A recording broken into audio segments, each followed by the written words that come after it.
She was to distract them by dangling their World S equivalent of gold in front of them. That is my blood. Not long after Ivy entered the apartment building, the ghouls began to stir. The moment she revealed the vial containing my blood, everything turned to chaos as more ghouls started rushing into the building. This was my moment, and I acted quickly, making my way to where Ivy's sister was being held. Beside the rundown apartment building was a small storage facility. That was where she was being held. I stealthily sneaked my way towards the building, being careful not to be seen. There was a group of ghouls standing guard. I calmly walked towards them as if I belonged there, and it wasn't until I was close to them that one of them finally spotted me. "Hey, you aren't supposed to..." Before he could even finish his sentence, his heart was in the palm of my hand, and the others followed along with him. Killing them felt like nothing. My power level hadn't even changed. That powerful release of energy that I used to get whenever I killed a monster wasn't there anymore. It was meaningless to even consume their hearts, so I tossed them aside and entered the building, where more ghouls were waiting for me.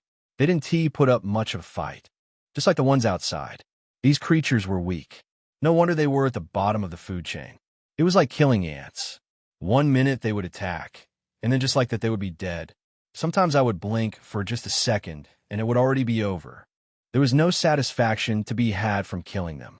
I continued to make my way through the building, killing ghouls as they came at me, until I finally found who I was looking for.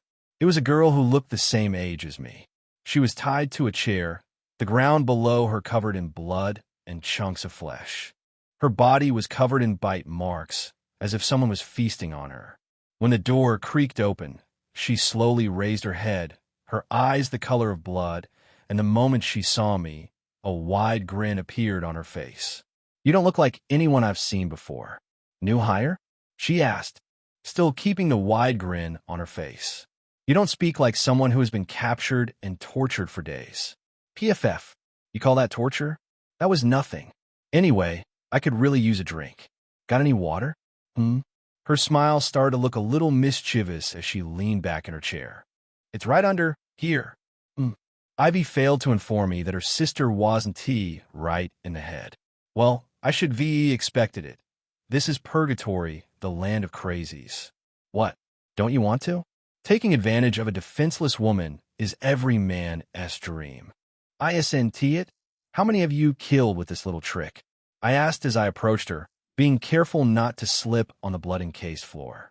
She didn't waste a second in answering. "Countless. Men are easy, especially ghouls. There's this sweet spot on the inside of a woman's thighs. The flesh there is soft and delicate. It drives them crazy. Well, it's just what I've heard from my friends. I wouldn't know myself, since no one has gotten close enough to take a bite. Even the idiots who claim they are torturing me are too much of a chicken to try. Can't blame them. You don't seem all that right in the head." "You really think so?" "I get that a lot, especially from my big sis." "Yeah, you're nothing like Ivy." Her eyes widened. "You know my big sis? She was the one who sent me here to rescue you." "She did? Well then, what are you waiting for? Hurry up and untie me. I want to see my sissy." I took my time approaching her, teasing her with every step. Her eyes were sharp, watching my every move eagerly.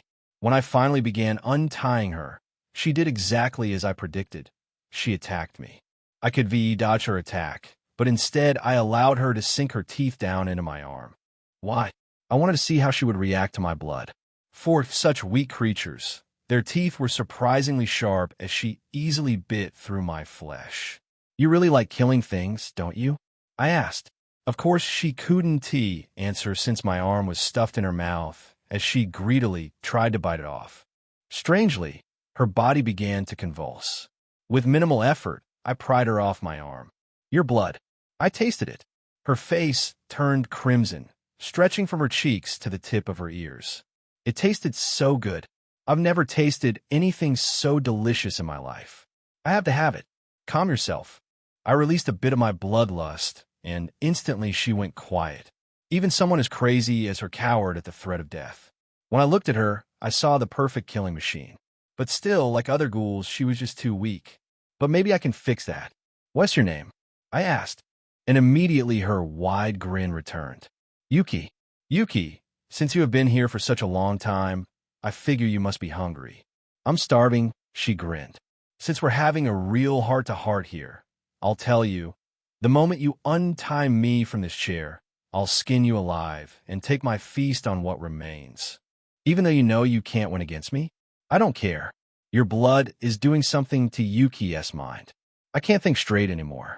You got me too heated. Is there anything I can do to remedy this? What if I brought you hunting so you can satisfy your needs? Hunting where? Where else? There's an entire city of prey just waiting for you outside. No fair, you can't tease me like that. She pouted, but there was still a deep longing in her eyes as she pressed her lips together. Okay, fine, but it will only ease my craving for a little while. Before we go, I'll give you a little gift. Saying that, I swept away her hair and sank my fangs in her neck. Yuki flinched and tried to fight back, but her hands were tied. Her skin was soft and tender, as if untouched from the day she was born, but her blood. It tasted like acid in my mouth.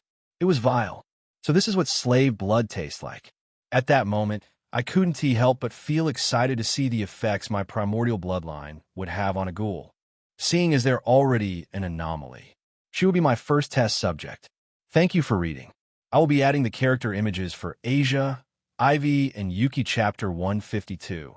City Hunt. The moment I injected my werewolf venom into Yuki's body, a strange pop-up appeared in front of me.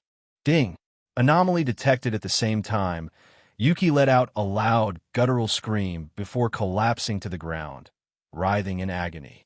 She twisted and turned as her fingers dug into the floor to the point scraped the flesh off, smearing the ground in her blood. What is happening? I questioned, looking at her confused. I then grabbed her to prevent her from harming herself any further. Her screams reverberated off the walls, and they seemed to get more primal by the second. This continued for several minutes until another notification popped up. Organ transplant complete. Race name and description: Ghouls the Failed Ones. This race is a result of the failed attempt of creating a race stronger than vampires. But instead, you end up with something significantly weaker, and the only thing they have in common with their progenitor is their insatiable hunger. But hidden within their genetics is a power that even their creator failed to unlock. A secret organ unique to only ghouls. The power this organ holds is enough to rival some of the most powerful races. The shape the organ takes will vary from ghoul to ghoul based on personality and genetics. Interesting. So the ghouls were the Jin's failed attempt at creating a race stronger than vampires. I'm also really interested in this organ that has been transplanted in her. I want to see how it does, and for that, I have to see her in action. Status name: Yuki Lycan. Age: 18. Organ level: LV. 1. Race: Ghoul. Classification: Preternatural creature. Bloodline: Primordial Famager. There were a lot more differences between Yuki's status than others. For one, instead of core level, she had organ level. That must mean she'll level up her organ instead of her core. Another difference was her classification. Instead of supernatural, she was preternatural, which means beyond normal nature. This explains why ghouls weren't given systems like the others. What happened? Yuki asked as she rubbed the base of her neck. I gave you a gift. She frowned. It doesn't feel like a gift. This reminds me of the time I got blasted by a lich's dark magic. She moaned as she held her head. Telling sissy. You can tell her later. You remember our hunt? A wide grin immediately appeared on her face as she heard about hunting. You mean the people of this city? When? Where? How? She hastily asked. Tonight. You get to kill as many people as you like until you're satisfied. Really? Yes. Let us leave Ivy for now. We'll meet up back with her later. I offered Yuki a hand, which she gladly took, and I pulled her back to her feet. We left the building with her skipping jollily beside me. Oi, do you want to hunt rat folk? I bet they even squeal like mice. Or some gang members. We can take our sweet little time slaughtering them. She asked, seeming more and more excited as she thought about who she wanted to kill. I'm not interested in hunting ghouls or rat folks. I'm thinking anything outside of Grey Waste. Oh, really? But what about the Death Knights and the Lich? Don't get me wrong, I also want to have a good time with the fresh meat outside Grey Waste, but it's too risky unless... Her face lit up in a hot red blush as she seemed to have thought of something. Is this your attempt at creating a double suicide? I might be into that. We'll go out in one big bang. Though if we're going to commit a double suicide, I would much prefer we eat each other. A lot of ghoul couples does it right before they starve. It's so romantic. She giggled as she danced around, looking as if she was on cloud nine. Don't worry about the Death Knights or that lich. I'll handle them. Just hunt whatever you want. I explained. Together, Yuki and I left Grey Waste. The city was alive and bustling, even though it was nighttime. Yuki and I stood atop a tall building, our figures mere silhouettes in the distance as we gazed down at the poor, innocent people going about their day blissfully. She seemed as if she could hardly contain her excitement about hunting them. I couldn't lie. I was feeling it too. Who should we slaughter first? She tugged at my shirt, barely containing her excitement. Oh, look, there's a family of 3. I ignored Yuki for the most part as I carefully scanned the crowd, looking at people who would be easy targets. Let us go after him, I said, pointing at a creature who I assumed was a Wendigo from the large fangs protruding from its mouth. He was staggering along the street, barely keeping himself from falling over. He looks drunk. He's perfect. Yuki squealed before rushing out from the building without hesitation. She ducked into an alleyway which the man was about to pass. The moment the man reached the alleyway, she sprang into action, aiming for the Wendigo's neck with her sharp fangs. But just before her fangs reached his neck, he landed a devastating blow to her abdomen. She underestimated him, and Yuki was weaker than I thought. Yuki's legs crumbled as she fell to the ground. Crazy bitch. What the hell are you doing? Don't sneak up on people like that.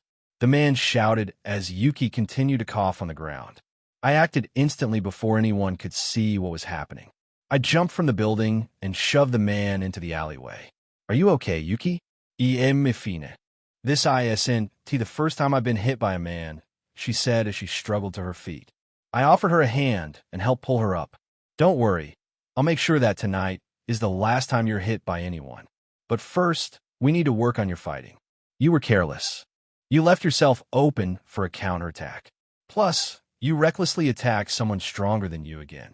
Saying that, I began to approach the drunken Wendigo. Hey, who are you? The Wendigo panicked and took a swing at me, but before his fist could connect, I grabbed his arm and, in one swift motion, I ripped it from his shoulders. He tried to scream, but before he could, my fist met the base of his throat. He collapsed to the ground instantly, one hand clutching his throat and blood pouring from where the other hand used to be. Seems like a fair enough fight. Finish him off, Yuki. Yuki looked at the injured man, and a greedy smile appeared on her face as her eyes turned blood red.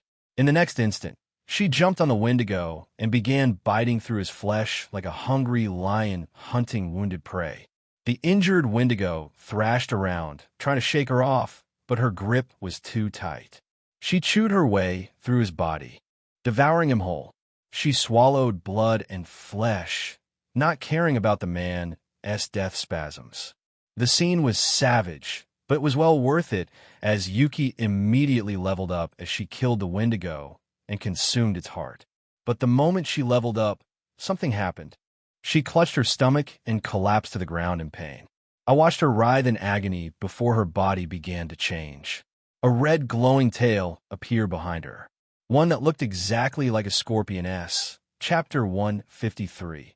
The Scorpion Hunter, so this is her new organ. The system said it would develop differently for each ghoul. A scorpion tail for Yuki seemed fitting somehow. The tail was nearly 2 meters long, curving upwards, and at the end of it was a bulbous section the size of a basketball.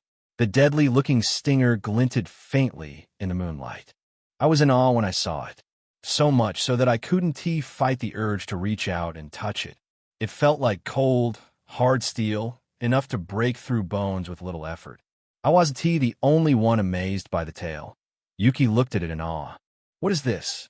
She muttered as she slowly began to move the tail up and down, then side to side. Her smile widened when she realized she could control it. This is the gift I gave you. A gift you'll use to protect yourself and hunt, I said. A gift just for me? She chuckled. My body feels incredible. Is this what's always like when you level up? Yes. You'll continue to get stronger the more you level up. Let us try it out on another prey. But this time, a 1T intervene. Saying this, I turned my attention back to the city, finding a worthy prey for Yuki to fight. Are you going to find someone strong again? Yuki asked as she played with her tail, trying to get a hang of it. There is no way a random Wendigo we happen to pick out of a city of people is that good in a fight. Well, it's possible, but I think you chose someone strong on purpose to teach me a lesson. She was more perceptive than I thought. Maybe the head of hers is good for something. As she spoke and carried on with her practice swings, I spotted something suitable. I found someone. Ooh, who is it? The moment I said that, Yuki rushed to take a look. Oh, you mean that big, gnarly lizard man? His scales look hard. Should be easy for you with that tail. I guess you're right. But how are we going to get him somewhere secluded? Don't worry about that, I said. Remember what I told you. I'll keep the Death Knights and the Lich off your back. Tonight, this entire city is your playground. Yuki broke out into a devilish smile. Mean it? All mine. Without wasting another second, Yuki launched herself towards the lizard man. She moved with astounding agility, using her tail to push her off the ground. She flickered through the crowd of people as she leaped over vehicles and launched herself from lampposts. The moment she was close enough to her prey, her tail came down with deadly precision towards the lizard man. I expected an interesting fight, but what I saw in the next instant was beyond my wildest imagination. The speed at which Yuki's tail moved when it attacked made it look as if it had teleported, and with that astounding speed, she decapitated the lizard man with hardly any effort. That lizard man, which I guessed to be at least level 5, didn't even stand chance. He was dead on the street without knowing what hit him. The lizard man's body collapsed lifelessly to the ground, its head falling several spaces away. Yuki didn't waste a second before jumping on the now deceased lizard man to devour what was left. While I watched her hard at work, I summoned a few of my shadow hounds from my shadow and ordered them to carry what was left of Yuki's prey back to Grey Waste. After that, I refocused my energy back to sensing any surrounding enemies, and, just as I thought, there were a few Death Knights rushing to the scene. There were quite a few of them, converging on my location. I sighed tiredly before preparing for the assault. The Death Knights, which were practically zombies dressed in medieval armor reinforced by magic, charged at Yuki. The first to attack was a Death Knight holding a spear, the tip poised to pierce through Yuki's unguarded back. But at the last second, I appeared. I used the Knight's momentum to lift him off the ground and slam him against the concrete. This resulted in an explosive crash, creating a large crater in the ground. For a second, I thought that was it. But then I felt a bone-chilling coldness wash over me when I saw the Knight begin to rise from the crater, its armor clanking with every movement. How tough is that armor? The Death Knight shook off the damage I did to it and aimed its spear towards me, its icy blue eyes watching me intently. The Knight circled around me slowly, trying to find the right angle before thrusting its spear towards me once again. The deadly weapon whistled past my face, nearly claiming an eye if I didn't T-dodge in time. The Knight continued with its rapid-fire assault, thrusting its spear towards me with deadly precision.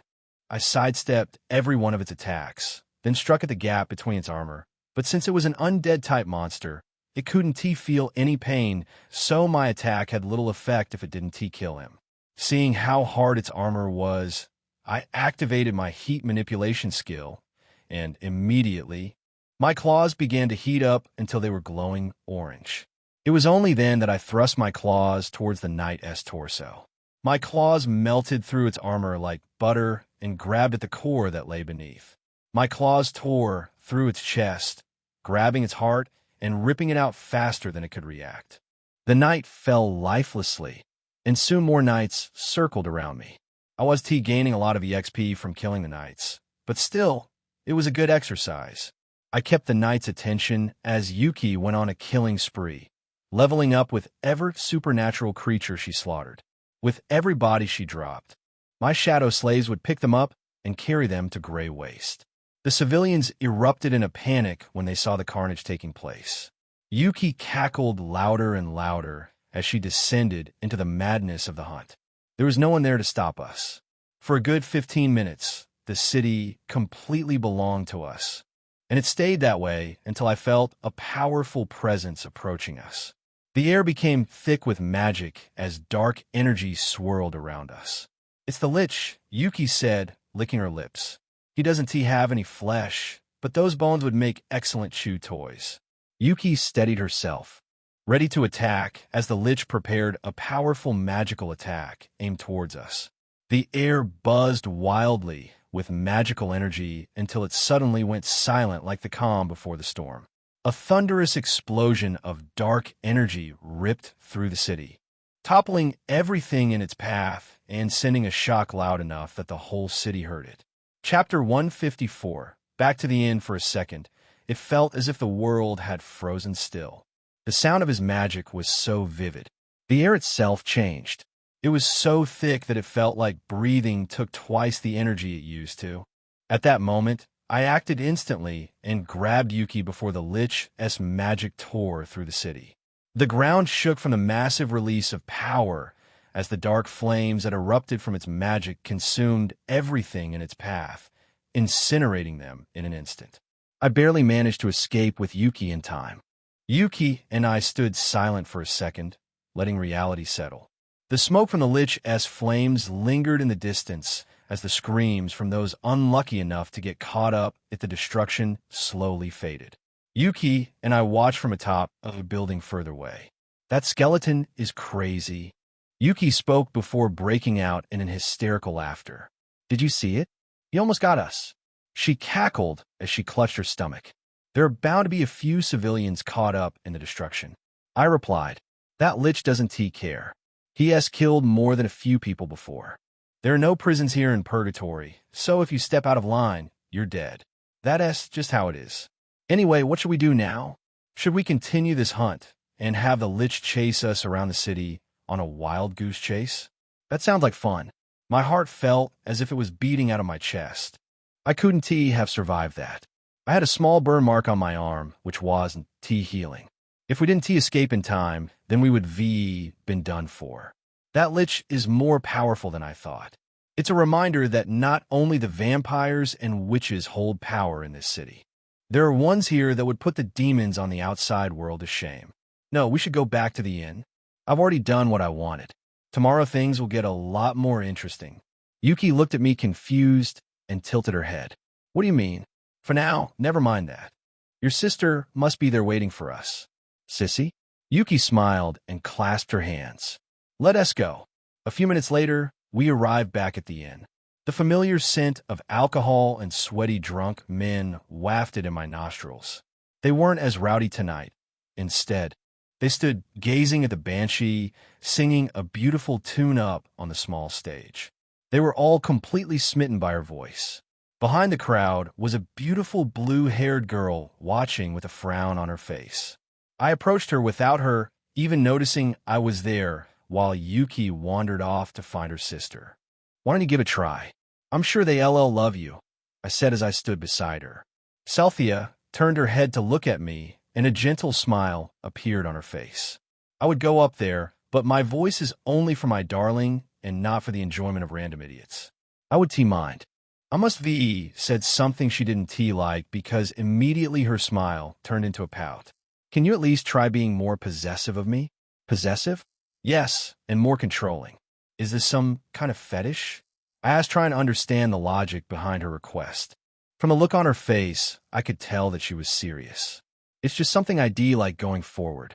She responded, "Well, if that's your wish, then okay." I stepped closer and pulled her into me by her waist. The moment I grabbed her, her face turned crimson, and that attitude, she had disappeared in an instant. "As your possessive and controlling alpha, I command you to climb up on that stage and sing for me."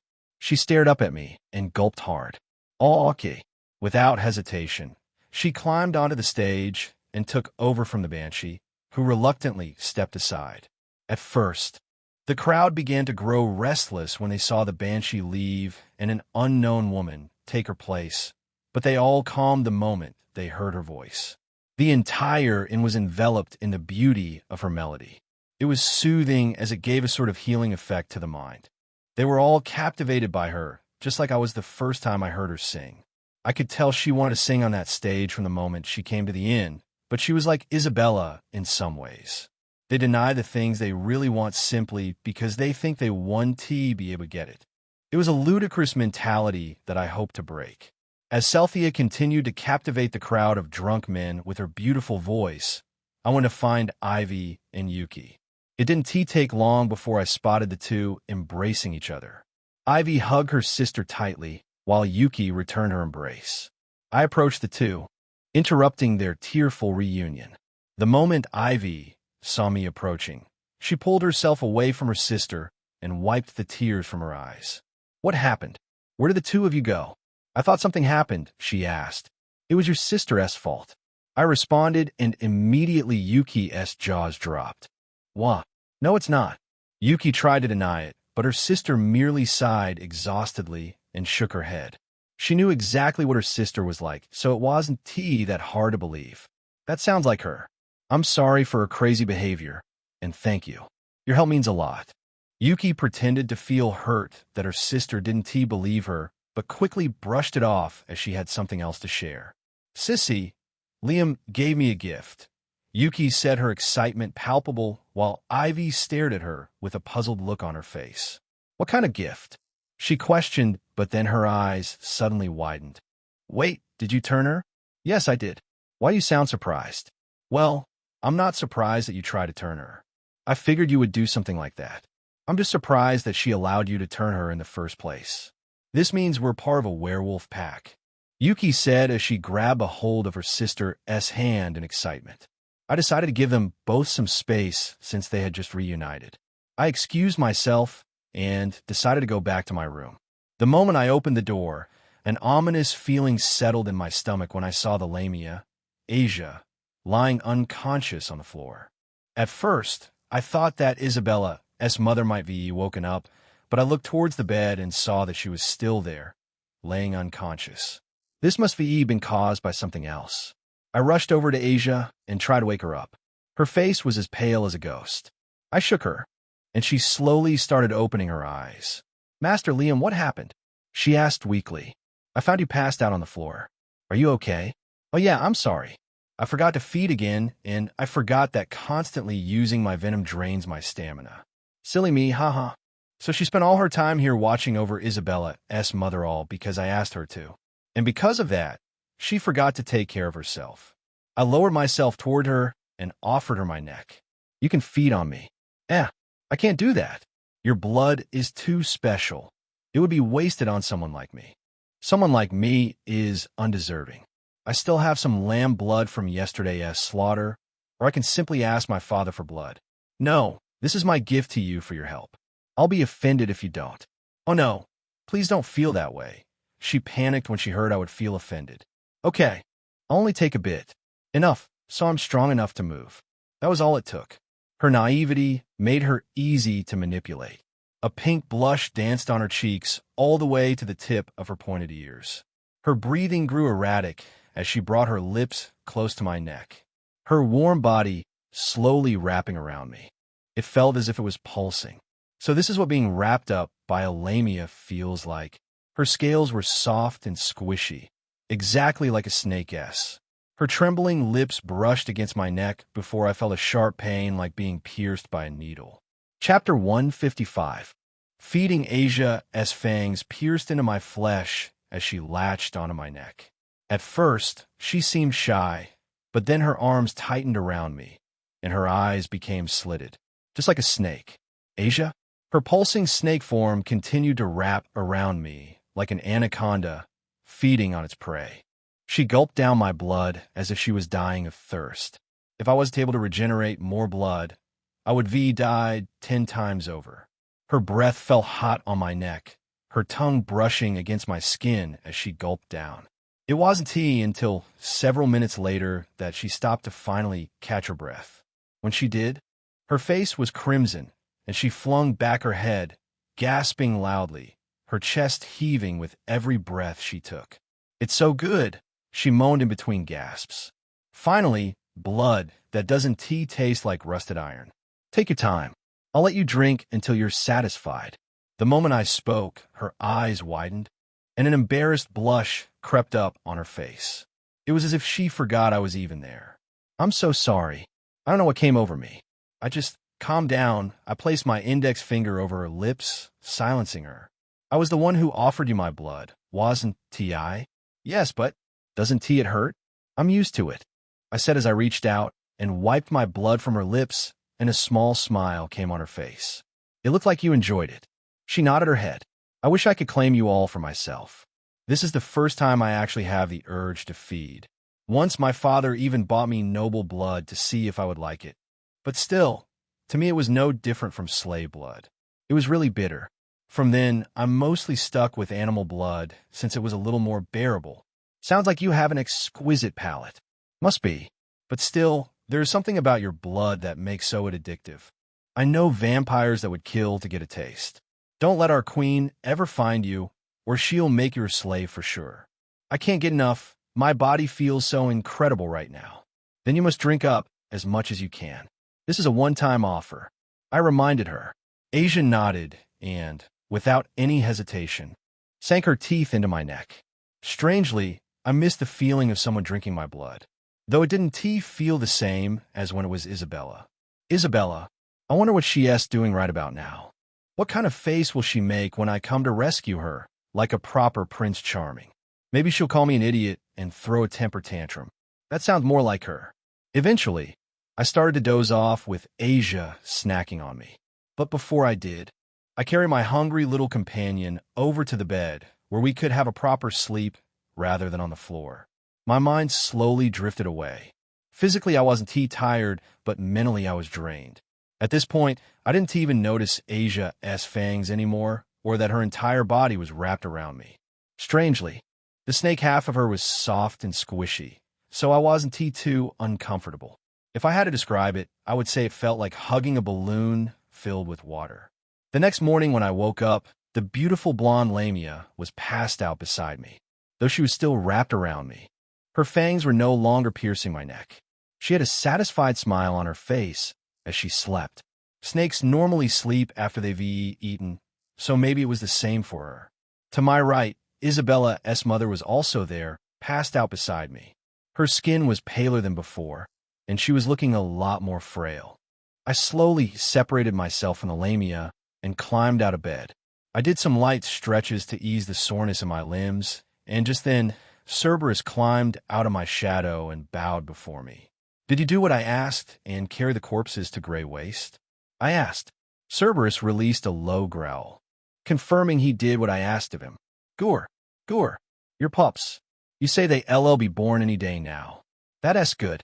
We will need some more reinforcements for what is to come. Gur. Yes, I know they'll be babies and they'll need some time to grow, but this city won't fall within a few days. It will take some time, so they'll have the chance to grow. To be honest, I had no idea how long my conquest of Purgatory would take. I just hope we'll be done within a year. Thank you, Cerberus. You have been a great help, I said, aiming to dismiss him, but he didn't budge an inch, only stared at me longingly. Such a big hound who's even building his own family, and he still requires pets. Seeing as Cerberus had no intention of leaving as he stared at me with those monstrous puppy dog eyes, I reached behind his ears and began petting him. He growled loudly before licking my hand in satisfaction. Good boy after that. He climbed back into my shadow. When I was done stretching, I left my room and went down to the hall to hear what the topic of discussion would be today, although I already had an idea of what it was. Even though it was early morning, the air was thick with the scent of liquor. Asmund stood behind the counter taking orders. He was clearly overworked, as his daughter was nowhere to be seen. The inn was as lively as ever as groups of men entered while others left. While there were some passed out on the ground from the fun they had the night before. No matter where we were, some things never change. I walked through the inn, tuning into the conversations happening before settling beside a group of men discussing the thing I wanted to hear. I took the table right next to theirs and pretended to order a drink as I listened in on their conversation. I'm telling you, it really happened. The ghouls went on a massacre last night. Chapter 156. Strange girl, I'm telling you, it really happened. The ghouls went on a massacre last night. A red-haired man with a face shaped to resemble a cat shouted to his friends who were shaking their heads in disbelief. Ghouls are just too weak. They couldn't have carried out a massacre. A lizard man who was also sitting at their table replied. It's the truth. The people who witnessed the massacre said they saw a female ghoul, and when the Death Knights went to Grey Waste, they found bodies. Bodies belonging to the people who were killed last night. Those bastards. A Wendigo sitting at their table suddenly slammed his fist down. He was fuming with anger. How could they do that after we let them live? We should exterminate them. Them and the rat folk. I bet those vermin were also a part of it. That's not what I heard, the red-haired man quickly said. From what I've heard, only the ghouls were involved. The vampires and the witches are currently deciding what to do with them. The vampires are most likely to push for an extermination, if any, while the witches might want to be more lenient, the red-haired man said. Yeah, you're right. The vampires will jump at any chance they get to create a massacre. So people have already heard about the massacre that took place last night, and since Yuki was the one behind it, they blamed the ghouls.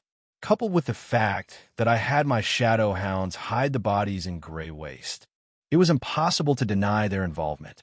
The ghouls must be scared out of their minds now that the vampires and the witches had set their sights on them. Even the gang members must be feeling scared of what will happen. I'll make sure their desperation is at its peak before I make a move. For now, I just have to wait a little while. Throughout the rest of the day, I kept a watch on the witches and vampires to see what they planned to do. The Death Knights and Lich were guarding Grey Waste to make sure no one enters or exits. The city was in unrest after everything that happened last night. I could still see smoke rising in the distance. The Lich had done more damage than I thought. Just a reminder that I needed to be more careful with him. So, are you going to tell me where we're going? And who asked the crazy girl? Khaleesi asked as she strolled along beside me. And of course, the crazy girl in question was none other than Yuki. She was jollily skipping along beside us. I don't appreciate being called crazy. I have feelings, you know. She pouted when she heard Khaleesi's words. This is Yuki, I explained. I brought her along because her moral compass is perfect for what we're going to do. I see. Is that also the same reason why you brought me along? Khaleesi asked. No, I brought you along because the best way to fight fire is with fire. Huh? Khaleesi looked at me with a raised eyebrow, clearly not understanding what I was saying. There is an enemy that holds powerful magic. I brought you along to act as a counter since I can't use magic yet. With the powerful magic the Lich held in its possession, it would be hard to even get close to it without being melted to a smudge. That was where Khaleesi came in. Her magic would act as a sort of counter since they both use dark magic. Oh really? Is this enemy a witch or maybe a sorcerer?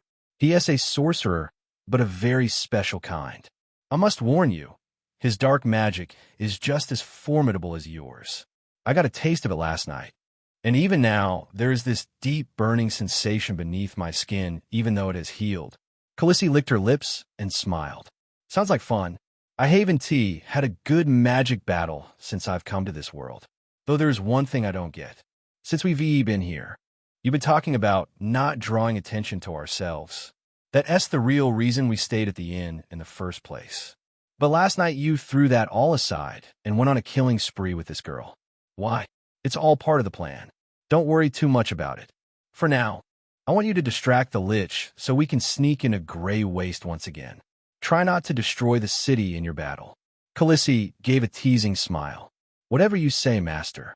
When we neared Grey Waste, Khaleesi created a small explosion to draw the Lich and the Death Knights away. The moment she did, Yuki and I rushed across over into the territory known as Grey Waste. We headed towards a secret spot that Ivy and I used to sneak in the first time, where there was a small hole in the wall, haphazardly covered up, but just before we got there, Yuki spotted something. Oh look, there is someone else guarding the perimeter, Yuki said, and a smile rose on her face. Big guy ISNT? Must be a werebear. Just leave it. We can still sneak past. Yuki licked her lips as her scorpion tail grew behind her. Where's the fun in that? Saying that, Yuki leaped towards the werbear, who was oblivious of the incoming attack. Her tail ripped through the air at a deadly speed and pierced the creature in the chest. The werbear roared loudly as large pools of blood gushed from its chest, but still that was hardly the killing blow for such a monstrous creature. Its eyes began to grow yellow as hair began to grow on its arms and legs. The claws that grew from its fingers were more like pincers than claws. They were roughly 10 inches long and glistened as the werbear swung them towards Yuki. Yuki nimbly dodged the attack, still laughing like a maniac as her tail landed another hit, this time to the werbear's throat, creating another open wound on the massive creature. The werbear staggered backwards, its leg giving out, and just then I noticed something. His blood carried the faintest trace of poison. So her tail does possess poison. It wasn't as strong as Sylvie's, but still. Yuki continued to toy with the dying creature as it thrashed around, looking to land a proper hit on her, but she was just too fast, too agile for such a massive creature to keep up with. Soon the towering behemoth collapsed, creating a small tremor when it did. Yuki's face was flushed, her breathing erratic, but still she never lost her crazy smile. "I told you to leave it," I said as I approached her. She looked at me, and her smile got wider. "You know what I am, don't you?" she asked, looking at me suspiciously. "My sissy doesn't know, but I know you do." "Don't know what you're talking about," I replied, trying to brush her off, but she was relentless. She slowly approached me and grabbed a hold of my hand. She kept eye contact as she slowly lowered my hand and placed it on her leg, holding it there in a deliberate, intimate way. "You can sense what I am, don't you?" "Yes." "What am I?" "You're a ghoul, but you're also someone who is drawn to the act of killing. So you knew all along." "Yes, from the moment I met you. From the moment I meet someone, I know things about their body that they probably don't even know themselves. Plus, you're wearing a skirt. Unless you're constantly peeing yourself, then that has to be the reason. I usually carry a pair of undies." She chuckled before her expression turned serious. "Aren't you disgusted? Doesn't it make you sick to know that I get aroused every time I kill someone? I usually don't care what anyone else thinks, but if my sissy finds out, you're afraid she'll abandon you or feel disgusted by you." She meekly nodded. For all her faults, she really did love her sister. I reached out my hand and rested it on the top of her head to comfort her. "Don't worry, your secret is safe with me. You're a strange girl. Many might be turned off by you, but you don't have to worry about that since you're a part of my pack. I accepted your strangeness from the moment I decided to turn you." A faint smile appeared on Yuki's face. It was different from the devilish grin she used to give. This smile actually made her look cute. Well, at least I don't have to worry about holding back while you're around." "That would been annoying." She laughed before walking off and flashing me a wink. I smiled and followed behind her as we continued to make our way to Grey Waste, and in just a few minutes we had arrived at the downtrodden territory. A satisfied smile rose on my face when I finally saw the situation there. Chapter 157. The first snowball, the ghouls were in turmoil. The thought that vampires and witches could be coming after them was enough to bring fear to their hearts. The gang members were long gone, leaving the regular civilians to fend for themselves. Though I found it strange. The gang couldn't possibly sneak out with the Lich and the Death Knights watching their every move. My thought is that they must had outside help. But from who? Currently, the ghouls are arguing among themselves. We have to find the person or persons who committed the mass slaughter and hand them over to the vampires and the witches. That is the only way we'll be spared, one of the ghouls said, trying to convince the others to find the perpetrators. It must been the Bakaruta gang. They're the only ones who could hidden the bodies here. Plus, they all just packed up and left the moment the Lich came here, an old man said. I for one think it was the rat folk. Those vermin massacred those people, then hid the bodies here to shift the blame on us. This time, it was a woman who spoke up. They all gathered together, arguing and coming up with different theories as to what could happened. While some had already accepted their fate, others chose the comfort of their family. Especially the young children wrapped up in their mother's arms while their fathers assured them everything would be okay. It was utter chaos, with no leader in sight. They were a pathetic bunch. But I had come to save them, even if I had to break them first. Huh, they look like scared sheep, Yuki laughed. Understandably, their lives are in danger, I responded, but just then they noticed our presence. Wait, who are you? That's the guy who was walking with Ivy yesterday. Yuki is with him now. They all turned their attention to me, the stranger in their territory. Some of them looked scared by my presence. Others looked ready to fight. Hey, you better answer us. Could he be a vampire? The women hastily shielded their children, while most of the men prepared to fight. You can all relax, I said, raising my hand to show that I mean no harm. I'm here to save you. Save us? Is this a joke? You better leave. One of the ghouls stepped up. It was a bald, middle-aged man who stood over 6 feet tall. His imposing figure made him look like a bodybuilder. The moment he took his first step, Yuki's tail went flying, ready to decapitate him, but I easily raised my hand and stopped it mere inches away from the man's throat. The man was completely caught off guard by this display of speed, causing him to stagger backwards and fall on his butt. What do you think you're doing, Yuki? I asked, a coldness lacing my voice. She rested her index finger on her bottom lip and tilted her head, looking puzzled. I thought we were going to play good cop, bad cop. You be the good cop and offer to help, while I play the bad cop and kill anyone who steps out of line. Plus, it will help you aura far more. I couldn't help but sigh and pinch the bridge of my nose in frustration. Stand to the side and be quiet. I'll handle the people here. I told her. Okay, Doki, I'll allow you to aura farm on your own, sir, she said, giving a salute and standing at attention. I decided to ignore her antics for now and instead focus on the ghouls in front of me. What was that? That tail. She's a ghoul, right? How could she possibly have that ability? The ghoul that fell over stammered from the ground. He looked at Yuki as if he had just witnessed something impossible.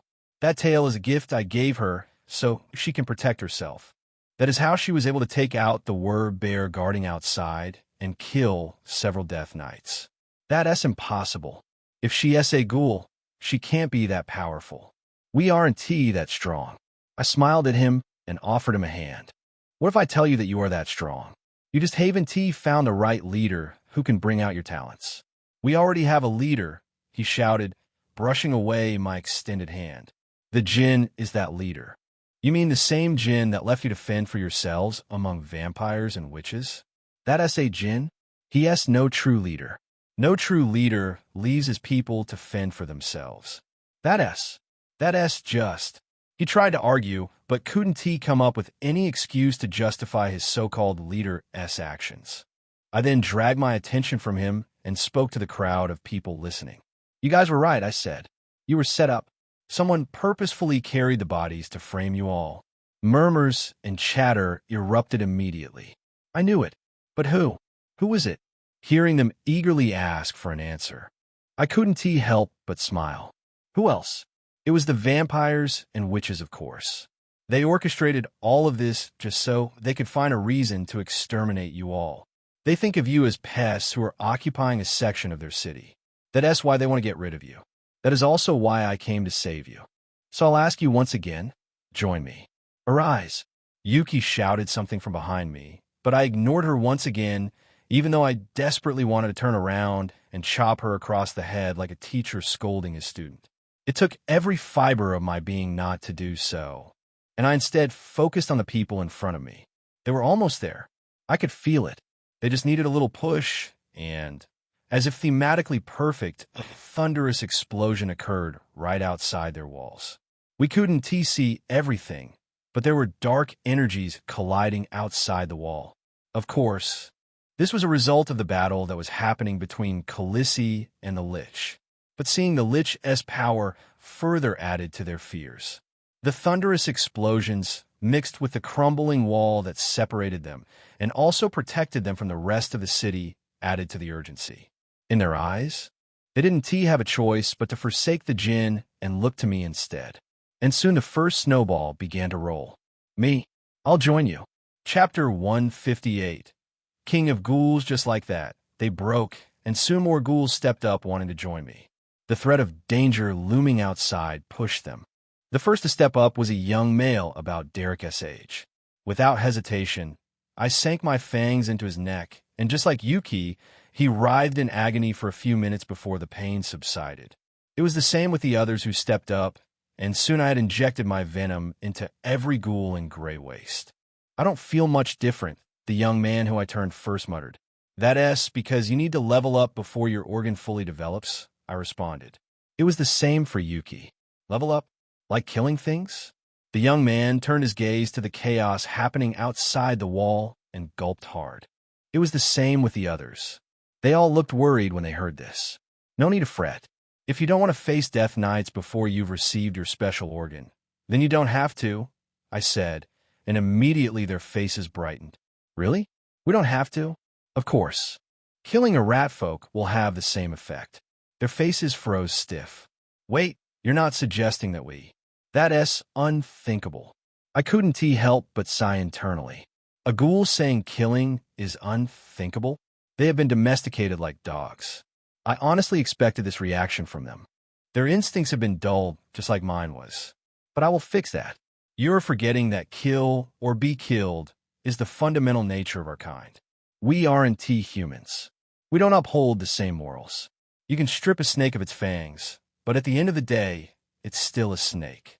You are all ghouls, a race that is meant to survive by killing. Saying that killing another to survive is unthinkable should be taboo among your kind. Their eyes widened, as if it was the first time in a long time they were seeing the light. Their instincts had been suppressed for so long that they practically forgot about it. When I saw them living peacefully among the rat folk while starving at that, I knew something was wrong. They had been domesticated like dogs, but today I would free them. Slowly, their eyes began to open, and they began to see the truth. You face them, or you face what's waiting for you outside these walls. The looks of disgust which were once on their faces had now disappeared, replaced by conviction. They knew what they needed to do to survive, and were now steeling themselves for it. Though it wouldn't be hard if they just gave in to their primal instincts, which was to hunt and kill. Just like before, it started with a few ghouls. They slowly turned their gazes towards the rat folk living inside their houses made of garbage and their sewers. Their eyes turned the color of blood as they began to focus on their prey. Like wild dogs on a hunt, the ghouls didn't waste another second and immediately went after the rat folk. Sensing the threat of danger, the rat folk tried to retreat, but they were too little, too late. They couldn't fight the onslaught that was coming their way. The blood-curdling squeaks of the rat folks mixed with the sounds of flesh tearing apart to create a symphony of death. And soon, the ghouls who decided they didn't want any part of the slaughter begun to lose themselves. They couldn't hold themselves back anymore. The scent of blood and flesh drove them wild, and soon they joined the hunt. All the urges that they were suppressing for the last centuries finally came out. I watched in silence as the ghouls went about their business, slaughtering the rat folk, and with everyone they killed. They leveled up, and their organ manifested in shape. I saw a plethora of different organs. Some had wings, others had insect legs, while some had specialized ears or eyes. There were countless different variations. Just as things were coming to a close, and most of the rat folk were killed, a maddening headache took me. My vision blurred, my ears rang, and my head felt as if it was being split apart from the inside. "Liam, what happened?" Yuki shouted and rushed towards me when she saw me nearly lose my footing.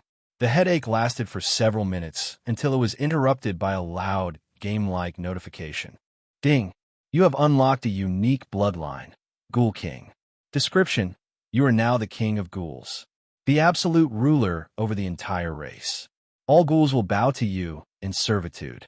Skills: lesser ghoul creation. User is able to create lesser ghouls. These types of ghouls are similar to zombies. They have no sense of self and suffer from constant hunger pangs. They eat anything that is flesh, whether alive or dead. They have a lifespan of 24 hours. Lesser ghouls can also create more ghouls of the same type with only a scratch or bite needed to get infected. All EXP from kills by lesser ghouls go towards the user. Absolute sovereign. User can compel or command ghouls to do anything he pleases. Ghouls cannot object or disobey their king. Ghoul organ. User will develop his own organ, one specially fit for him. I stared at the system notification with wide eyes. I unlocked a unique bloodline, one specially just for me.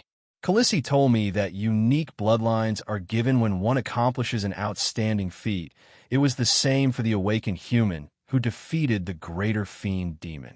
He also obtained a unique bloodline for accomplishing that feat. Maybe unlocking the hidden organ ghouls possess was its own feat. That must be it. I read through the system notification once again. A ghoul king, huh? This was perfect. There was one ability there that I desperately needed. I could already see how things were coming together perfectly. Are you okay, Liam? Yuki asked, her hand against my back as she tried to support me. Iem fine. She sighed in relief and held her chest. You really scared me for a second. Was it really that bad? Yes. For me, it felt as if the world was ending. What was that anyway? Don't tell me you're dying because you turned all of them. If that's the case, all I need to do is kill them and you'll be fine, right? That's not necessary. I'm already fine, I assured her. After I caught my breath and took in all the information from the system screen, I turned my attention to the ghouls in front of me, the ones who looked at me with hope in their eyes. As their king, what should I do now? Chapter 159. New plan. Things have changed. When I first orchestrated all of this, I wanted to put the ghouls in a position where they would have no choice but to join me. I would use them as a tool to wage war against the vampires. But now, with this new bloodline, I had the luxury of taking things slow, to feel my way through before rushing ahead. Gather all the remaining rat folk here, I commanded. The ghouls did as I said and brought all the rat folk who were still alive.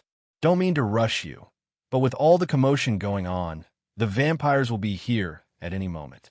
They want to bring an end to the people who committed the massacre last night, Yuki urged. We should get ready to fight, another ghoul chimed in. Fighting the vampires at this stage wouldn't be the best for us at this moment. We need to choose the best moment to act, and this isn't it, I said. So what will we do? They're coming for us. They all looked at me expectantly, praying that I could come up with a solution to get out of this mess. I approached one of the rat folk in front of me, whimpering on the ground. The creature kept its head down and curled itself up in a ball.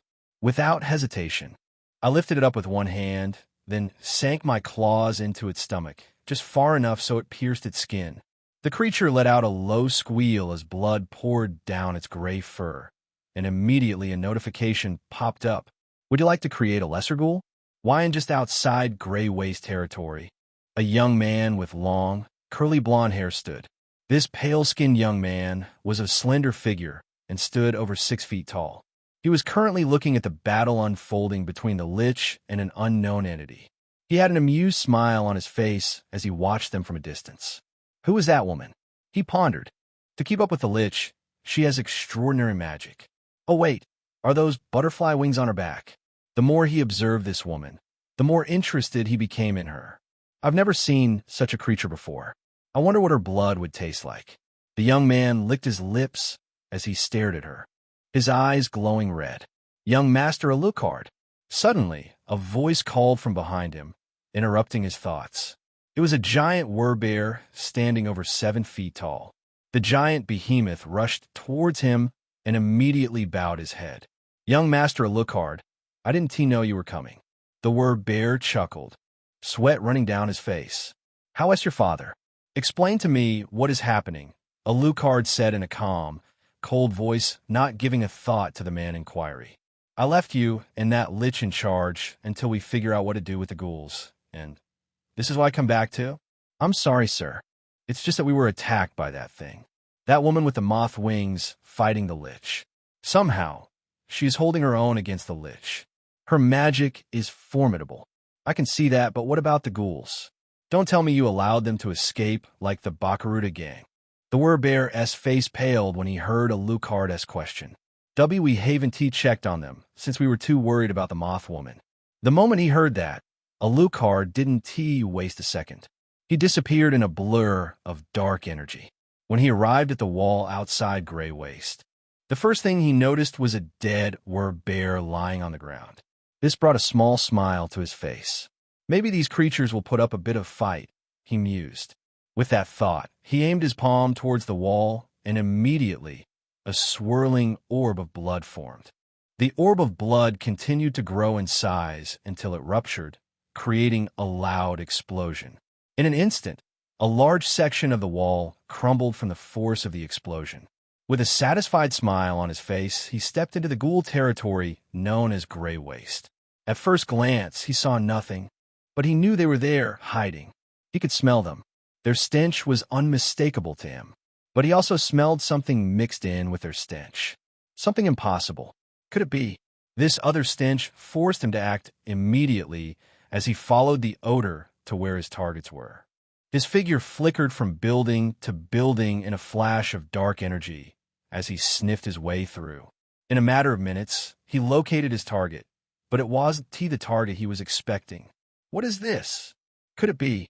You were the ones responsible for the massacre last night? In front of his eyes was a scene that made him almost want to throw up. Even for a vampire, what he saw were rat folk who were transformed into ghouls. These ghouls were eating the corpses of their own dead. Their eyes were blood red. Their pupils bulged as if they were going to pop out of their heads at any second. What madness is this?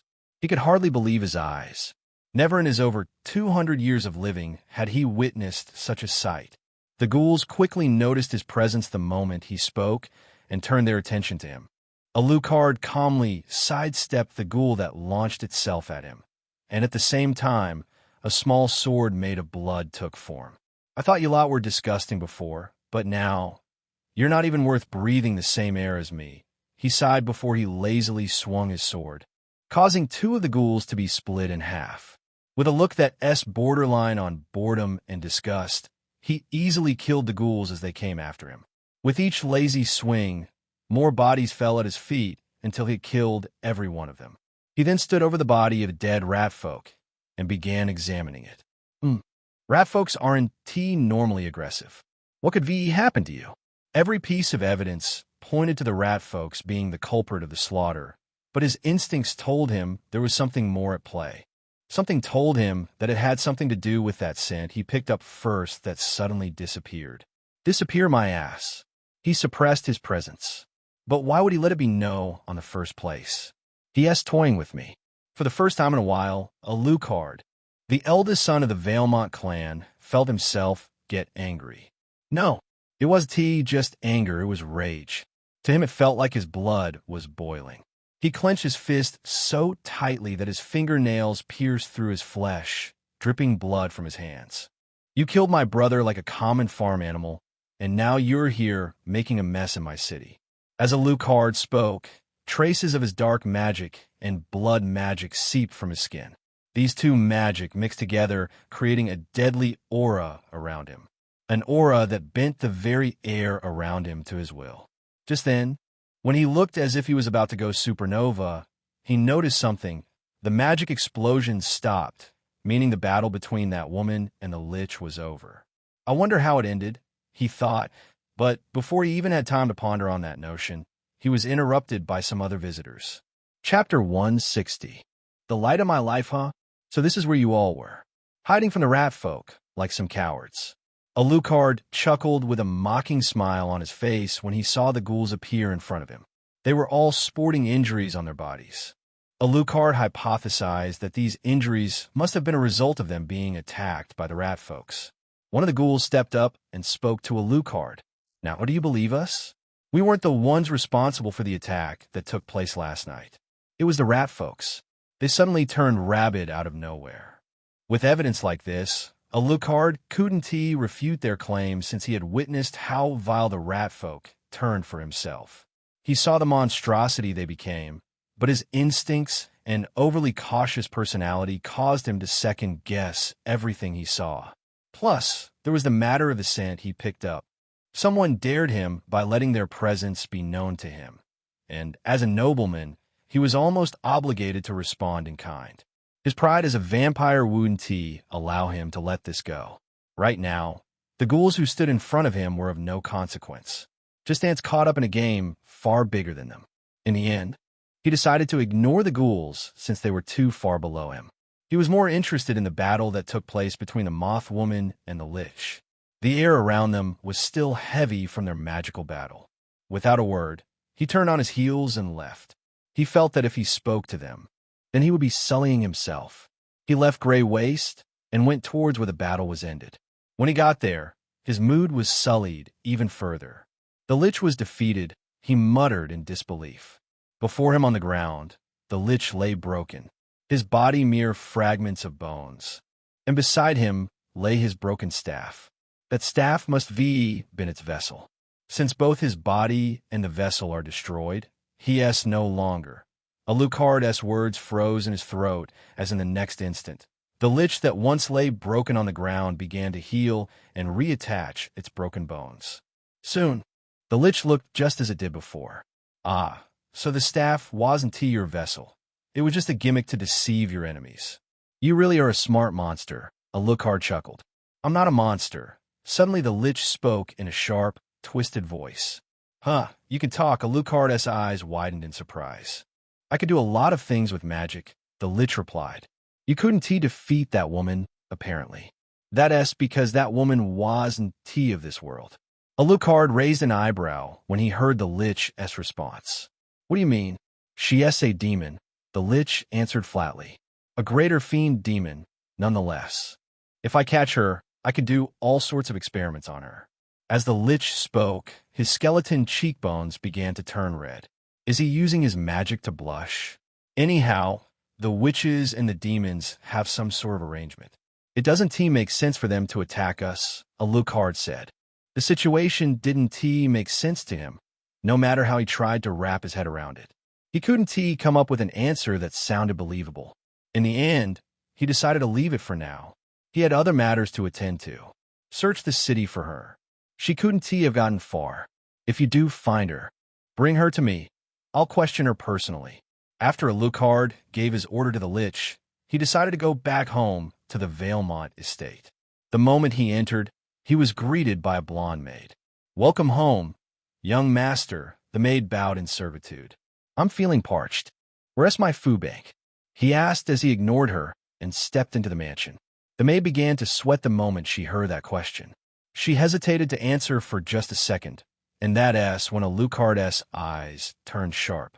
Just his gaze alone was enough for the maid to feel as if someone had plunged a knife into her chest. The young miss is sleeping, the maid finally answered. It's been a while since she has had a proper rest. The pregnancy has been hard on her. It would be nice if she could rest a bit more. She can rest after I've had my fill, Alucard hummed as he climbed up the stairs. The moment his figure disappeared upstairs, the maid let out a shaky breath. Alucard continued to his room where his wife was sleeping. Her 6-month pregnant stomach was slowly rising and falling as she took deep breaths in her sleep. This woman had crimson-colored hair and gorgeous features. She was once a nobleman's daughter, but now she lived only to attend to Alucard's wishes. My wife, he chuckled, looking at her warmly. Alucard slowly approached the bed she was sleeping on. He paused quietly beside her instead. He sank his fangs in her neck as she slept. His wife, Elena, woke up the moment Alucard sank his fangs in her neck, and immediately she wrapped her arms around him. My darling, she moaned as she laid herself bare for him. This woman was the sole light in Alucard's grim world. To others, he might seem cold and sometimes cruel to her, but only the two of them knew how much he really loved her. It was because he loved her so much that he made sure no one knew of it. She was his only weakness, and after losing his brother, whom he also cared for deeply, his love for her grew even stronger. After he was finished sucking on her, he offered her his neck, to which she smiled and began drinking his blood. The two of them were wrapped up in each other's arms before Alucard finally decided to put himself through the displeasure of letting her go. There was something he desperately needed to take care of. Come back to me soon, my love, Elena cooed before sending him off with one final passionate kiss on the lips. When Alucard finally pulled away from her, he felt his determination growing even stronger, and he steeled himself for what he was going to do next. He left his room and went down to the cellar beneath their mansion, where he had a prisoner tied captive. It was a traitor, actually, the girl who used to be the head servant for his younger brother, Victor. When he got to the cellar, he saw the traitor tied to a chair. She was severely malnourished, her face pale and her eyes almost lifeless. Alucard had tried several times to compel her, but it never worked, so he decided to do things the old-fashioned way. He tortured her in every way imaginable, but still she refused to comply. Today, Alucard had enough of her refusal and finally decided what to do with her. "Wake up, Isabella," he commanded. She slowly raised her head and looked up at Alucard, her dark hair covering a portion of her face. The moment Isabella heard his voice, she steeled herself to get tortured. It was a natural reflex to her at this point. The only thing that kept her going was the thought that her lousy Prince Charming would come rescue her. This was the only reason why she had managed to hold out so long. And even if he didn't save her, she felt satisfied to die for the person she truly loved. "I am a fool," she thought to herself, but she didn't care. No matter how bad the torture was, every time a memory of him flashed in her mind, she couldn't help but smile. Her only regret would be not being able to tell him how much she cared. Alucard looked down on the girl in front of him with a wide grin on his face. "Isabella, today I will take your breath away." Chapter 161. A gift. Things worked out perfectly. The vampires believed that the rat folks I turned into ghouls carried out the massacre, and Khaleesi was able to make her escape after defeating the Lich. For the next few days, I did nothing. I wanted the city to go back to the way it was before. I wanted them to go back to thinking they were safe. I had already planted a seed, which was the ghouls I now controlled. I thought everything was going according to plan until I got a visit that destroyed my entire fabric of reality. 3 of the ghouls I turned showed up at the inn I was staying in. I brought them to my room where we could have a private talk together. The 3 ghouls shifted uncomfortably as they stood in front of me. One of them, a young ghoul in his early 20s, held a stylish pink box in his hand. The box was tied with a flashy red bow. "My Alpha, we have a gift for you," he said, stretching out the box towards me. "A gift?" I asked, raising an eyebrow. "I gave you an express command not to leave Grey Waste unless it was something important, and yet you came here just to give me a gift?" Sensing my disapproval, the 3 immediately bowed their heads, their breaths shaky. They looked as if they wanted to lower themselves through the ground. "The gift isn't ours." One of them quickly sputtered out.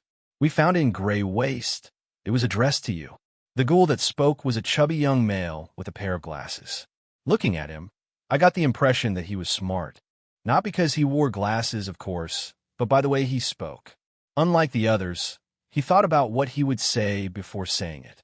"What do you mean addressed?" I asked, this time more interested in what this box might be contained. There was a note on it. It just said for the wolf. We were afraid that it might be something important, so we rushed to bring it here. Hearing the words of the ghouls, I began focusing on the box a little more, and I immediately noticed something. I couldn't sense what was inside. Whatever was in it had no scent or heat signature. Even when the ghouls moved the box around, there was no sound coming from it. The box seems to be protected by some sort of magic, so you can't figure out what's inside until you open it, Glasses Cohen explained. That explained why I can't sense what's inside. "My Alpha, if I may," Glasses Cohen said. He looked as if he wanted to say something, but was a bit hesitant. "Go ahead," I said with a flicker in my hand, giving him permission to speak. The glasses on his face refracted the light of the sun as he adjusted them and began to speak. "There's a strong possibility that this may be a trap. Some sort of magic device that may go off the moment you open the box."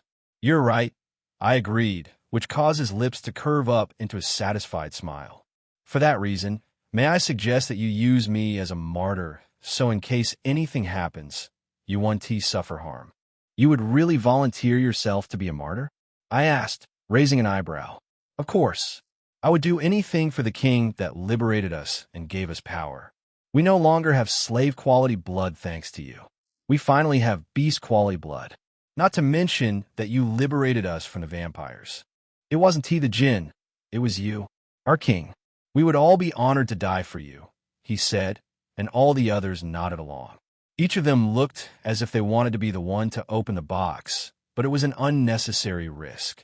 I always had my shadow hounds positioned, so I could teleport at any time. Plus, I could always ask the person lurking outside my door to inspect the box for me. "Come in, Weech. I know you're there." The moment I spoke, the ghouls turned to the door. They didn't even realize that she was hiding out there all along. Soon the door creaked open, and Ember stepped in. Even though she was just caught peeping, she still acted proudly and entered the room with her head held high, as if she owned the place. She promptly took the box from the ghoul's hand without saying a word and began scanning with her magic. After a while, she finally confirmed it. The magic covering the box isn't dangerous. Neither is whatever is inside the box. I could break the spell concealing what's inside, but it would be easier if you just opened it, Ember said before tossing the box towards me. The box landed perfectly in my lap without me needing to make an effort to catch it. Come on, open it, Ember urged. She looked more eager than me to see what was inside, even though she tried to hide it.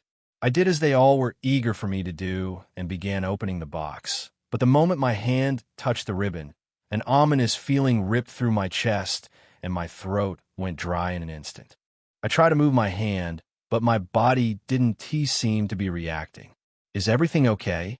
Ember asked, looking at me worriedly. My senses were screaming at me not to open the box. Suddenly, the box seemed to get heavier. In my mind, I knew it was the same weight it always was, but at this moment, it felt crushing, as if this tiny box somehow held the whole world. I clenched the bow tightly and took a deep breath before slowly untying the bow. The red bow easily slipped off, and the moment it did, my senses picked up. I recognized that scent. No, it can't be. My hands shook uncontrollably as I slowly opened the box.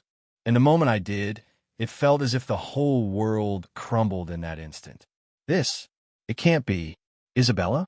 Chapter 162. Took her breath away the moment I saw what was in the box. The air around me started to heat up. This is her. This is Isabella. I knew it immediately. Seeing my reaction, Ember stepped closer to take a look at what was inside the box. And immediately as she saw it, her face froze stiff. Wait, is that what I think it is? Is that someone else? Ember covered her mouth as if she was about to throw up. These are someone else's lungs, I said, finishing her sentence. These were Isabella's lungs, and attached to the organs was a message. One that read, I took her breath away. Is this a joke? This is Alucard's doing, Ember interjected after she swallowed what was about to come out of her mouth. Only he would have such sick humor. Who is this Alucard? He asked the eldest son of the Valemont clan. He asked just trying to rile you up. Don't let him get inside your head. That girl, Isabella, she is alive, right? You can sense it since you're her alpha. Yes, even though it's faint, I can still sense her. That's good, Ember assured me. Plus, she is a vampire. Losing a lung or two isn't that much a big deal. You're mistaken. It is a big deal. This Alucard hurt one of mine. I'll return his suffering tenfold. You don't have to worry about me losing myself to rage. I'm perfectly calm for what has to come. Saying that, I turn my attention back to the ghouls. You may go. Thank you for bringing this to me. They didn't utter a word, only bowed their heads and left. The moment they left, I turned my attention to the witch. She met my eyes as if she somehow knew I wanted to speak to her about something. She smiled and took a seat on my bed, crossing her legs. What is it? She asked. Tell me all you know about this Alucard. I want to learn as much as possible about him. He asks what you think about when you hear of a noble vampire. He asks handsome, arrogant, and cruel all in the same breath. He asks the one set to succeed the clan as current head, but he asks not there yet in terms of power. If I have to make a guess, I'd say he asks slightly stronger than you. I raised an eyebrow at this. How would you know my power level to make such an assumption? I got a glimpse here and there, especially when you were fighting Kagaya. From there, I can make a guess using my magic to analyze you, and based on everything I've seen, this is where I'll rank you. I see. So he isn't someone I shouldn't take lightly. The witch chuckled.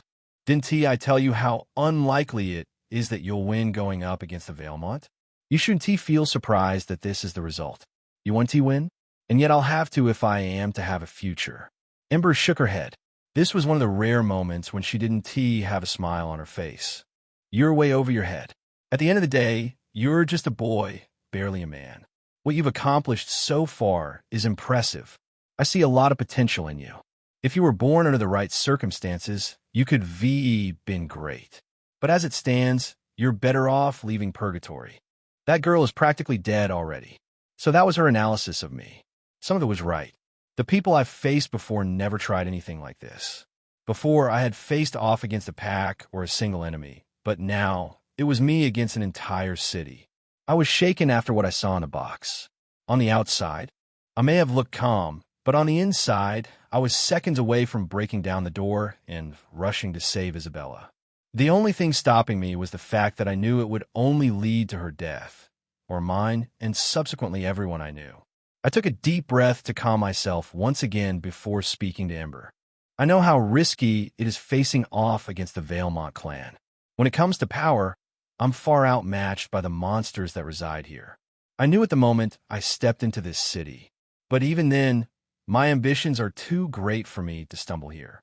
Your ambitions? Ember's posture perked up. I thought the only reason you were doing this was because you were worried the Valemont clan might come after you. Don't tell me you're secretly enjoying the thrill of facing the impossible. Ember smiled and looked at me with curiosity shining in her eyes. Let us just say that conquering one group made it enticing to conquer another. Huh, I bet that's how the Demon King feels. But I wonder if you actually have the guts to see this through after you get a taste of the monster lurking in this city of ours. I'm confident I can, I said before standing up and heading toward the door. You've got somewhere to be? Now I do. From now on, my full attention will be focused on saving Isabella. Everything else can wait for now. What about Alucard? I told you how powerful he is.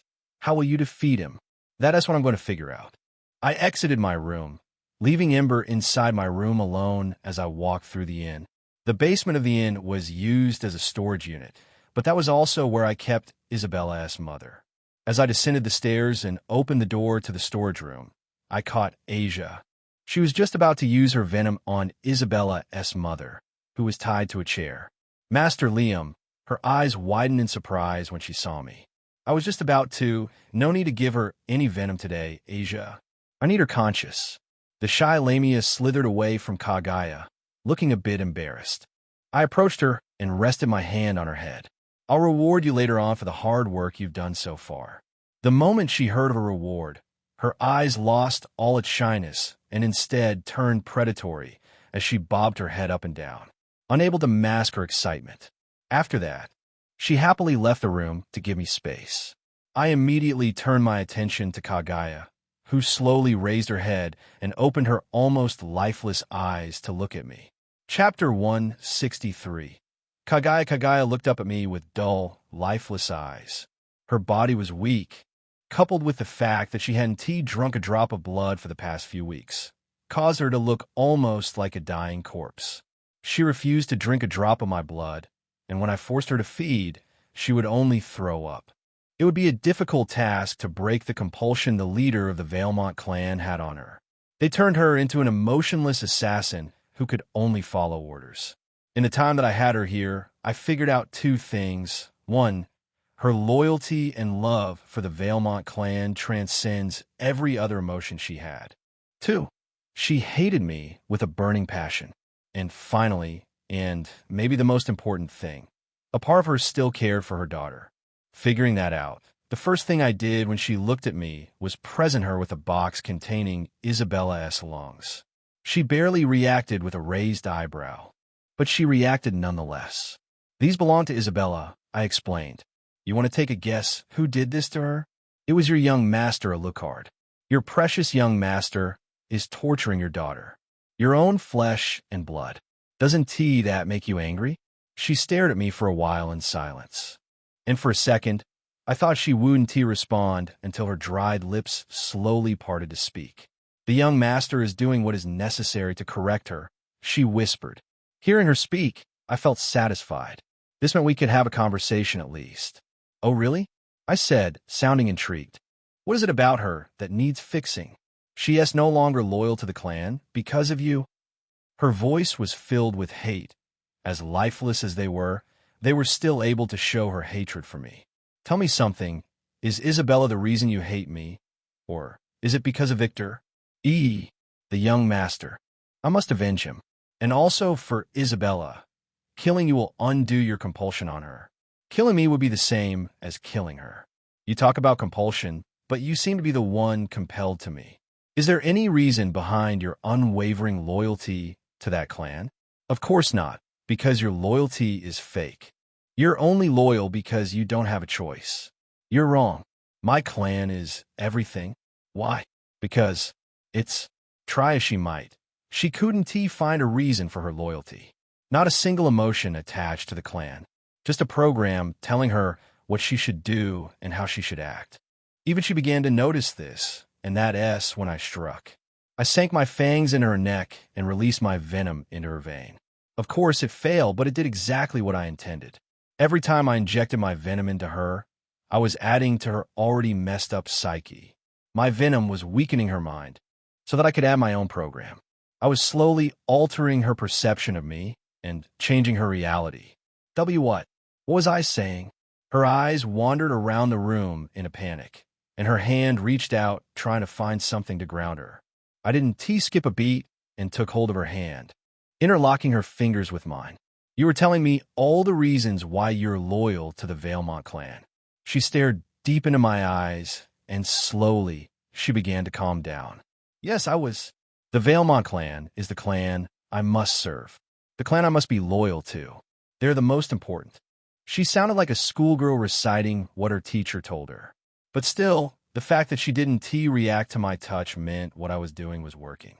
Are they more important than your own daughter or your own alpha? My alpha?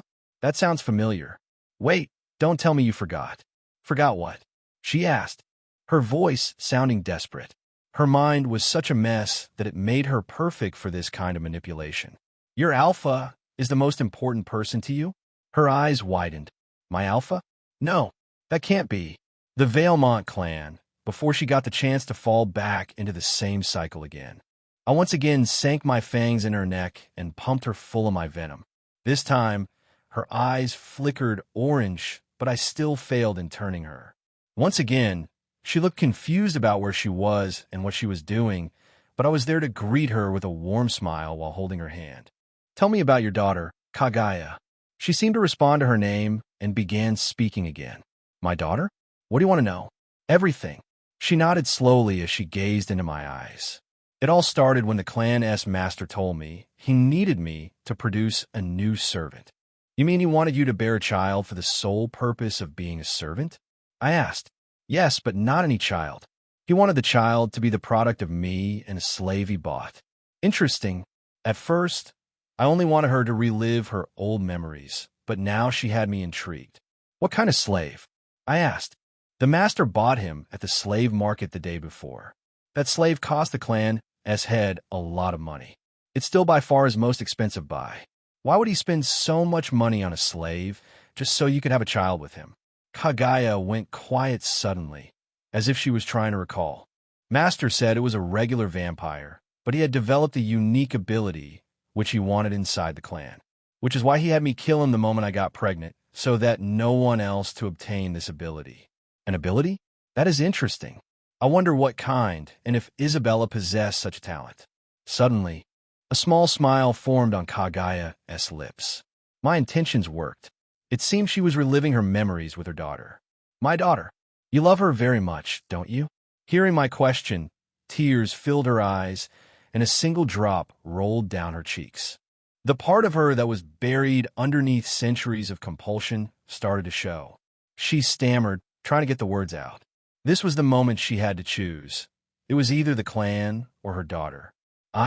Her lips and body trembled as she tried to fight the words out.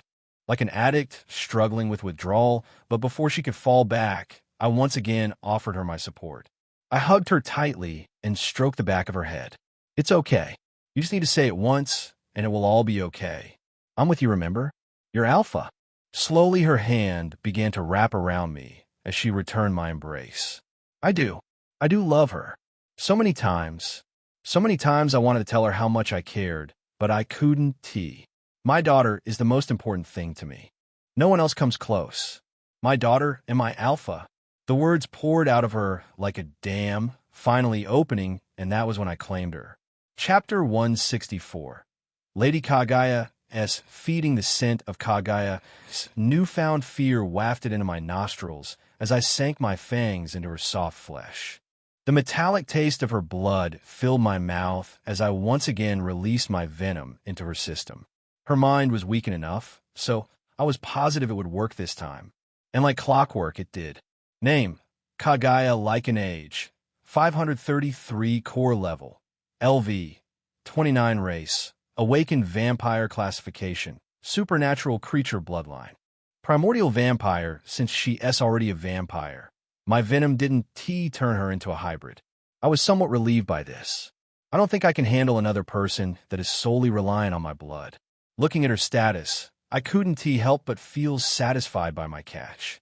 She also a high-level awakened vampire, someone who had already gone through their first awakening. With someone of her power level, I was one step closer to being strong enough to face the Valemont clan. Plus, her skills as an assassin will be invaluable. Kagaya's eyes glowed a brilliant shade of orange, and with just one look, I could tell she was mine. For a woman who normally shows little emotion, she seemed awfully devoted right now. "Do you wish to feed?" I asked. She nodded her head, and without hesitation, she slowly brought her lips closer to my neck. Her chest pressed against mine as she leaned in close. Her heart was beating fast. Too fast. Her hands tried to grab a hold of me, but they were trembling too much for get a proper grip. Is she nervous? Her hot breath grazed against my neck before her needle-like fangs sank deep into my flesh. The moment she sank her fangs into my neck, it felt wrong. She missed my jugular vein completely. Soda, she whispered in a soft, trembling voice before sinking her fangs back into my neck, and once again she missed my vein. Her breathing was erratic, and her body was trembling uncontrollably. I looked at her face, and to my surprise, the Ice Queen was blushing. I never knew this stone-cold assassin had this side of her. This side of her brought a smile to my face, and I teasingly poked her cheek. "You're nervous. It's just a bit embarrassing. This sort of thing is too intimate. It's not proper." I reckoned she was facing the same problem Isabella was. She doesn't have a proper grasp on her emotions. Now that she wasn't compelled, I bet she was feeling all sorts of things she was able to before. And since for vampires, sucking someone else's blood is an intimate act, I understood her nervousness. "Let me help you," I said. At that point, I was standing over her while she sat on the chair. So I promptly untied her, lifted her up, and sat her down on my lap. Her face seemed to glow even more. Her body was so light, almost as if I was holding a feather. "Close your eyes, and I'll guide you along," I instructed. A bit hesitantly, she did as I instructed and closed her eyes. I held the back of her head and slowly guided her to my vein. She seemed much calmer this way, and her heartbeat had slowed down, and her breathing was back to normal.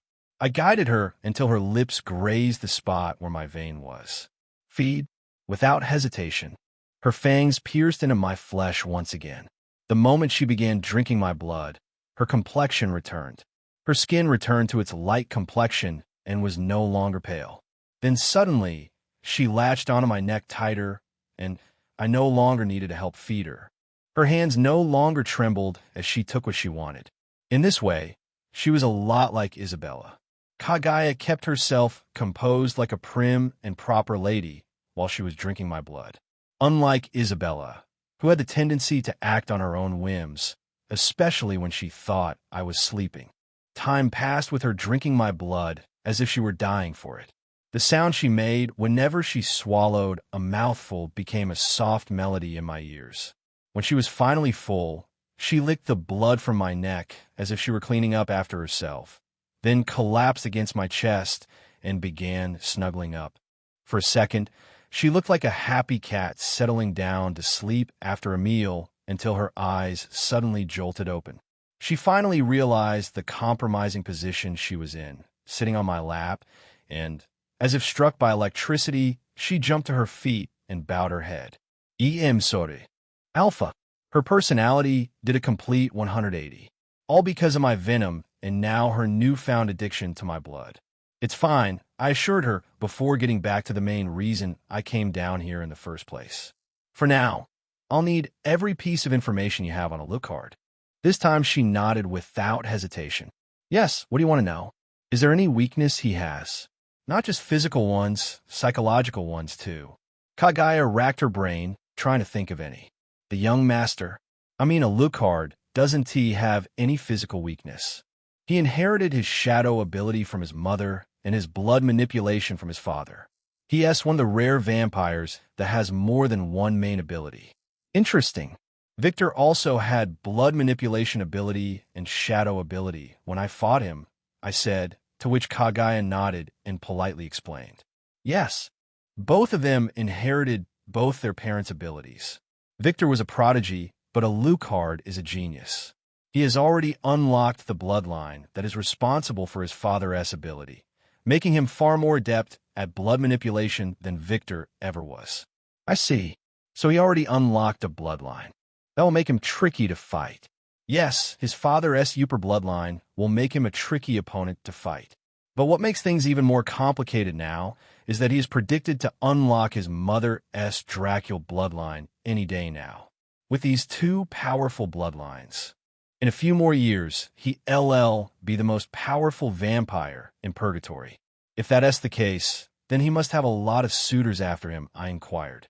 Maybe a lot of noble families are trying to marry their daughters off to him to secure a place.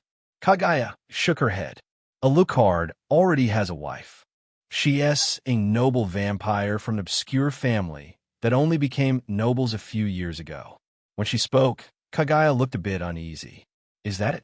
That woman, Alucard's wife, I don't really trust her. Is there a particular reason why? No, it's just my instincts. Something about her makes me uneasy. And Alucard has changed a lot since he married her.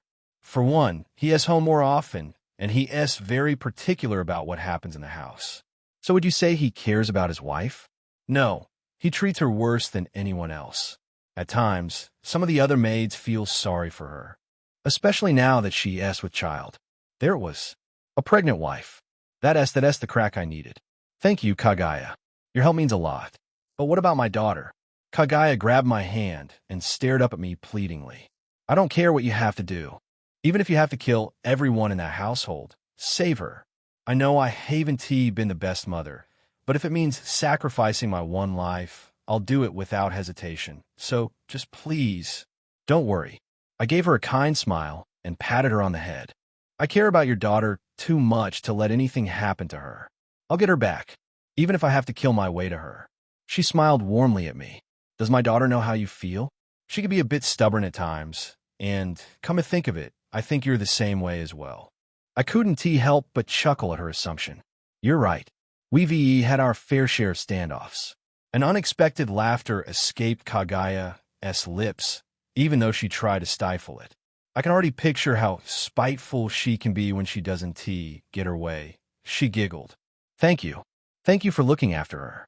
After Kagaya and I were done talking, we went back up to the inn, but before we got to the top of the stairs, we were greeted by an unexpected figure. From the way she was looking at me, I could tell that she was upset about something, and her tail thrashing around behind her only confirmed it. Is something the matter, Sylvie? Chapter 165. Will support you, darling. Sylvie stared down at us from the top of the stairs, arms folded and tail dancing furiously behind her. Is everything all right, Sylvie? Sylvie wants to help save the leech. You mean Isabella? The leech. Suddenly, Sylvie jumped down from the top of the stairs and grabbed hold of my hand. Come with me, Lee. Without giving me any time to respond, she pulled me upstairs and practically dragged me along as we raced through the inn. She seemed a lot more chipper today, as I could hear excited giggling coming from her as we raced along. We ran through the buzzing chatter of the inn until we eventually got back to my room. Then my surprise doubled even further. What are you guys doing here? I asked the moment I saw that Kumo and Celthia were also in my room. Sylvie dragged us here. Celthia said tiredly. We're here to lend you our support, darling, Kumo replied. Wait, is this about Isabella? Have a seat, Lee, Sylvie shouted before shoving me down on the bed. From there, the three girls surrounded me, locking me in. We're worried about you, Lee, and also a bit angry. I could never be angry at my darling. One at a time, please. The three of you are already a trouble to deal with by yourselves. Together, it's 10 times worse, I said, instructing them all not to speak at once, or I feared I would have an aneurysm. Ember told us about what happened earlier. About when those ghouls brought that box to you, Celthia explained. Ever since then, we could sense that something wasn't quite right with you. So we've been worried. So that's what it is. You don't have to worry. I'm fine. No, you're not. We can sense it, Kumo spoke up. We just want to help, Lee. Since we're all connected to you, we can feel your emotions. So, it's no use lying to us, Sylvie said. And suddenly Celthia stepped forward. Darling, you remember the promise I made to you not long ago. That I will be there to help you no matter what. It won't be fair if you don't allow me to fulfill my part of the promise. Allow us to help. Celthia pleaded. Stop ignoring us, darling. You haven't called on us for anything since we've been here. Allow us to fight by your side, darling. We'll help get Isabella back, Kumo said. I understood where they were coming from. They wanted to help me fight against the vampires. It will be dangerous. The vampire I'm going up against is formidable. I'm not sure if I can beat him on my own. That's why we'll fight beside you, darling, Celthia said, interlocking her fingers with mine. All of us will fight beside you. We'll help bring the leech back to you. Seeing them eager to help me, I couldn't help but feel happy. By myself, maybe I couldn't win against the Lucard, but with their help, it was more possible. Thank you all. Your support means a lot. As much as I would like to take the credit. It was all Sylvia's idea. She felt that something was wrong the moment those ghouls came. Plus, she was trying to convince us for a while now to help you save Isabella, Celthia said. She's right. Sylvie was the one who came up with the plan to help, Kumo agreed. Is that so? I stood up from the bed and walked over to Sylvie. Her ears were drooped, and her tail was hidden between her legs. She was clearly embarrassed by Celthia and Kumo. You did a good job, Sylvie, I said, patting her on the head. Does Sylvie get a treat? What kind of treat would you want? Sylvie wants lots and lots of meat, and also tummy rubs. And also Spidey and Fishy deserve treats too. Celthia's smile twitched when Sylvie referred to her as Fishy, while Kumo didn't even seem to notice her being referred to as Spidey. All right then, I'll treat you all. Let us go down to the inn. The four of us went down to the inn together. It was as crowded as ever. The moment we entered, everyone's gazes shifted to us. It seemed Celthia had turned into a local celebrity and was attracting quite a few customers who had heard tales of her beautiful voice. She interlocked her arms with mine and ignored them, keeping her head held high as they gazed at her in awe. It wasn't just her voice, but her beauty was otherworldly too. It seems Sylvie is maturing a bit more. At least my teachings aren't going to waste, she commented as we walked side by side. Kumo and Sylvie were walking along in front of us. Sylvie sniffed the air, taking in the aroma of the hall, while Kumo mainly looked around curiously. Are you proud of her? I teased. I'm just satisfied that she's developing, that's all. Soon, we found a comfortable seat around a table and settled in. The moment I sat down, Sylvie laid down on my lap, staring up at me. Sylvie wants tummy rub. She didn't waste a second and lifted up her shirt to show me her stomach. She was clearly expecting me to rub her stomach now. Her tail danced behind her in anticipation. I slowly placed my hands down on her soft stomach, and the moment I did, her body shuddered. She purred softly as I massaged her stomach. As for my treat, Kumo suddenly spoke up, her face crimson red and her voice trembling slightly. I want an indirect kiss. Oh, quiche. That is quite bold of you, Kumo. I never expected it. She said an indirect kiss, darling. Not a real kiss. Meaning, the two of you will drink from the same cup, Celthia explained. Really? That's it? I looked at Kumo, and she was blushing uncontrollably, her chest heaving with every steamy breath that escaped her mouth. She was getting that worked up over an indirect kiss. As perverted as ever, Kumo. You can't even ask for a real kiss, Celthia teased with a smirk on her face. My heart can't take it yet. But in due time, if things progress steadily, we'll move on to that kind of stuff. But for now, you're stuck being a pervert. Just then, Asia approached us to take our order. Chapter 166. Might Asia approached us with a gentle smile on her face to take our order. After she took our order, She promptly left. So how are we going to go about saving Isabella? Cynthia asked once we all received our order. A major part of the plan will require Kagaya, I replied. After hearing her name, the stealthy assassin lurking in the shadows finally revealed herself. The moment she did, they all looked at her with surprise on their faces. They didn't even realize she was following them. Kagaya gave them a polite bow before standing at my side. It makes me happy that my daughter has friends that are willing to risk their lives for her. They all said nothing and instead stared at her in utter bewilderment. You managed to break her compulsion, Cynthia sputtered out. Yes, I did. Kagaya is now the newest member of our pack. It's a pleasure to meet you all. Kagaya once again bowed her head. So what are we going to need her for again? Cynthia asked. Kagaya knows the ins and outs of the Valemont clan. We can build our plan to rescue Isabella around her knowledge. Plus, she is the only one who can get close to them without drawing suspicion on herself. They probably think it's impossible for someone to break her compulsion. We'll use that to our advantage. I see. Cynthia nodded along, seemingly agreeing to my logic. Wow, as expected of my darling. You really are a genius. Lee is a smarty pants. Sylvie giggled from her place laying down on my lap. Yes, you seem quite capable for someone so young, Kagaya agreed. I'm most impressed. I listened to their compliments while nodding along, but in truth, something else caught my attention. A small group consisting of 8 members entered the inn. The moment they entered, I felt the atmosphere change. But no one else seemed to sense it since this group was doing a good job of suppressing their presence. Their eyes wandered around the inn before finally landing on us. And it was at that moment I finally realized what happened. This was a trap, before I even had the chance to warn the others. The vampires who entered the inn attacked. The first to attack erupted a fireball from the palm of his hand. The attack tore through the air, heading straight towards me. I didn't react. I didn't have to. Fire and heat had little effect on me. I realized this a while ago. Unless it was fueled by dark magic. I had a high resistance to heat. The only thing I did was protect Sylvie so she didn't get burned. The fireball exploded when it impacted on my chest, but the only thing it accomplished was singeing my clothes. Everyone at the table reacted instantly after the fireball exploded. Cynthia sprang to her feet, small droplets of water already dancing in the air as she set her sights on the vampires, while Kumo's entire lower body transformed into that of a black widow spider, the 6 predatory eyes on her forehead glowing menacingly. Kagaya immediately took a battle stance. She didn't have her wooden stakes, so instead she extended the nails on her fingers to use as a weapon. Are you all right, Sylvie? I asked, inspecting her to make sure she didn't have any burn marks. After I inspected Sylvie, I returned my attention back to the vampires.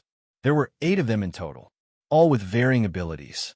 The 8 of them met Cynthia, Kumo, and Kagaya head-on, while Sylvie and I were a bit late to join the fray. The moment Sylvie escaped from her earlier trance state, she sprung into action, and within seconds, she already killed 2 of the vampires. The speed at which she moved was terrifying. It was difficult for the vampires to keep up with her seemingly erratic movements, especially since they weren't used to it. She had the vampires running in circles, trying to predict her movements, and when they least expected it, she struck at their most vital spots. Cynthia's fighting style, on the other hand, was a marvel of efficiency. She moved elegantly and gracefully as she controlled water magic. She used the water as a blade, slicing the vampires' limbs before they could even get close to her, while Kagaya flickered through the chaos. She didn't stay in a single place for more than a second before she was gone. A master assassin hunting down those she once fought beside. The vampires were left stumped when they saw their most prized weapon fighting against them. Kumo's fighting style was a bit more brutal than the others. She used her giant spider legs like a spear, puncturing it through her opponent's chest. She also used her web to throw the vampires off balance by aiming for their feet, and the moment they fell, she would mercilessly claim their lives. All around us, the inn was in a panic. Vampires attacking was the stuff of nightmares for them, and so most didn't waste a second before rushing towards the exit. I gazed at the battle before I myself was attacked. It was the same vampire who shot the first fireball. His hands were covered in flames as he threw his first fist at me. I lazily leaned back and watched it sizzle past my face. The vampire gritted its teeth, its eyes blood red as it threw another punch. This time, aimed for my torso. I ducked below his punch and grabbed the vampire by the throat. With a single tug of my hand, I ripped out the vampire's throat. A fountain of blood spewed from the vampire's wounds. The vampire desperately tried to cover its wounds, but the moment its body was left unguarded, I dug my claws into its chest and ripped out its heart. The vampire collapsed to the ground with a wet thud. Fighting side by side, we mercilessly killed every last vampire that made it into the inn until their bodies lined the floor. How? How did they find us? Kagaya asked when the last of the vampires fell. They followed the ghouls, I answered.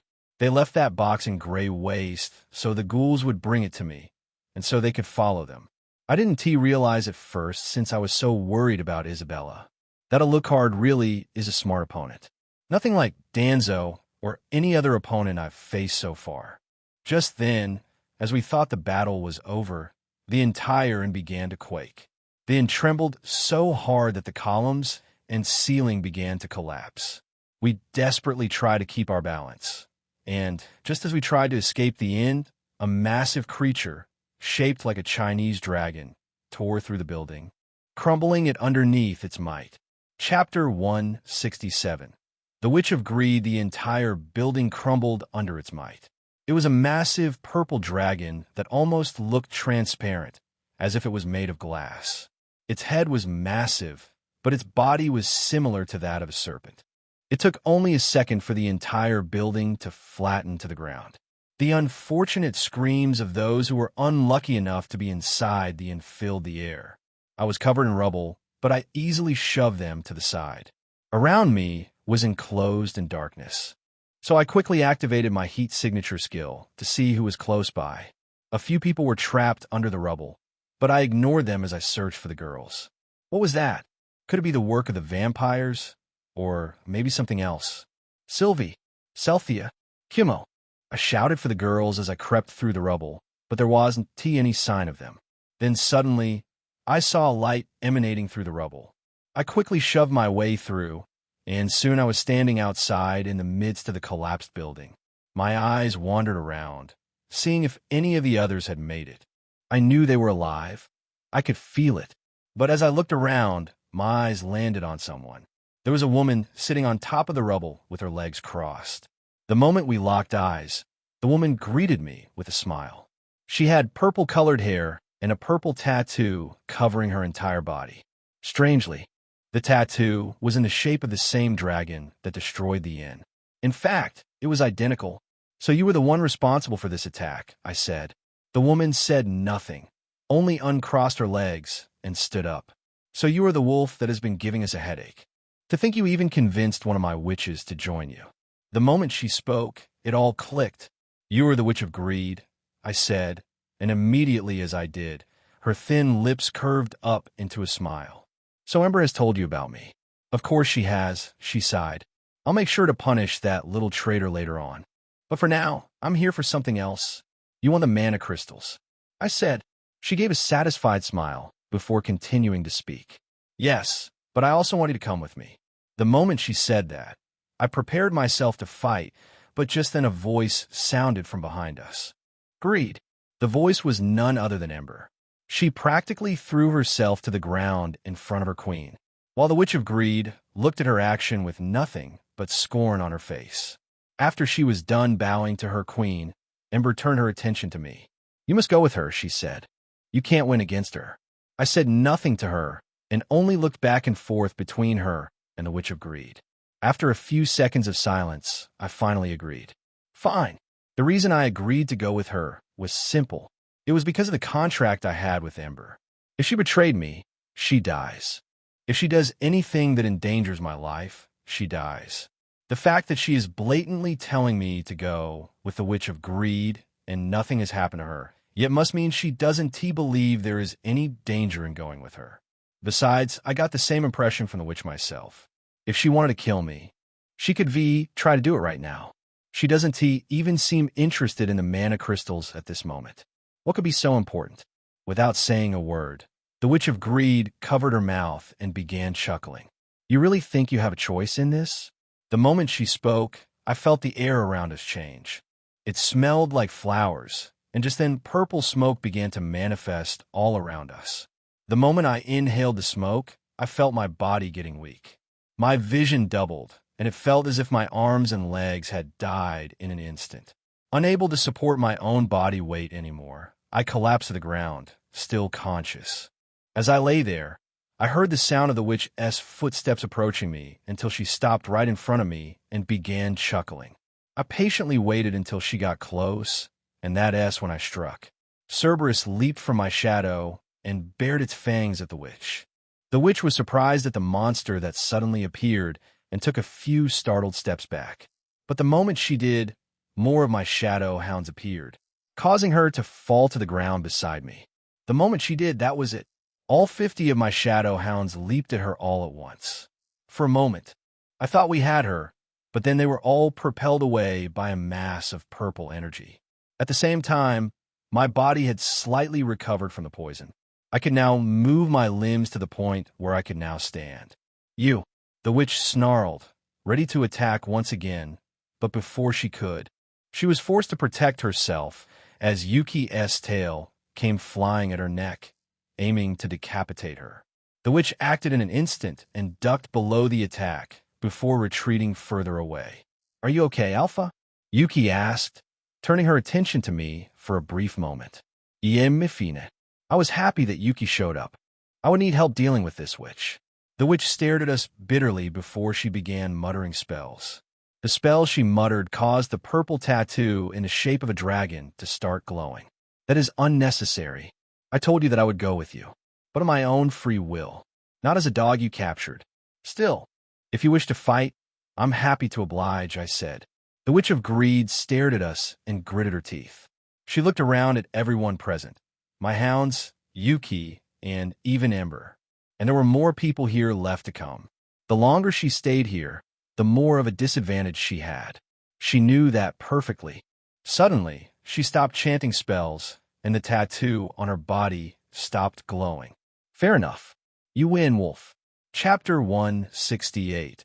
A secret the Witch of Greed relented and raised her hands to signal her surrender, all while keeping a small smile on her face.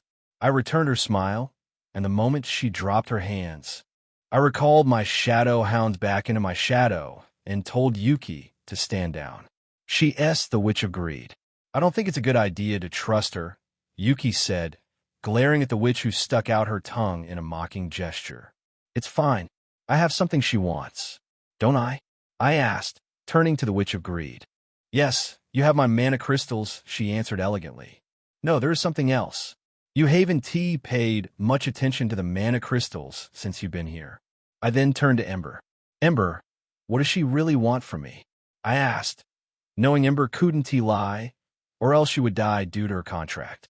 The Witch of Greed glared at Ember as if trying to intimidate her to keep her mouth shut, but Ember couldn't comply to such an order. I don't know exactly what the Witch of Greed wants from you, but the two of you share mutual interests. That is why I advise you to go with her, Ember replied. Mutual interests? I asked, raising an eyebrow.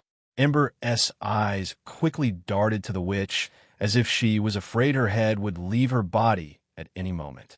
She was sweating profusely as she was trapped between a rock and a hard place. She paused and took a deep breath, knowing she couldn't lie. Both of you have a strong dislike for vampires. Interesting. Is that so? TSK. It's not smart to speak out here so openly. That's why I offer to take you somewhere else, the witch snapped. Your offer was to kidnap me against my own will, I reminded her, to which she only folded her arms and snorted. Very well then. You're right. Let us go somewhere else, I agreed. The witch didn't waste a second and forced a smile. I know the perfect place. A few moments later, we arrived at a mansion right at the edge of the city. The mansion itself seemed vintage.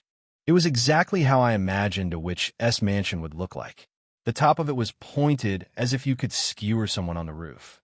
A row of butlers lined up for us as we stepped into the mansion. They all bowed their heads in servitude as we walked past. Strangely, I noticed that all her servants were muscular men. "Why are all your servants muscleheads?" Yuki asked with a frown on her face. The witch flashed an amused smile before answering. "I like eye candies," the witch answered simply. "PFF. I just think you like attention," Yuki mumbled, seeing how her servants were gawking at her with lewd gazes.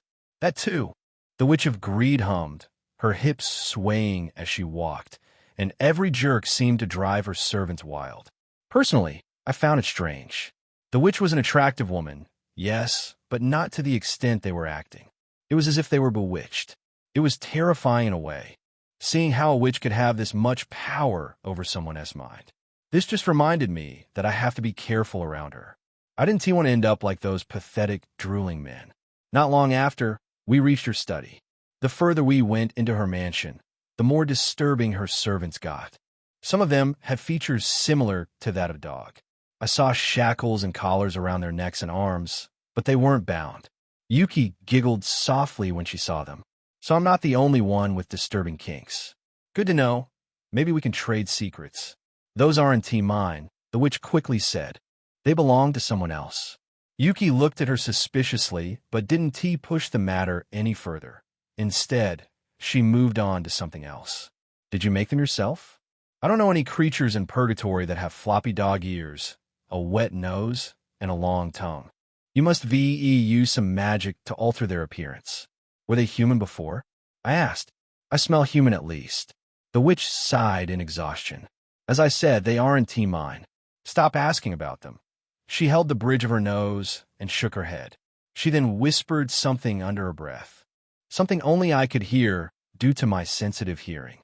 This is so embarrassing. Curse you, Aphrodite. Soon we got to the witch's study, and with a small vein popping out of her head, she took a seat and beckoned us to take a seat. We took a seat in front of the witch while she sat in front of her desk. "So, about what we were discussing," she began. "Yes, tell me, why do you hate vampires?" I finished. Her smile twitched. "I don't hate vampires. I just think that this city is better run by us witches," she answered arrogantly. "Now I understand why they call you the Witch of Greed." I was beginning to form an idea about the reason why she wanted to speak with me. "This is about Alucard. Isn't it?" I asked. After what Kagaya told me that Alucard had the potential to rule over the city in the future, and what this was just said about believing that witches should be the ones ruling the city. Putting things together, it made sense that this witch would want to get rid of such a threat. And since everything was set for me to go up against Alucard, she was basically trying to use me to get rid of the thorn in her side. Yes, whatever you're thinking is correct. Ember once told me you were smart for a wolf. Watching you now, I could tell she was correct. I wish for you to kill Alucard. "Oh, does that mean you plan to fight beside me?" "You know how formidable he is," I said, to which the witch sighed. "You know I can't do that. If the vampires even find out that there is a conspiracy against them, then it could lead to war between vampires and witches. This war would be as bad as the Great War that took place all those many centuries ago. But if an outsider was to get rid of him, things would be different. So you don't plan to help?" "I do actually. I have information that would be critical for you defeating Alucard." The witch signaled for me to approach her with just a wave of her finger. I decided to indulge her and leaned in close so I could hear what this big secret was. At first, I thought it would be nothing, but as the witch whispered into my ears, I felt as if everything I thought I knew shattered. My whole perspective on the situation changed in an instant. Chapter 169. Schemes. My mind began to race the moment I heard the witch's secret. She was right. This single information could decide everything. "You witches are something else. I don't know if I should feel impressed or terrified," I said. "I generally consider myself to be a bit of a schemer, but these witches were something else. Preferably both," the witch chuckled. "What is it, Liam?" Yuki asked, looking eager to be clued in. The witch placed her finger on her lips, instructing me to keep quiet. "This secret should stay between you and me for now. If anyone finds out, then not only will you not get Isabella back, but the entire city might suffer as a consequence," she said. I agreed with her. "It's best not to tell anyone for now." Something like this could easily jeopardize Isabella's safety. I'm sorry, Yuki, but I'll keep this a secret for now. No fair. She folded her arms and pouted, clearly displeased. Now, down to the next issue at hand. The Witch of Greed said before directing her attention at Ember, who was sitting beside me, visibly trying to make herself seem smaller, so she isn't noticed. Not only did you not obtain the mana crystals, but you joined up with the enemy. Such an act can't go unpunished. Ember's breath stopped as the Witch of Greed stared at her. Suddenly, her eyes darted to me as if expecting me to save her. The only way I could possibly do that is if I decided to trade the mana crystals for her life. But was she worth it? I haven't even begun to learn magic yet, and Khaleesi said mana crystals will be crucial for me to learn. Trading them to save one treacherous, which doesn't seem to be worth it. Liam, Ember threw herself at me, practically begging. You don't know what she'll do to me. The torture will last for days. She'll use my blood, sweat, and tears to make her potions. I helped you, remember? The Witch of Greed said nothing and only stared at us with a sly smile on her face. She was clearly hoping that I had developed such a relationship with Ember that I would trade my treasures to save her life. Both of them were trying to manipulate me in their own way. You're on your own, Ember. You'll have to figure a way out of this yourself. What if I allowed you to turn me? She pleaded. That's what you've always wanted, right? For me to join your pack. Yes, a witch would be a valuable asset to my pack, but now that I have a little more experience, I think I'd rather have one of the Queen Witches join my pack. The Witch of Greed immediately raised an eyebrow when she heard this. Awfully ambitious. Aren't you?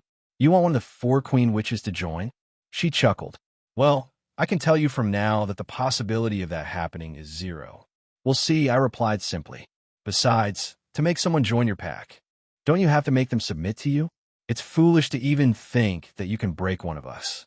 I have my ways. Huh, such arrogance will get you nowhere here. Anyway, I said, wanting to change the conversation. Pertaining to Ember, you can do whatever you want with her. It's none of my business. Liam, please.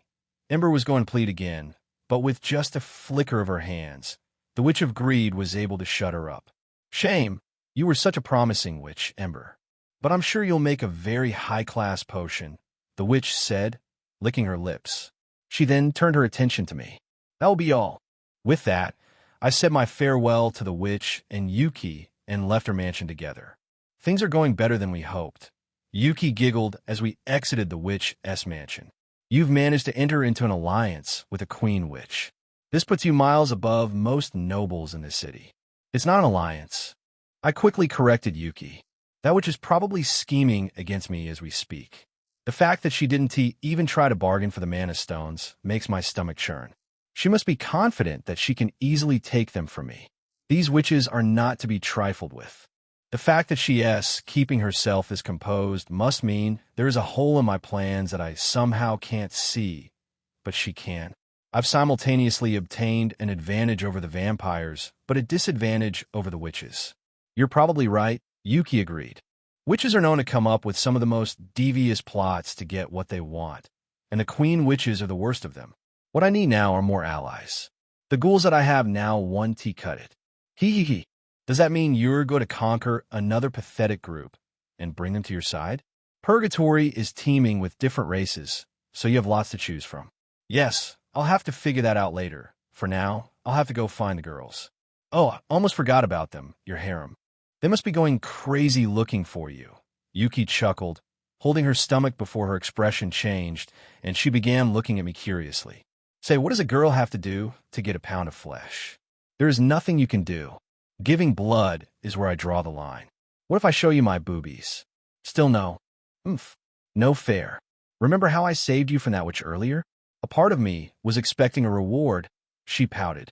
What if I offer you the same deal? I'll let you bite me all over. A lot of ghouls would kill for such an offer. Not interested.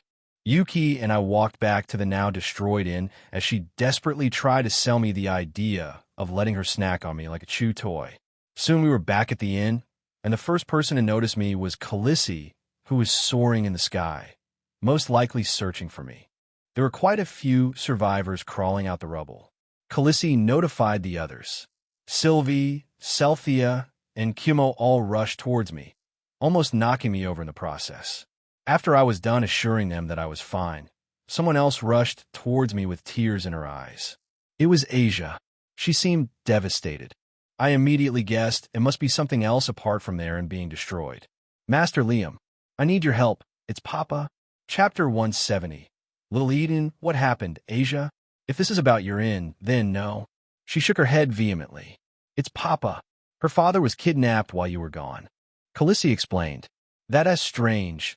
Who would want to kidnap the innkeeper? It was the Lamia Queen, Asia cried. The Lamia who showed up here blamed my father for the destruction of the inn and carried him off. Since they blame Papa for what happened to the inn, they might try to hurt him. Please, you have to help him. The Lamia Queen, huh? I've heard Asia mention her a few times. I've heard she's obsessed with high-quality blood, so going to meet her would be like dangling meat in front of a starving lion. Still, this might be another opportunity to curry favor with her. I know what I'm asking of you is dangerous, but we have to save Papa. I slowly reached out and began comforting the crying girl in front of me. Don't worry, I'll ensure your father has safety. Really? She stared up at me in disbelief, and I slowly wiped the tears from her face, which caused her cheeks to flush pink. Hey, Lamia, keep your hands to yourself, Celthia shouted as she saw how Asia clung to me. She must be courting death, Kumo agreed, her eyes turning slitted. Ah, yes, I'm sorry. Asia quickly apologized and moved away from me when she saw the girls glaring at her. Can you tell me where I can locate the Lamia Queen, Asia? I asked. Ah, yes, we built our home underneath the city. It's like an intricate maze. If you're not familiar with it, then you can easily get lost. The only way you can even enter is if you have a Lamia accompanying you, she quickly stated. Can you carry me there? Hearing my question, Asia's face brightened up. Yes, of course. She shouted in a high-pitched voice before slithering off. Follow me. We did as she said and followed behind the Lamia, eager to save her father. She brought us to a statue that usually sits behind the inn. The statue was of a giant snake with its mouth open. When we got to the snake statue, Asia bit into her wrist and dripped the blood into the snake's mouth. The eyes on the giant snake statue glowed red for a brief second before returning to normal. After that, the sound of mechanics and gears could be heard before the statue slowly began shifting aside, revealing a winding staircase. There are entrances like this located all over the city, Asia explained. Only Lamia blood can open the entrances. Is this a precaution so you don't get attacked by vampires or witches? I asked. Something like that. Our queen wasn't strong enough to match the vampires and the witches in the Great War. Hence she couldn't become one of the leaders of Purgatory. Our queen was worried that the vampires and the witches would want to treat us like slaves. Hence we retreated down here, where we would have more freedom. We call our home Little Eden. I see. But how do you even survive down here? I'm guessing there isn't a lot of creatures down here to hunt. Asia nodded. Yes, you're right. But remember I told you that our society would be similar to bees. My father and I would be the worker bees. Lamia, like us, would go out and work to make sure that everyone survives. The blood we make from the inn is shared equally among everyone. The queen makes sure of it. That makes sense. After Asia briefly explained how her society worked, she began slithering down the stairs and entered the cavernous expanse below. We followed behind her, careful of our footsteps so we didn't trip. Lamia venom is also extremely valuable, Asia continued. We use it to make our signature liquor, and sometimes witches buy it in bulk to make potions. That does explain why you've managed to survive so long. Soon, we were at the bottom of the stairs, and the paths before us stretched in all directions. It was like a maze with no end in sight, but luckily we had Asia to guide us through. We followed her as she made many twists and turns through the path. A part of me thought it was impossible to remember such a detailed path through, but Asia seemed to be doing so perfectly. So we could hear different sounds. Sounds of Lamias going through their day. We passed by a few of them, and all of them looked at us strangely as we followed behind Asia. Some were in awe, while others were terrified. I'm sorry for how they are acting. A lot of Lamias have been down here for their whole lives, and have never seen a creature that can walk on two legs. Asia said before stopping and leaning in to whisper something to me. By the way, can you make sure you don't bleed here? Your type of blood can cause a commotion. No problem, I answered calmly. Soon we ran into our first sign of trouble. Us traveling through had caused a commotion, so a group of male lamias, spears in hand, came to pay us a visit. Explain yourself. A lamia with the muscular upper body of a human and the lower body of an anaconda spoke to Asia while we stood behind her, trying not to make any sudden moves from the lamias pointing their stone spears at us. What are you doing guiding a group of outsiders through our home? I brought them to see the queen. The male lamia looked at her in confusion. Did your majesty summon them? He asked. No, but they are here to clear my father's name for what happened to the inn. They prove that he is innocent. The male lamia only looked at her and shook his head. Who are you to make such a decision? Our queen is the one who will decide if your father is innocent or not. Saying that, the lamia ordered the others to capture us. The lamias acted immediately and moved to capture us, but at that moment, I used my claw to open a vein in my wrist. The scent of my blood wafted through the air, and with it, chaos ensued. Chapter 171. The Lamia Queen 1. The moment my blood hit the ground, the lamias erupted in a frenzy. Their eyes turned slitted as sharp fangs protruded from their mouths. They all stared at me greedily, as if they wanted to plunge their fangs into my neck at any moment. Asia brought me here for your queen. She told me how much your queen loved high-quality blood, I explained. The lamia opened his mouth in shock. But this blessed quality blood, do you still want to deny us entrance? The lamia gulped hard as he stared at the drop of blood on the floor. It wasn't just him. They all were staring greedily at the blood, and I could hear the sound of more lamia approaching in the distance. After a while, he finally spoke. Take them to the queen, he shouted, and immediately we were carried off. There were several sections of Little Eden that resembled a snake den, meaning they all slept in groups separated by gender. I'm guessing this is only until their mating season. I picked up on these small details by observing their settlement as we were carried off. The labyrinth in which they lived was such that it looked easy to get lost, even with my senses. I can't say that their lifestyle was the most efficient, but it seemed to work for them, and it was better than most. We were watched from the sidelines by lamias who looked as if they wanted to jump at me and devour me at any second. It was understandable. Most NT smelled this high-quality blood in their lifetime. Soon a crowd was formed. Get back! The ones escorting us with spears shouted and threatened to kill anyone that approached us. Seems you caused quite an uproar, Khaleesi chuckled. Sylvie stood in front of me protectively, baring her fangs at any lamia who dared to get close.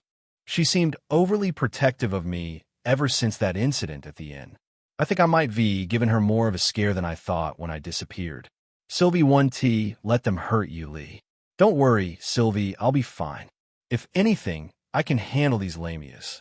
She shook her head stubbornly. Sylvie will protect Lee. She went feral while you were gone. Even though we tried to explain that you were still alive, Kimo said. She almost went on a rampage in purgatory looking for you. We had to restrain her, Celthea sighed. Darling, you shouldn't forget that before you and Sylvie met, she was a heartless killer who murdered countless werewolves. If anything happens, she could go feral and cause a bloodbath. Celthea was right. I have forgotten what Sylvie was like before we met. The Moon Princess.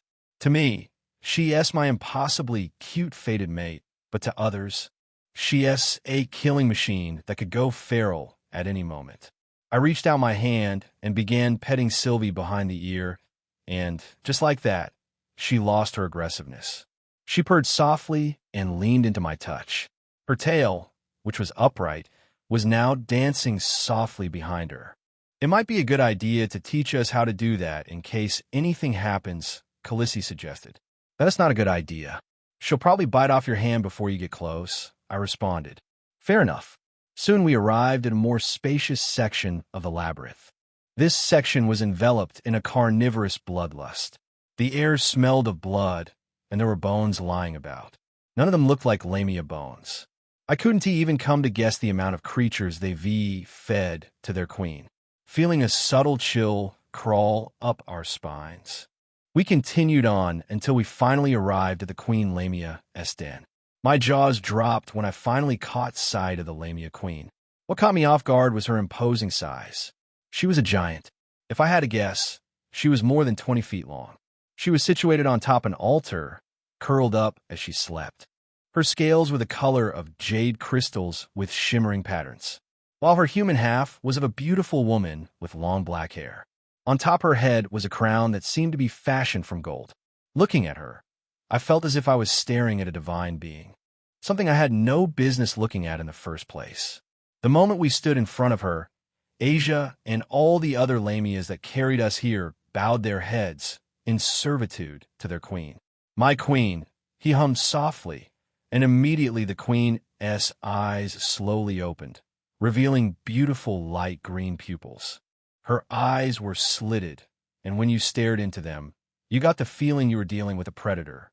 Her serpentine tongue softly flickered out of her mouth, tasting the air before lifting up her head. "We've brought a gift here for you," the male Lamia continued. "A gift?" Her voice was regal, exactly like a queeness. Her eyes darted towards us, but she didn't seem much interested before turning her attention back to the male Lamia. She must have thought it was her usual midday snack. "Yes, my queen." The Lamia spoke with a proud smile on his face, as if he had acquired gold itself. "We have finally found it. My queen, the person you were looking for. The person with blessed quality blood." The Lamia queen, who moments ago looked as if she was going back to sleep, suddenly sprang up with a loud hiss. Her eyes widened, glinting like a predator's. "Show me where they are, and if you're lying." Her voice rang cold in the air with the threat of what would happen if he was lying. One of the Lamias standing around us shoved me forward so their queen could get a look at the person she wanted. Her eyes scanned me up and down before her enormous body stood upright. Her snake half slithered towards me and began wrapping itself around me. "Lee, it's fine, Sylvie." The queen proceeded to lift me up and brought me closer to her maw. Chapter 172. The Lamia Queen too. The Lamia Queen raised me towards her. Her serpentine tongue licked the air, and her face held a slight blush. "You don't look all that special. Like a flimsy little human, or maybe a vampire," she said as I was finally close enough for her to take a good look. "I'm more than what I seem," I replied. "Do tell, what are you?" "I'm a werewolf." She paused for a second as if trying to figure out if I was lying or not. "A wolf with blessed blood? That's unlikely." "Well, doesn't matter. As long as the product is good, I don't care what you are." The queen spoke, and she was practically drooling. Her fangs glistened with saliva and venom. I wanted to get a feel for her personality, which is why I allowed her to lift me up. Her personality was exactly what I imagined it. I didn't need more than a few seconds to know exactly what it would take to break her. As the Lamia dangled me in the air like a tasty piece of meat, I turned my attention to the girls watching from down below with bated breaths. "Kill whoever you have to, but capture the ones who surrender," I commanded. The queen raised an eyebrow to the order I gave to the girls, but she didn't react, and that cost her everything. Sylvie sprung into action the moment I gave the order. She ripped out the male Lamia's throat before he could even react, while Cynthia only needed a single touch to rid their body of every drop of liquid, turning them into husks. Kumo's webs shot out, incapacitating the Lamias rushing to surround them, and Khaleesi boredly yawned as her staff appeared in her hand. She pointed her staff to the entrance of the vast room where more Lamias were rushing in after hearing the commotion. They were all met with a cruel fate as an explosion of dark magic rippled from the staff, consuming them whole.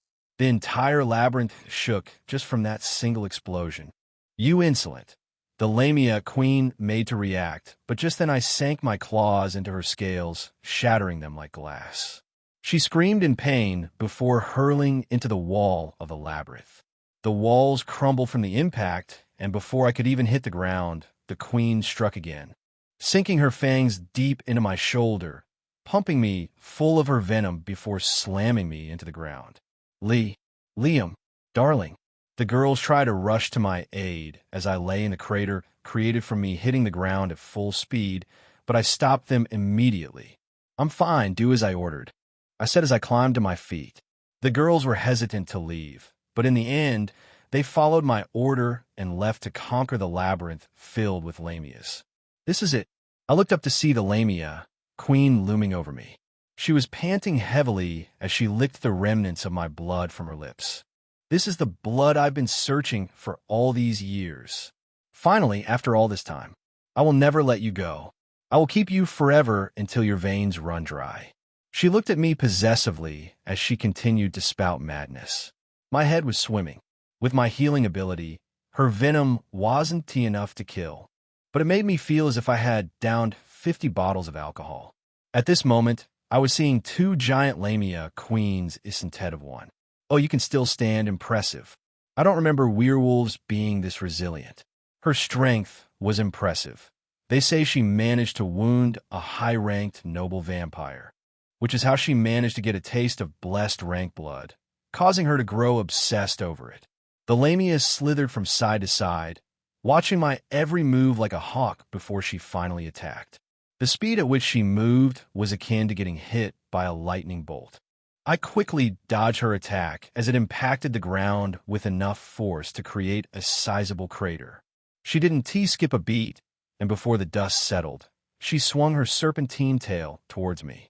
I took the brute force of the attack while managing to latch onto her tail without losing balance. Using her momentum, I propelled her towards the wall. She impacted with a loud crash, which caused the entire room to shake. Just then, I heard the distant screams and shouts of her people. It sounded like the girls were causing quite the commotion, especially that demon Khaleesi. I could hear her spells going off in the distance and the terror of whoever was foolish enough to get caught up in the attack. Hearing the distant screams of her people, the Lamia queen looked panicked. She scrambled to get up and rushed toward the exit in panic, but before she could, I stepped on her tail, stopping her in her tracks. "We're not done, Your Majesty. Let's have a proper talk. You, dog." Her eyes were dripping with hate as she once again came at me. Her sharp fangs snapped at my throat, but before she could get a bite in, I ducked below her attack, and like skinning a wild animal, I dug my claws into her scale hide. She released a loud, hideous scream, one that shook the very foundation of Eden. She thrashed around trying to shake me off, but I was relentless. My claws were like surgical tools, dismantling her scales and snapping at the flesh below. I didn't aim to kill her. Her pain, coupled with the sound of her own people's suffering, would bring true despair. That despair would be a foothold for claiming her as part of my pack. Not only her, but her whole colony. Hearing their queen-esque screams would also cause despair among her people. For that reason, I aim to get the loudest scream as possible out of her. Everyone has ways in which they could be broken or made to yield. When I gazed into her predatorial eyes, I judged that this was the only way, so I acted accordingly. Chapter 173. The Lamia Queen 3. Soon the Lamia-esque scream became a soft symphony. The louder she screamed, the more the sound would be distorted by the walls of the labyrinth. I continued torturing her until I finally heard the words I had been waiting for all along. "Kill me," she screamed. No, she practically begged. By then I had completely removed the scales from her tail. The room was scattered with small fragments of what remained. My claws were drenched in her blood to the point where it was completely discolored by her blood. I knelt down in front of her. She was on her stomach, desperately trying to claw away. "Is that so? Do you really wish to die right here? Right now?"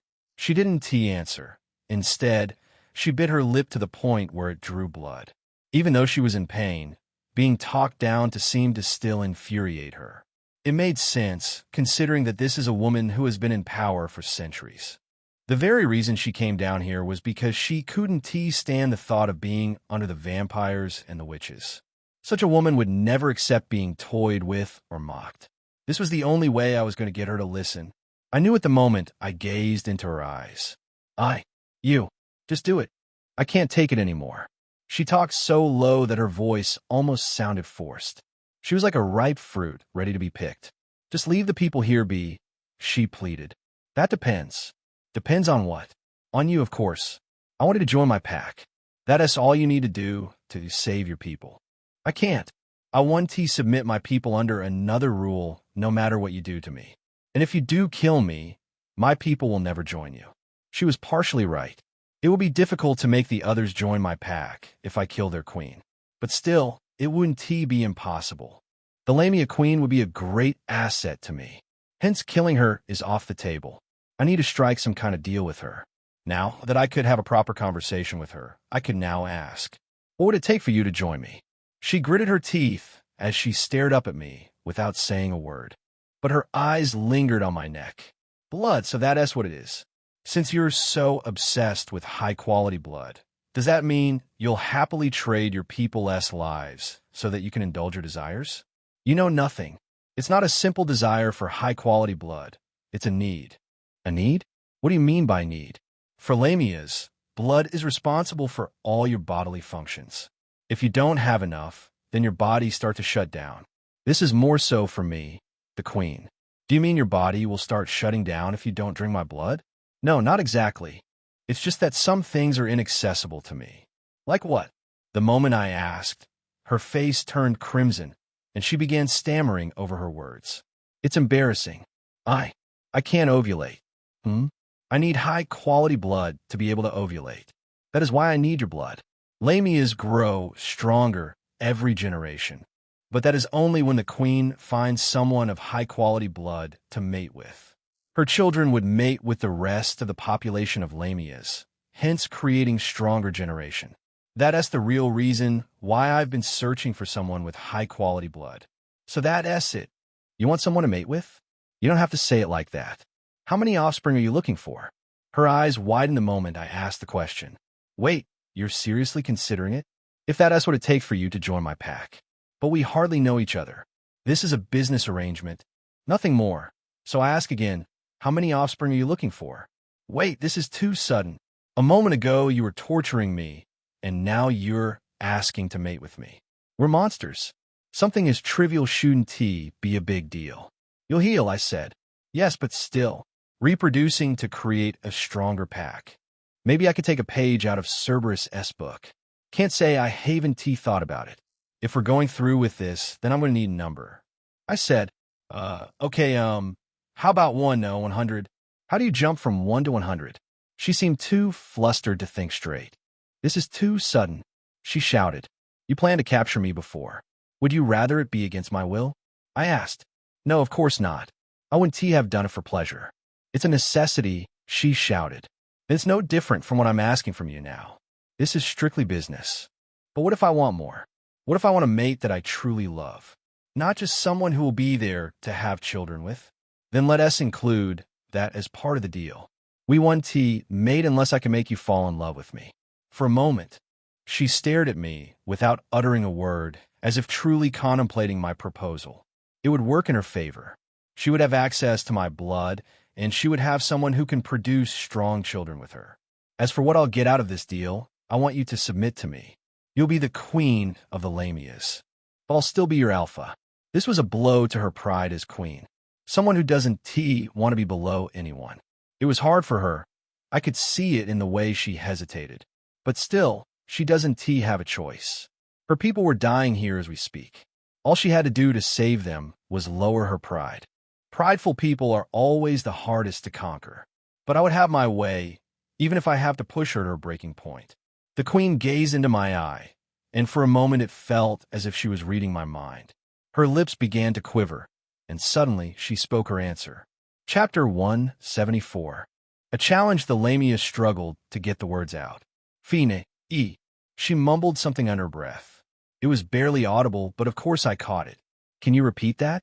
I didn't hear you. Her face morphed into a frown. She knew I was just teasing her, but since I was her future alpha, she had no choice but to respond. She rolled her eyes and repeated what she said before, this time more enthusiastically. I said I accept your proposal. I'll join your pack. That is what I like to hear. I smiled at her. Every time I obtain a new valuable pack member, it fills me with excitement, as if I was just given a shiny new toy. I didn't waste a second and pulled her in close. Her skin was warm, a bit too warm, but I ignored her irregular temperature and sank my fangs into her neck. She let out a sharp cry as her head fell back, and my venom took hold of her. Her blood flooded my mouth. To my surprise, her blood didn't taste metallic like the others. Instead, it tasted a bit sweet. I wasn't 100% certain, but I would guess that she possessed noble quality blood. The veins on her neck glowed orange, and just as I was about to pull away, I felt a sharp pain in my neck like getting pierced by 2 needles at once. It seemed she couldn't fight the urge and began drinking my blood. The more she drank, the more her body healed. Her beautiful emerald scales returned to its magnificent form. She wrapped her giant snake figure around me, as if scared that I would escape from her. With Asia, I didn't feel much, but because the queen was practically a giant, it felt as if I was being squeezed to death while suffocated. She continued to suck my blood in between gasps until she was finally full. When she was full, she fell asleep almost immediately, just like Asia. Not long after, the girls returned. They herded all the lamias they captured into the room where we were. I assumed anyone who refused to come had been killed. Their faces told the horror of what unfolded, but then another emotion crossed their faces when they saw their queen wrapped around me and fast asleep with a satisfied smile on her face. Darling, Lee, it was just that the girls were also confused by this change of events. It's fine, I assured them. The queen has decided to join our pack. Kukuku, Khaleesi chuckled. I can't say I'm surprised. My queen, what is this? One of the lamias questioned, but with a sharp glare from Selthia, he was forced to keep quiet. What have you done to her? When I focused, I could hear 450 heartbeats in total. Among them, I saw scared faces while some looked angry. I used the opportunity to address the crowded room of lamias. Your queen has submitted herself to me. From this day on, I am now your alpha. It can't be. Is this a joke? Immediately, chatter ensued, but they were forced to stifle their breaths in silence when they felt the ominous bloodlust emanating from the girls. They also remembered the horror of what happened to those who dared refuse us. They were scared of me and the girls, but I didn't want fear to be the only thing they felt from us. A good leader couldn't lead on fear alone. I knew that well. I needed to give them hope. Hope for something better than what they have right now. It sounded like fluff straight out of shounen manga, but it was the truth. Without feeling hopeful for their future, this group of pitiful souls would never reach their full potential. They would have anything to spur them on and give them drive. They would be empty shells forced to follow a leader, which is why I decided not to turn them just yet. The group before me was forced to live in hiding out of fear, so there were lots I could offer them. You must be wondering, why would your queen do something like this? The answer is simple. She wanted me to save you. All of you. The vampires and the witches rule above while you're forced to live below. The moment I mentioned the vampires and the witches, their faces turned from fear to hate. They blamed the vampires and the witches for the way they lived, and it was only by fueling that hate would I bring them closer to me. These people who defeated you all so easily are all blessed by my power, I said, directing them to the girls. I can grant you the same power if you decide to join me, which is why the queen decided to become a part of my pack. Together, we'll destroy the vampires and the witches and place ourselves at the top. With these simple words, I had given them something to hold on to. It might not be enough to sway their minds completely, but it was enough so their spirits weren't completely trampled. To get their absolute trust, I had to prove myself to them first, and that is what I intended to do. To prove to you that I am willing to dismantle the social hierarchy of this city. I will start by killing the eldest heir of the Valemont clan, the noble vampire known as Alucard. Once again, more murmurs erupted. Of course, they knew who Alucard was, and just the mere mention of the Valemont clan was enough for their faces to pale. They all remember the horror of the Great War that took place right here in the city. The war that cemented vampires and witches at the top. It was incomprehensible to them that someone would want to challenge that power. It wasn't just them either. Many in Purgatory thought the same. They thought that the vampires and the witches were untouchable. Basically gods. But I aim to dismantle this ideology bit by bit until I have sizable backing to take this city as my own. Chapter 175 concluded as my speech concluded, the queen began to stir from her sleep. Her eyes slowly opened to see all her subjects staring at her, while she was in a compromising position wrapped around me. Her face turned into a bright blush. As if to retain whatever dignity she had left, she quickly separated herself from me while wiping my blood from her lips. "My queen, is it true that you decided to hand over your rule?" Alamia asked as he lowered himself to his queen. His face was etched with worry. The queen stared at me, then back at her people in front of her. "Yes, from now on this werewolf will be your alpha." They had heard already from me, but hearing their queen's confirmation sunk their moods even more. Of course, most of them seemed opposed to her decision, but since she was their queen, they had no choice but to obey. "By the way, a part of the reason we came here was to free the innkeeper," I said. The queen looked at me and raised an eyebrow. "The innkeeper? Do you mean the one that had his restaurant destroyed? I had him locked up for his carelessness. I want you to release him. I'm the reason why his inn got destroyed, so I'll pay for the damages." "That's fine, not an issue." The moment she said those words, Asia, who was standing in the crowd of Lamia, smiled happily. Her excitement for her father's release was palpable. The queen then called forth some of her men and ordered them to retrieve Asmund from where he had been held. A short while later, the innkeeper was reunited with his daughter, who greeted him with a passionate hug. The two embraced each other while crying tears of joy. I felt satisfied that Asia could reunite with her father. At least part of the debt I owed them was cleared. I would be calling on them soon, so there wasn't anything else I needed in Little Eden. "So what will we do now?" Khaleesi asked, looking at the current situation with amusement. "Now I go save Isabella. I've kept her waiting long enough." My words only brought a smile to the demon's face as she nodded her head in satisfaction. She was probably happy about letting loose once more. Just then, the Lamia queen approached us. "Is what my people say true? Are you really going to assassinate the heir of the Valemont clan?" "Yes, that is the plan," I answered. "If you do succeed with this, the entire city will be in an uproar. You won't be able to hide in the shadows anymore, which is why I'll need a sizable force at my back. From my understanding, all the noble vampires have forces loyal to them, so they can threaten war at any time. It is because of those forces that they are able to stay at the top in the first place. The threat of war is all anyone needs to call for peace. With the Lamias and ghouls at my back, I'll have a similar power.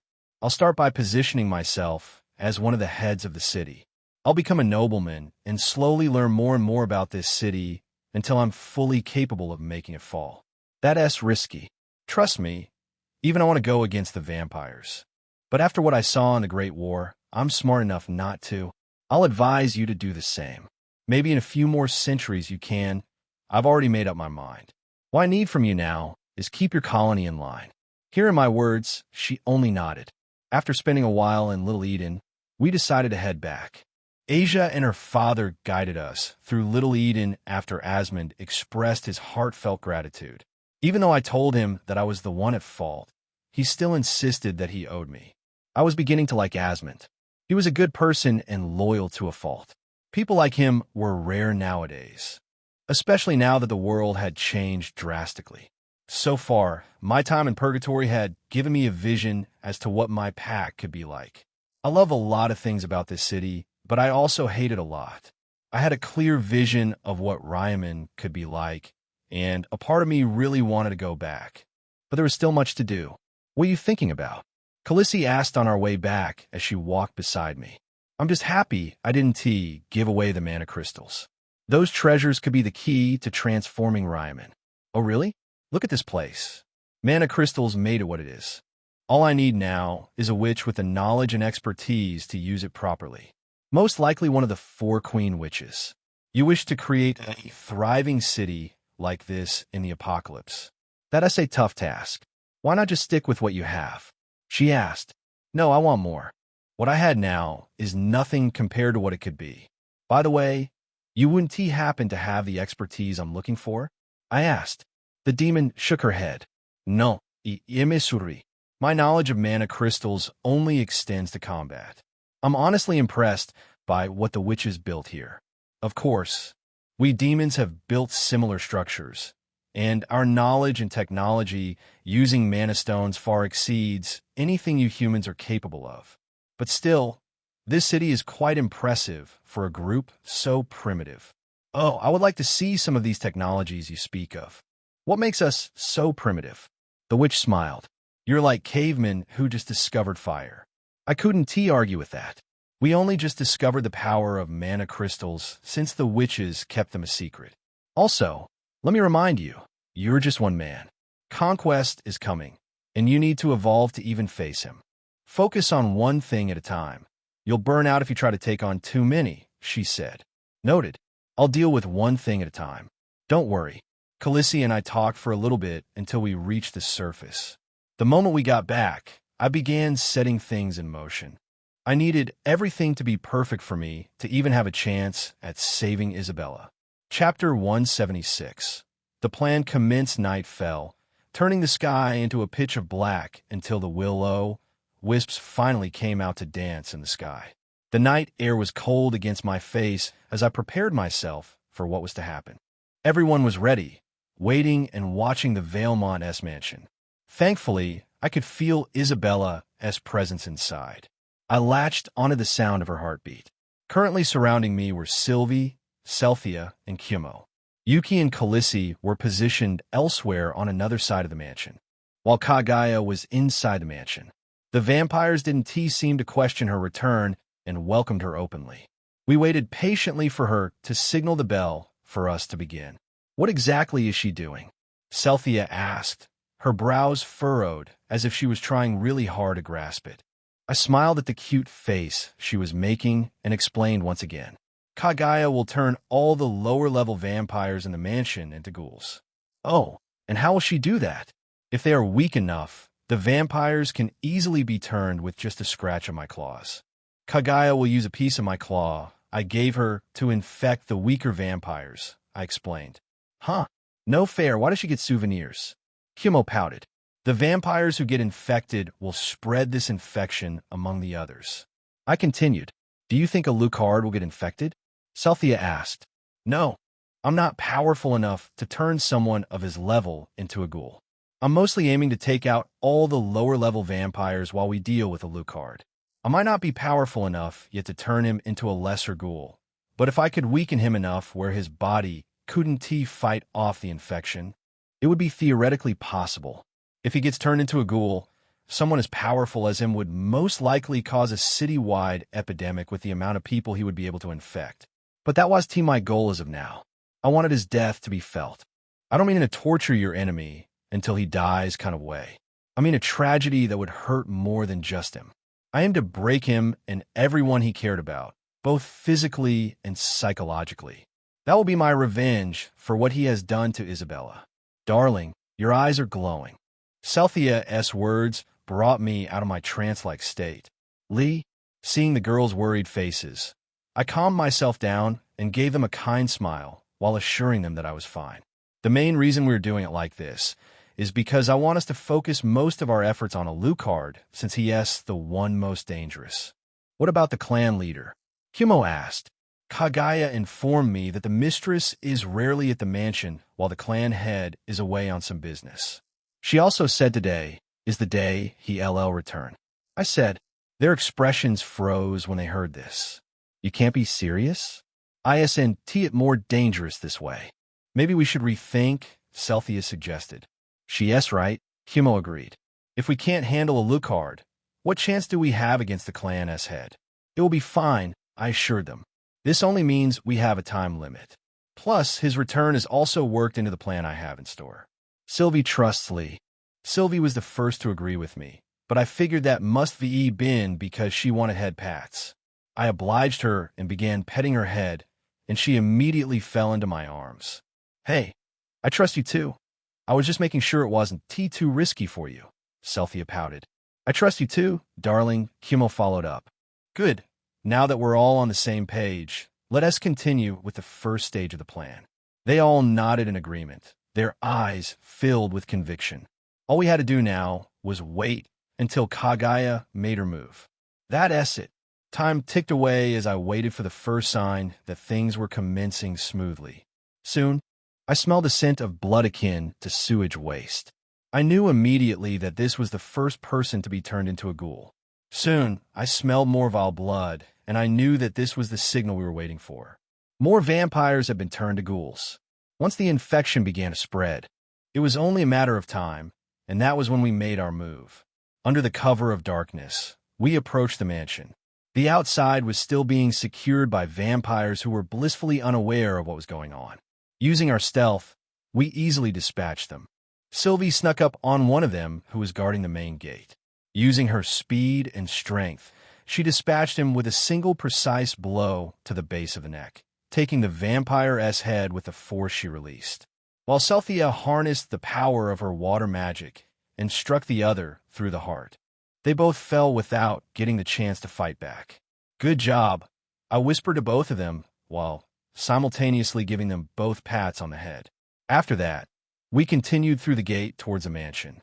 We made our way through the garden towards the back entrance since it was less secured, and that's when we first caught a glimpse of the nature of the infection. There was a vampire turned ghoul devouring another vampire as he screamed and tried to fight back. Even after the vampire was long dead, the ghoul continued in its single-minded pursuit of devouring the body until there was nothing left but bone. The only sound in the silent night was the sound of flesh being teared through. The ghouls were programmed to eat meat until their 24-hour lifespan expires, and they die, giving me EXP. And all it took was a scratch to create more ghouls, forming an endless cycle. I still marveled at this power that I had. This Ghoul King bloodline was really something to behold. I could hardly believe that I had been given such a gift. Soon, more scenes similar to this began to unfold around us. The smell of blood and raw flesh stained the air itself. I could feel a slight increase in power whenever a ghoul died, but nothing strong enough for me to advance to the next level. We then entered the mansion. I could feel Isabella's presence stronger than ever. She was close, and I caught her scent telling me exactly where she was. But before I could dwell on where she was, my attention was drawn by a man inside the mansion, clearly waiting for us. This man had long blonde hair that fell onto his chest as he sat in a leopard-printed couch, holding a glass of wine in his right hand. This man was surrounded by vampires. Vampires who weren't affected by the infection. Kaguya was one of them. She watched on with indifference. The rest of the vampires surrounding this man were dressed in black. Their skins were as pale as ghosts, and their eyes was as red as blood itself. It didn't take much effort to figure out that this man must have been Alucard. He flashed a smile before setting his drink aside and speaking. "So you are him, the wolf." Chapter 177. Alucard, so you're him, the wolf. Alucard's eyes had a strange shimmer as he spoke. "And you're Alucard, the little tyrant to be." His posture was very lax, as if he didn't have any care in the world. Every move he made was deliberate. "I knew you would come. Something told me that you and that girl were close. Not to toot my own horn, but I just knew you would come for her," he chuckled. While he spoke, I realized something. There were more heartbeats upstairs than there were down here. Instead of being with him, most of the vampires seemed to have been given a different mission. The moment I realized that, I deployed one of my shadow hounds, making it pass from shadow to shadow undetected. Alucard's attention was so focused on me that he didn't even notice. "You've given us a lot of trouble. You know that? First with that stunt you pulled when you first arrived, and then that thing with the rat folk. You're basically a terrorist. Who said I have anything to do with any of those?" He chuckled softly and shook his head. "A few of my servants witnessed the destruction you caused on the day you arrived. And that thing with the rat folk is happening here all over again, except with the vampires I have on my estate. And the fact that you're here while it's all happening couldn't be a coincidence." This vampire was looking at me with fascination. One similarity between werewolves and vampires was that they both obsess over their prey once they've set their sights on them. There are even times when they kidnap their prey and spend time with them so that they develop an emotional connection to them. This makes the moment they kill them more special. But the scary thing about this is that it was done subconsciously. In your mind, you really love that person, but in truth, what you really want to do is tear their throat out. Alucard was subconsciously trying to build a relationship with me so that the moment he kills me will feel more special to him. Of course, I wouldn't allow that to happen. That is not the only thing I've done. Don't you want to hear about Victor? I asked, and immediately as I did, Alucard's eyes glowed red. My brother. Yes, your brother. Strangely, right before he died, Victor said something that stuck with me. Alucard's eyes narrowed sharply. What did he say? I flashed him a smile before continuing. He said that if I killed him, I would be hunted down, that the Valemont clan would slaughter my entire bloodline. He really said that? I bet he must be rolling over in his grave right about now. If you ask me, he thought too highly of your clan. Maybe you aren't as powerful as he thought. Before I could even finish the sentence, Alucard appeared in front of me. At that moment, it felt as if time itself slowed. His hands were raised with a sword wove from blood. The weapon glinted as it traced a deadly arc towards my neck. Alucard was in the perfect position to carry out the kill, but this also placed him in the perfect position for Cynthia to use her magic. I was bait, and he fell for it. And I knew that if anyone would understand my intentions, it would be Cynthia, which is why I was so confident. As the weapon was mere inches away from my neck, Cynthia struck. Her water magic sliced through the air towards Alucard, forcing the vampire to parry at the last second. Sparks flew as he deflected the attack, but he didn't even have time to breathe before Sylvie was after his neck. Sylvie moved on all fours, dodging Alucard's strikes, but the vampire's speed and efficiency was so great that she couldn't get close enough. Realizing this, Kumo acted instantly and used her webs to try and slow the vampire's movements.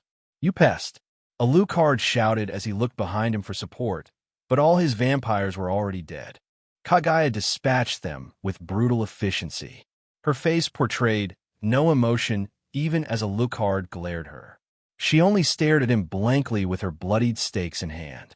You traitor! Alucard gritted his teeth, and soon orbs of blood began to form around him. The orbs then attached themselves to him, creating a form of armor made of blood. This armor looked familiar to the ones samurais used. Alucard dropped his guard for just a second as he fashioned the armor, and at that moment, Cynthia struck. She used her water magic once again. The liquid blade made a loud swish sound as it traced a path through the air and impacted on Alucard, sounding a loud clang. But in the aftermath of the attack, Alucard stood unscathed. Without wasting another second, I moved into his blind side and struck from the shadows as he was focused on the girls. Sparks flew as my claws traced across his blood armor. I managed to create a gash, but still I couldn't break through. Alucard reacted at that very moment and swung his sword. The blade cleaved through the mansion as I barely escaped its path. That single strike showed just how destructive Alucard was, but for some reason, he was holding back. He was being careful so he didn't destroy the mansion. He was protecting someone by holding back. The perfect weakness for me to exploit. Darling, Cynthia shouted. I'm fine, don't worry. Why, your shoulder? Seeing the look on Cynthia's face, I finally took a look at myself. I thought I dodged. Engrossed in the battle, I didn't even realize that Alucard's attack had sliced through my shoulder. My shoulder was left dangling off like a half-sawed-off branch. Blood and flesh weaved together as my wound slowly healed. Gore! I glanced up to see Sylvie growling while glaring at Alucard. She looked as if she was going crazy. Sylvie, calm down. I'm fine, see? Look, I'm healing. I spoke, but it was as if the words weren't getting through to her. He is fine. Sylvie, see he is healing. Cynthia tried to get through to her, but her words didn't have any effect either. You hurt Lee. She was dead set on Alucard. In her mind, she was protecting me. It was hard to get through to her in his state. Alucard grinned mockingly at her and raised his sword high. Sylvia's eyes glowed bright orange as she glared at Alucard.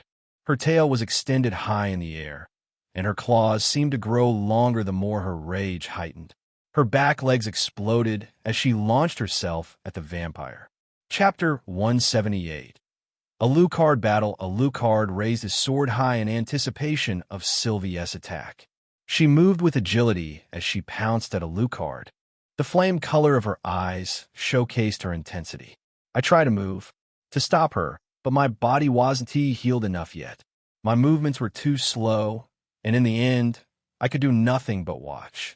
Alucard let out a mad laugh when he saw Sylvie charging at him. His sword cleaved through the air, perfectly aimed to cut her in half.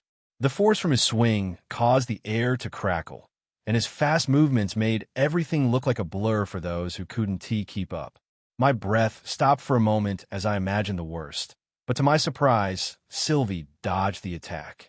She ducked below the blade, her eyes never leaving Alucard, even when under the threat of being cut in half. How did you?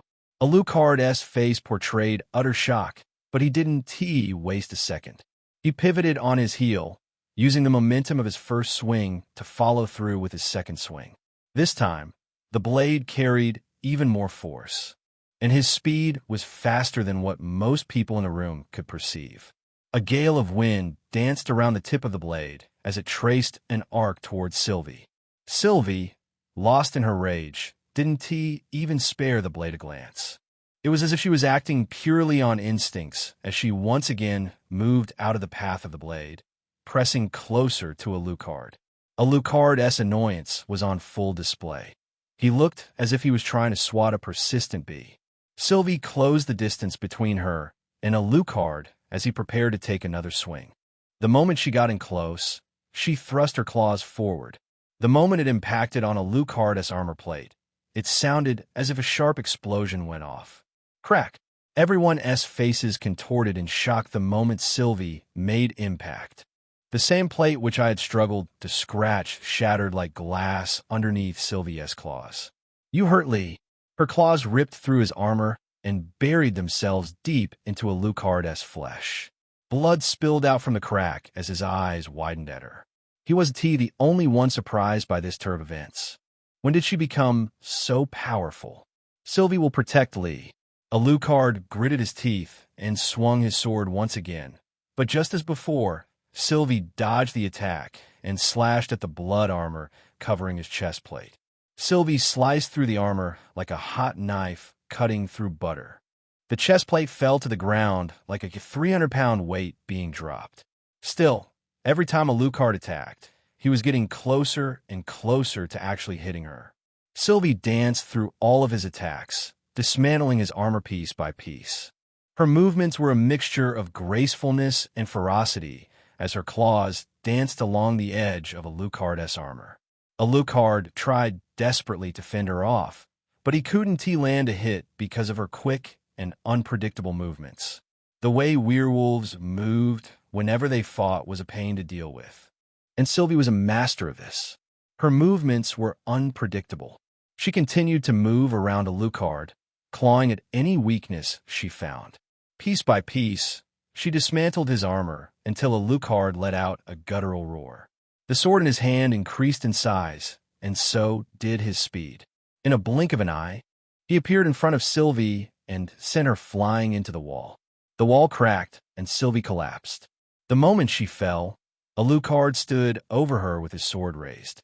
The air whistled as he attempted a vertical swing aimed at cutting Sylvie, but I stopped him at the last second. My claws ripped through the air and parried the blade before it could make contact with Sylvie. Sparks flew as the blade was deflected, and immediately I was aided by support from Kumo and Cynthia.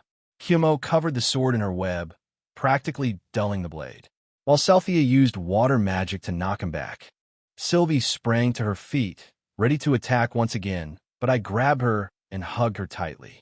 Only by stroking her hair did she finally begin to calm down. Though she was able to weaken his armor, giving us a better chance, her actions were still reckless. Alucard wasn't he the type of foe you should charge at wildly. Calm down, Sylvie. Me fine. Sylvie can't. Bad man hurt Lee, she whispered adamantly. Sylvie has to protect Lee, so Lee won't get hurt. Me fine. Look, see, I'm healed. But I promise I won't get hurt as long as you don't get hurt. She looked up at me, her eyes reverting back to their former state. Promise? Yes, I promise. Darling. Just then, Cynthia and Kumo called out to me. They couldn't hold back Alucard any longer. Having worked everything out, I turned my attention back to Alucard. Sylvie had destroyed most of his armor, so most of him was left exposed. Celthea and Kumo were using their water magic and web in unison to try to block him off, but the monstrous vampire just powered through their attacks. Before appearing in front of them with his sword poised to kill, he swung his sword aimed at killing them, but I intervened just in time to stop him. I planted my claws into his unguarded back. With his armor mostly destroyed, I could use my hellfire to burn away at his life force. Alucard retaliated and swung his sword horizontally towards me. The blade cleaved through the air, almost nipping at my face at the same time. This one strike left him open enough so that Sylvie could make her move. Sylvie pounced on the vampire and sank her fangs down into his neck. Alucard let out a pained scream as Sylvie's fangs burrowed his neck. And before he could retaliate, his entire body was wrapped up in Kumo's webs while Celthea prepared a powerful magical blast. It sounded like a small explosion when Celthea let rip her magic. Alucard was blasted away, destroying the walls in his mansion just from the sheer force at which he was catapulted. Once he was down, I didn't take given the chance to get back up. I clawed at his eyes, relieving him of one of his senses at least temporarily. He growled in pain as he tried to figure out where I was, but I suppressed my presence, and so did Kaguya, who teleported behind him and sank her stake into his back. Alucard reeled in pain as he swung at Kaguya, but the lethal assassin was already gone. This time she appeared to the left of him and dug the other stake into his throat. Alucard gurgled blood as he pulled the stake from his throat, but the moment he did, he was met with another blow, as this time I struck between the gap of his shoulder, immobilizing his dominant arm. Though he would heal easily from these wounds, healing took time. Every second he spent healing was time for us to create more damage to his already beaten state, and that's the strategy we used. We moved in unison as we picked the vampire piece by piece. As long as he was forced to hold back, then we had the advantage in the long run. But no matter the extent of the damage we did to him, he still refused to use the full extent of his ability. On the other side of the mansion, Khaleesi and Yuki were both battling the vampires who weren't turned to ghouls. Around them was a sea of bodies. Yes, yes, yes, Yuki squealed with every vampire she killed, and with every one, her tail grew stronger. She was now far faster than she could ever imagined she would be. She danced through the mob of vampires coming after her. She was just too slippery for them to catch. Her scorpion-like tail was dripping with the blood of her foes. With a single strike, she could relieve a vampire of its head, and with every one she killed, her body shuddered with pleasure. "Are you sure you're not a demon?" Khaleesi asked when she saw the ghoul in action. She too was enjoying the thrill of the kill, but her joy seemed like nothing compared to the ghoul beside her. "This is so much fun," Yuki giggled as she killed yet another vampire.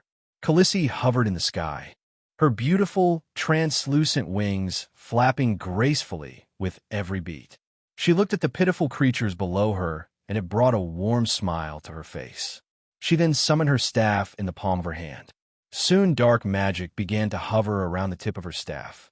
"This is a spell I haven't used in a while." She chuckled before muttering, "Totem." Immediately, a brilliant purple light erupted, spreading through the sky. The vampires watched in awe, blissfully unaware of the danger that was about to unfold. Chapter 179. Deception. Alucard grunted like a wounded animal as we landed blow after blow. With every hit, we took out one of his vitals, and before he could heal from the damage, we targeted another spot. But still, it was getting increasingly harder to land a hit. Sylvie, Kaguya, and I carried out the main assault while Celthea and Kumo provided support from behind. We were in sync as we fought against Alucard. Our movements, a mixture of efficiency and ferocity. Alucard was resilient. He healed almost instantly from any damage we did to him. Sylvie made use of her agility to land brutal and precise blows. Her claws tore through the air and found their way at Alucard's throat. Alucard couldn't react to her, as I also attacked at the same time. My claws poised to rip out his heart. But at the last second, Alucard shifted the tide of the battle. Blood spikes erupted from his body, almost skewering us in the process, forcing us to retreat. Lee, me fine, Sylvia. Are you okay? Sylvie rushed over to me to check if I was injured. She seems awfully protective of you, Alucard chuckled. He looked as if he had gone mad. I wonder how she'll react when I kill you right in front of her. Hearing Alucard's threatening words, Sylvie stood in front of me in an effort to protect me from the mad vampire. She bared her fangs and looked at Alucard with glowing orange eyes. Calm down, Sylvie, I stroked her head. He,'s just trying to rile you up so you attack him carelessly again. Sylvie has to protect Lee. Remember what I told you? I want T get hurt if you don't get hurt. So take care of yourself first before you worry about me. She shook her head adamantly. She was too determined, but at least she calmed down a bit. Alucard watched our interaction with a wide grin on his face. He looked as if he was in complete control of the situation, as if nothing could touch him. Why are you holding back? I asked. I know you're much more powerful than this. I'm just having fun before I slaughter you all. You're not worth the effort of me going all out. All of you are small fry. Is that really the reason? I thought your actions seemed a bit strange, as if you were protecting someone. His smile wavered for just a second, but he didn't break completely. Maybe it's your wife. His smile finally broke, and his eyes turned sharp like a predator's. You don't know what you're talking about. I suggest you refrain from saying anything else. He threatened, but I didn't heed his warnings. She asked the real reason you haven't gone all out. I assent it. You're afraid that she'll get hurt. Most of your powerful vampires are upstairs guarding her as we speak. That shows how much you really care for her. What would you do if anything were to happen to her? Would you finally go all out then? Let us find out.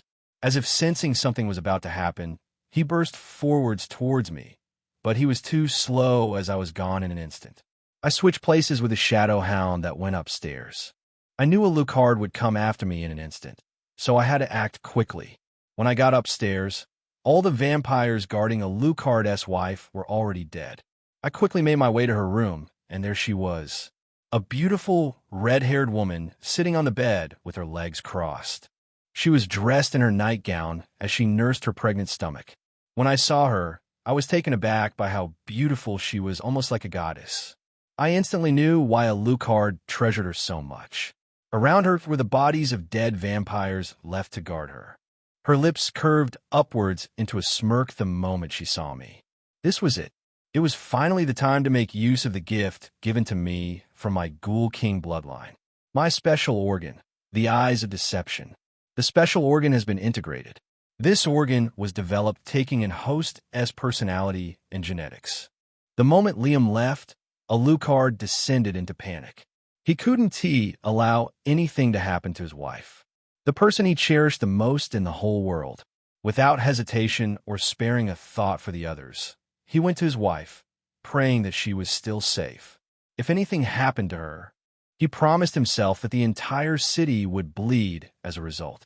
Within mere seconds, he was already upstairs, and the first thing he noticed were the vampires he left upstairs to guard her. They were all lying in a pool of their own blood. His heart skipped a beat when he saw them. Elena, if anything happens... Alucard's entire body trembled in rage just from the thought. The dreadful pressure he was emitting caused the walls to cave in. In a flash of black smoke, he was already gone, and in an instant, he was at the entrance of the room.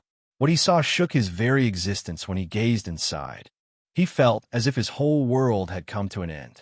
What he saw was the image of his bloodied wife. His pregnant wife was lying on their bed, the bed they shared together, covered in her own blood. Her hand was on her pregnant stomach, as if she was desperately trying to protect it. Beside her stood Liam with a smirk on his face, his claws dripping with blood. But he didn't pay him any mind as he rushed to his wife's side. Even though he didn't hear any heartbeat, he still prayed that she was alive. He held her in his arms as he shook her to try and wake her up. Elena, darling, wake up, please. He pleaded with her over and over, but his prayers went completely unanswered. No matter how many times he called her name, she wouldn't respond. Not now. Not ever. He would never get the chance to tell her how much he loved her ever again, or the chance to hold his unborn child. the child that was a piece of him and a piece of her. The fantasy he dreamed of would never come through. That thought filled him with unimaginable dread as he turned his sight to the one who caused his pain. He felt a burning hatred deep inside his chest as he stared at the smile plastered on this person's face. A single teardrop fell down his face. "Oh, so you really did love her. I'll wipe you from the world for this," Alucard mumbled bitterly, his voice trembling from the sheer amount of hate he was feeling at this moment. "You and everyone you know will die badly." As he spoke, a mass of red and black energy circled around him as a blood-forged sword manifested in his hand. Liam acted instantly as he saw this and swung his claws towards Alucard, aiming to rip out his heart, but in an instant his hand was severed. His chopped-off limbs fell to the ground before it could even get to Alucard. He didn't even see it happen. Sensing the imminent danger, Liam tried to retreat, but even that he couldn't do as his legs were cut off in the next second. Alucard's power corroded his flesh, making it impossible for him to heal from the damage. All he could do at that moment was desperately try to get away as Alucard coldly walked towards him. Seeing Liam's suffering gave Alucard a sliver of satisfaction, but wasn't enough. It wasn't nearly enough for what he had done. Alucard coldly walked towards Liam as he crawled on the ground desperately, trying to get to the exit like a worm desperate for survival. Alucard looked at him with scorn before he suddenly appeared in front of him and kicked him. Liam's main body was sent crashing into the wall behind. But before he could even hit the ground, Alucard's sword pierced his chest. It was a single blow to the heart, a blow which no supernatural creature could survive. Alucard coldly watched the life drain from Liam's eyes before allowing him to fall to the ground with a sickening thud. Alucard exhaled sharply, causing steam to come from his mouth. With Liam now dead, Alucard's thoughts drifted to the girls Liam was fighting beside. He would make sure they all suffered the same fate. With that single pursuit in mind, he turned towards the entrance of the room, and what he saw caused a chill to sliver up his spine. What he saw was the man he just killed sitting on his bed watching him. Not only that, but he had a heart in his hand, a heart that seemed to have been ripped from his wife's chest. "Did that make you feel any better?" "How? I just killed you." Alucard felt confused by what he was seeing with his own eyes, but seeing that bastard eating his wife's heart, he couldn't question it for another second. He appeared in front of Liam in an instant, and with a single swing of his sword, he decapitated him. Alucard felt his sword cut through Liam's flesh. He watched his head fall from his body, and he was certain that he killed him, but just then, "Excellently done. You're really a master swordsman indeed." Alucard's entire body ran cold as he gazed off to the side and saw the man he killed twice now. This time he was standing right beside him. Alucard roared loudly and threw his sword to the ground. This time he decided to use his hands. He plunged his fist into Liam's chest and ripped out his heart. But just as before, another Liam appeared. It happened so many times that Alucard started to lose count. No matter how many times he killed him, he would appear again a few seconds later. This went on for what felt like an eternity, and with every kill, Alucard felt as if he was losing his mind. He had killed countless Liams, but the person who murdered his wife just kept appearing no matter what he did. At times, he would even watch that bastard kill his wife right in front of him, and every time, he would fail to save her. He couldn't take it anymore, and soon he fell to his knees, defeated. This was the first time he had felt such despair, and that was the moment he felt something. A mind-crippling headache hit him. It felt as if his mind was tearing apart. He fell to the ground, froth coming from his mouth, and that's when he noticed two figures standing over him. "Not again," he cried through his agony. "Elena, run," he shouted to his wife, but not only did his wife not listen, she stood beside the one who killed her. At this point, Alucard felt as if he was going crazy. "Wow, you really did a number on him." Elena chuckled to her companion, standing beside her. This companion was none other than the werewolf Liam. Liam said nothing, only stared at Alucard lying on the ground as he writhed in pain.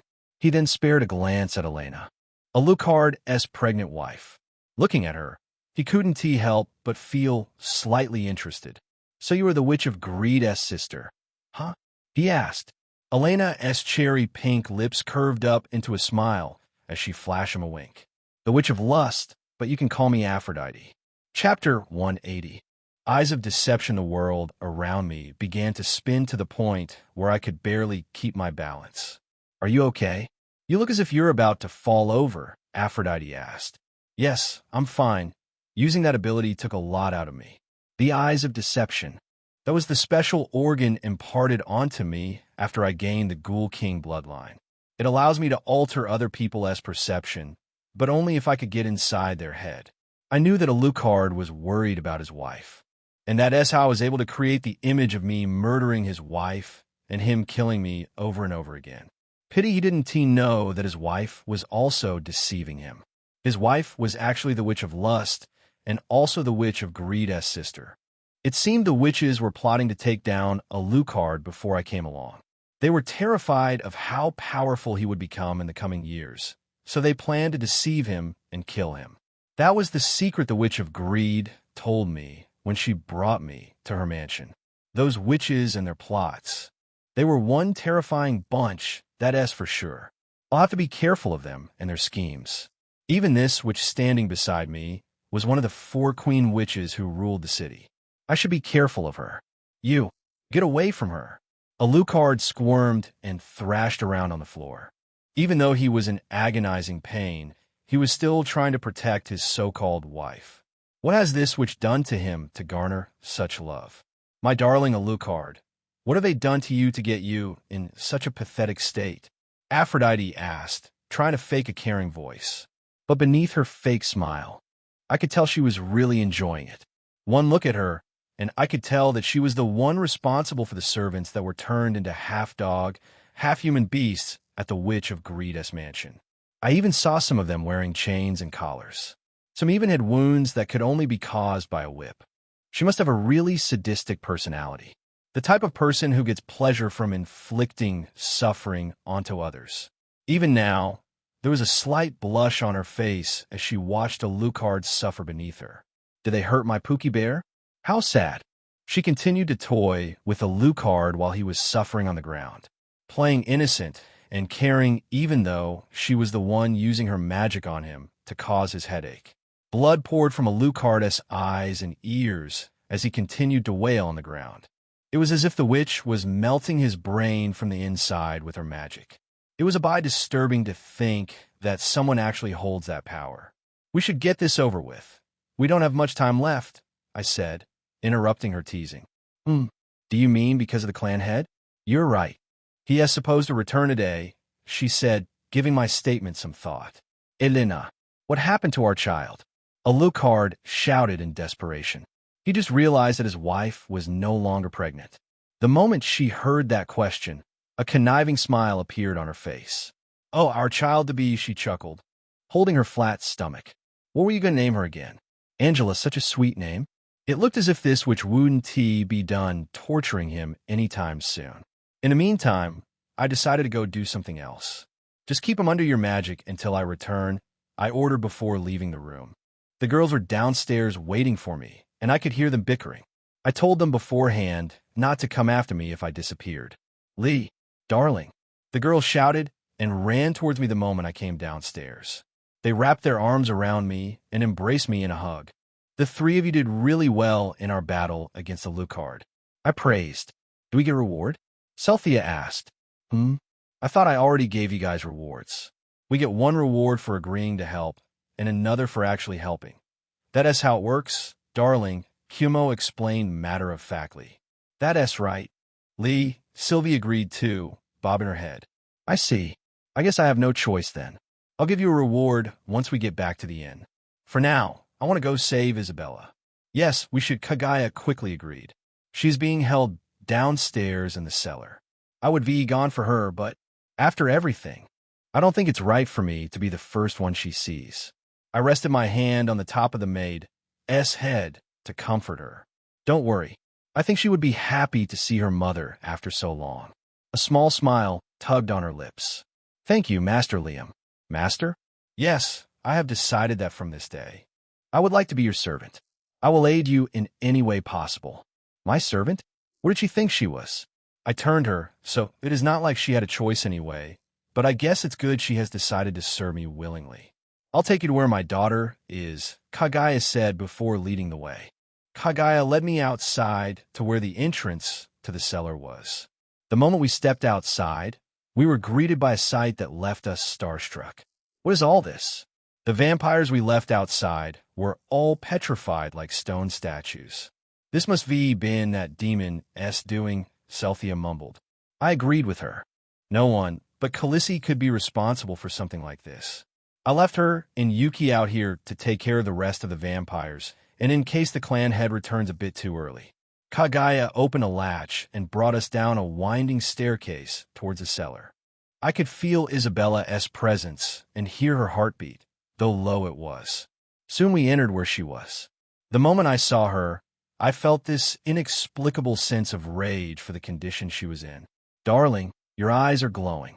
Just let him be. Alucard needed to die 10 times over for this. What I had in store for him wasn't nearly enough. He hasn't felt suffering yet, but soon he will. For now, I put away my anger and approached Isabella. She was tied to a chair covered in her own dry blood. Her face was so pale and her eyes were so lifeless that she was looking at us but didn't seem to notice our presence. Or maybe she thought her mind was playing tricks on her. I approached her and took her face in my palm. Her eyes widened when she felt my touch. Her thin, frail lips quivered softly and a single tear rolled down her face. Liam. Chapter 181. Rescue Liam. Isabella called my name as tears rolled down her face. The first order of business was getting her strength back. For that, I offered her my blood. I offered her my wrist, but she didn't even react. Why you really came for me? I thought you wouldn't have. Don't be silly, of course I did. But Alucard, It's fine. You don't have to worry about that anymore, I assured her, then offered her my blood again. I can't. This is all my fault. I shouldn't have left. Because of that, I put you in danger to come after me. You should just left me here. She was spiraling, blaming it all on herself, so I did the only thing I knew would snap her out of it. I brought her close and kissed her on the lips. The moment our lips touched, her face returned a bit of its color. I then brought my lips closer to her ear, which was now bright red. I whispered something so that only the two of us knew. I love you, Isabella. Her pale face somehow got even paler, and her dying heartbeat now sounded like a war drum was beating inside her chest. Are you serious? Do you really mean that? Tears welled up in the corner of her eyes, but I quickly wiped them away and offered her my wrist again. Dummy, I only drink from your neck. A smile appeared on her face as she pulled me closer to her and sank her fangs into my neck. TSK, that leech. We should have helped get her back. Now she is going to hog Darling all for herself. I could hear some disapproving grunts coming from behind me. It seemed the girls were a bit jealous. I could feel their eyes peering at the back of my head. While I felt happy, strangely, I missed the feeling of her drinking my blood. But then she suddenly pulled away, and her eyes turned blood red. Someone else has been drinking here. What do you mean? Her face turned into a pout before she began sniffing my neck. I smell mother on you, and also someone else. That because your mother also came with me to rescue you. The moment I spoke, Isabella finally noticed the others behind us, and among them, her mother stood looking a bit hesitant to approach her daughter, maybe out of shame. Mother. Hearing her daughter call her name, Kagaya stepped forward while I stepped back to give the two some space. Isabella, I'm sorry for leaving you here, and for everything I have done. I haven't been a good mother in the past, but I was hoping that, before Kagaya could finish speaking, Isabella jumped at her and wrapped her arms around her mother's neck.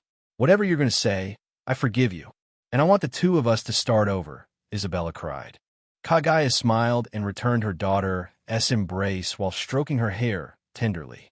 This all feels like a dream, Isabella whispered. I'll be with you always from now on, no matter what. You don't have to worry about me leaving, Kagaya said, and for the first time, I saw the cold-hearted maid break. Tears accumulated in the corner of her eyes, and her nose was bright pink. I could hardly tell that it was her.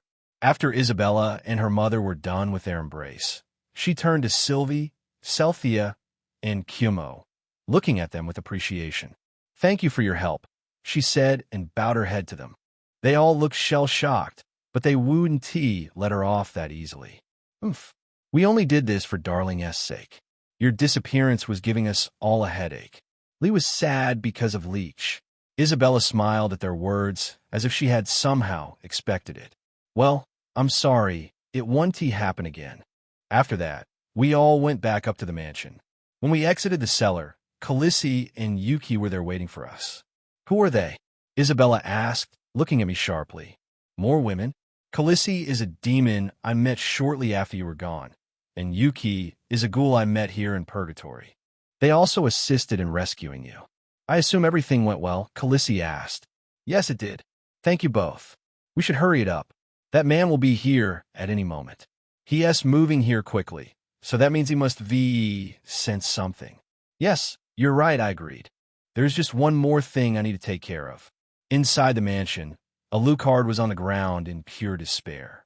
His face was bloodied, but his pain seemed to have come from psychological torture, likely from Aphrodite telling him that all his treasured memories were fake. Aphrodite sat on the bed, her legs crossed, and looked at Alucard with an amused smile on her face. She seemed to be having the time of her life, torturing him. "Are you done?" I asked. "Yes, a broken toy, no longer worth playing with," she shrugged. "Such a pity. I thought he would give me more excitement."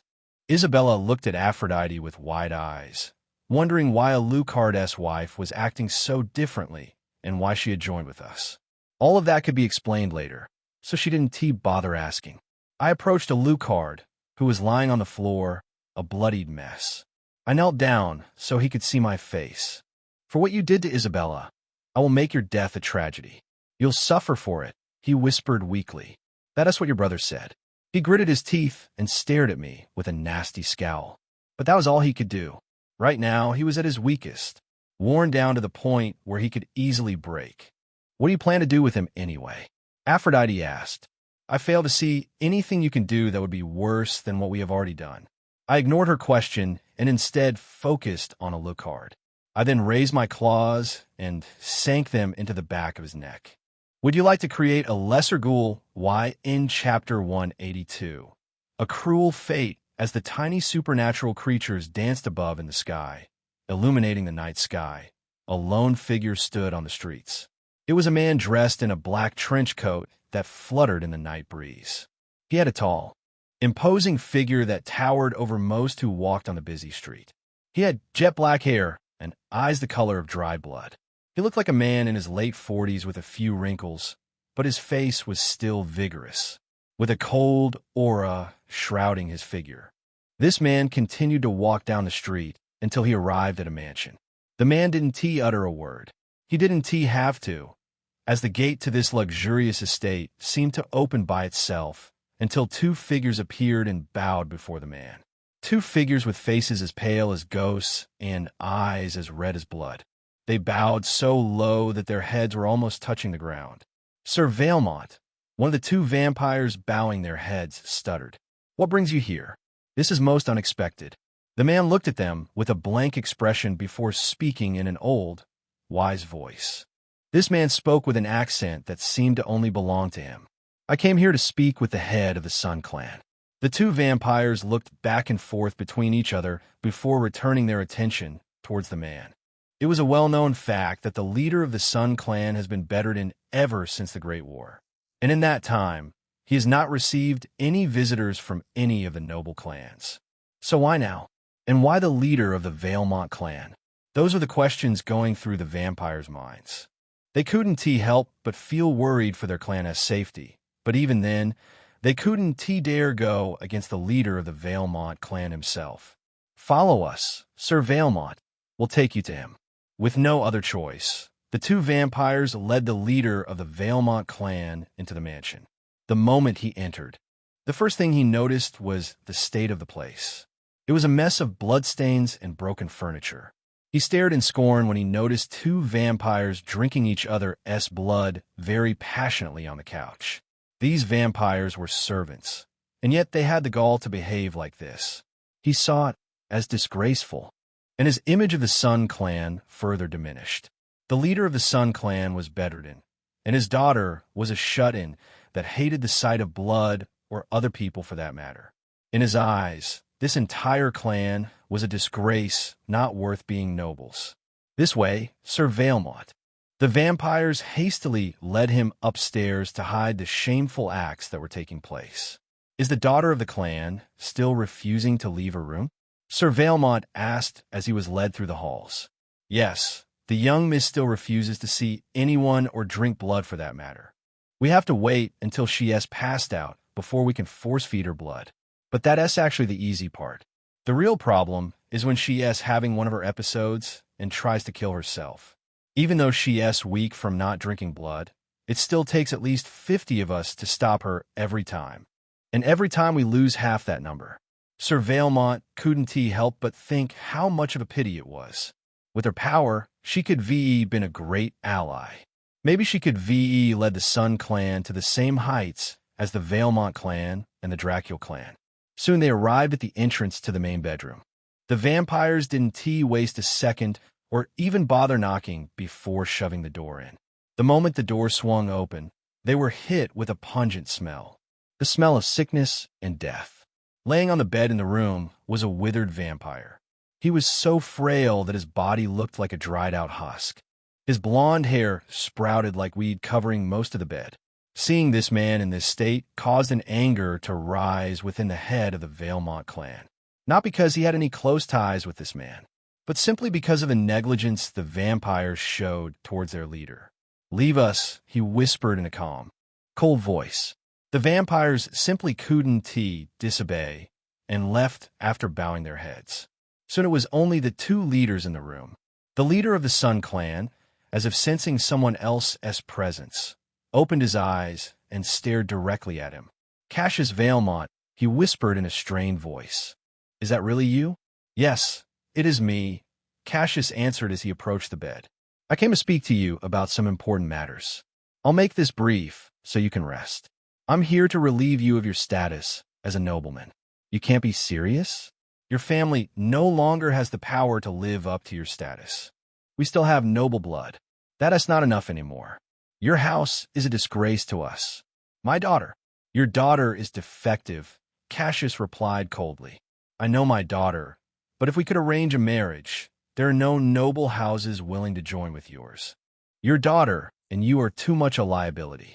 We appreciate your service all those many years ago in the Great War, but we humored you for too long. The clan leader's pale face twisted when he heard those words. They were going to strip him of everything.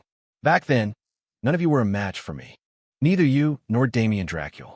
It is only because of my illness that you can talk to me like this. Cassius's expression didn't change. It doesn't matter how powerful you once were. The issue is right here and now. You're not fit to be the leader of any house, and neither is your daughter. I'll find someone to marry her, the Sun clan leader said hastily. None of the other nobles will marry her to their heir, unless you decide to stoop so low as to marry her off to any regular vampire. I'll find someone, he repeated, his voice taking every ounce of strength he had. Cassius stared at him coldly, without saying a word. He found it all pitiful. He saw the man's sickness as a result of his own weakness. My decision is final. You will be relieved of your noble title from this day forward. The Sun clan leader's lips quivered in disbelief as anger rose from the bile of his stomach. He looked at Cassius with nothing but pure hate at that moment. Cassius didn't stay a second longer and left instantly. Cassius knew this clan had no future. The moment the word got out that they had been relieved of their noble status, even their own vampires would turn against them. Survival of the fittest is simply the way in purgatory, but their leader simply wasn't fit. As Cassius stepped out back into the cold night air, he instantly felt something wasn't right. His senses were screaming at him to go home. His mind drifted first to his last remaining son, Alucard. The moment he felt something wasn't right, he took off in a flash. He used his vampire speed to traverse through the city. He was nothing but a blur as he flickered from street to street until he finally arrived at his mansion. He was hit with the scent of blood, vile blood that to him smelled like sewage waste. The further he went into the estate, the stronger the scent got, as if something was rotting. He passed bodies of vampires that belonged to his clan, but he didn't pay them any heed as he continued to search for his son. "Alucard," he shouted, but he got no answer until he heard a disturbing sound coming from upstairs. It sounded as if someone was eating something, and he could smell raw flesh. He climbed the stairs, feeling a slight uneasiness settle within his stomach. The first place he went was towards Alucard's room, where he was hit with a sight he would never forget. He saw his own son, now a monster, eating the remains of one of his servants. The part of his eye that was supposed to be white was now black, and his iris was the color of blood. Looking at the creature before him, he didn't see his son. He only saw the monster he had become. "Alucard, who did this to you?" he whispered in a heavy voice. "This is just cruel. They turned his son into a monster, and instead of killing him, they left him so the father would be forced to finish the job." Orchestrating something like this could only be the work of a monster, Cassius snarled before approaching his son. Alucard, now turned into a lesser ghoul, looked up at his father, but all he saw was flesh to be devoured. Driven by his primal instincts, he charged at his father, but he was easily restrained. Cassius grabbed his son and hugged him in such a way where he couldn't scratch or bite him. He hugged his son tightly before whispering something into his ear. "I'll avenge you, my son. You were met with a cruel fate, but the one who did this will live something much more cruel than this. That will be my final gift to you." With that, Cassius plunged his fist into his son's chest and watched the life drain from his eyes as he hugged him tightly. Chapter 183. Childhood friend, congratulations. You have advanced to level 41 the moment Alucard died. I advanced to level 41, and just like the other times I leveled up, I didn't learn any new skills. It was starting to irk me. I never thought of myself as the power-hungry type, but maybe I had grown addicted to the whole thing. "Don't worry too much," Khaleesi, who was standing beside me, chuckled when she saw my frustration. We were currently miles away from the Valemont mansion. We stood in an empty park as we rested and regrouped. The witch had disappeared the moment we left the mansion. "You're nothing but a newborn after all," she said. "Yes, I get it. Compared to a demon that has lived for centuries, I am just a child." Khaleesi sighed and shook her head. "That's not what I meant. I mean that if I'm right about who you really are, then the stage that you're in is that of a newborn. In human terms, you're like a 1-year-old toddler that has just learned mobility. That doesn't make sense. I'm a werewolf. I'm supposed to level up just as fast as the others." "You're a newborn," Khaleesi repeated again. "You might look all grown up, but you're still a toddler." "Well, am I really?" I expected her to give me that same line about not being able to talk about the Demon King, but to my surprise, she answered, "You're something new. There are new creations all over the world. Most of these creations are powerful and are spawned when different bloodlines merge as one. I've never heard of any of these creations." Khaleesi's pink lips curved upwards into a smile. "So you haven't heard of a phoenix? Is that what I am? A phoenix? No, that's just one example of the many creations in the recent centuries." Khaleesi looked up at the will-o-wisps floating above in the sky. The expression on her face seemed a bit regretful. "To be honest, I wished I knew you existed earlier. I would stolen you away. I would raised you as my god, my lover, my everything." The light in the sky seemed to make her beautiful white hair shine. It looked like polished silver. "If you weren't as beautiful as you are, your words would sounded a little creepy." I replied, "What about that person you said you were in love with?" "The Demon King," she answered quickly. "It's all but impossible. That which has got him wrapped around her fingers." "You mean the woman with the orange eyes, just like mine?" "Yes. Funny. She used to be my childhood friend. We both wanted to be one of the Demon King's concubines. At the time, she wasn't a demon. She was something else." "What's that supposed to mean?" Instead of answering, Khaleesi stuck out her tongue, which told me I wouldn't get an explanation about that. Instead, She continued to talk about the woman she hated. She got married to the Demon King before I could, and I was happy for her. But that was when things took a turn for the worse. The moment she entered his inner circle, things began to change. Not even a year into their marriage, she managed to eliminate all his other wives. They were all met a fatal end, and Lucifer stopped marrying altogether, and so she remained his only wife. She single-handedly destroyed so many women's dreams. That bitch. That is why I hated her. Khaleesi's words were dripping with spite. Does that mean she's pulling the demon lord's strings? No. Our king is much too wise to be swayed by a single woman, no matter how cunning and smart she may be. But you don't have to worry about them for now. Your main focus should be conquest. Focus on how you'll survive his arrival. Remember, he is nothing like death. He lives for destruction. Conquest, the one who rides atop a white horse, I mumbled. With a title like that, I half expected someone riding a chariot to swoop out of the sky. Khaleesi smiled. With an expectation like that, your mind will be blown when you see the beast he actually rides atop. Also, there is something else I needed to ask you. Khaleesi perked up with interest the moment I spoke. What is it? I'm currently at level 41. You said your best guess is that I would evolve at level 50, but that is still too abstract. I need a quantifiable number. She nodded along, seemingly understanding what I was getting to. For some reason, she seemed excited as she began explaining. You need approximately 1,350,000 EXP to evolve from where you currently are. I'll also tell you that the average person in this city gives you around 50 EXP for a kill. So you need to kill approximately 27,000 people just to evolve. But no need to fret. The population of this city is roughly 4 million. It's a drop in a bucket. Why does it sound as if you have thought about it? I asked, looking at her suspiciously. A demonic smile rose on her face. Of course I have. I'm a demon after all. Killing to level up is part of my very existence. I was taught to do so from the moment I was born. Khaleesi spoke, but I couldn't help but feel as if there was something more behind her smile. Something she wasn't telling me. What Khaleesi failed to tell Liam was that when she said he would evolve at level 50, it was merely a guess. But she had a suspicion about his origin, and if she was right, and he does take after his mother, then the level at which he would level up would be much, much higher. She had already done the calculations, and if this was the case, he would need 200 million EXP in order to evolve. With 50 EXP given per kill, that averages out to approximately 4 million people. The evil smile on Khaleesi's face gave me an uneasiness I couldn't shake, but this time I decided to brush it off as nothing.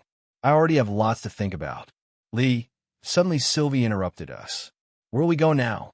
That's right. Now that the inn was destroyed, we need somewhere else to stay. It didn't take much thinking for me to come up with a solution. For now, we'll spend the night in a hotel, I said. We went to a hotel not far from where we were. Khaleesi paid for the rooms with her blood. After all that happened today, we were all tired, so we went to our rooms to sleep for the night. I too was drained. Using my special organ to deceive Alucard drained a lot of my stamina, so it wasn't long before I closed my eyes and began to pass out. But before my mind drifted off, I felt something sharp and cold pierce my neck. It was a feeling that I strangely missed.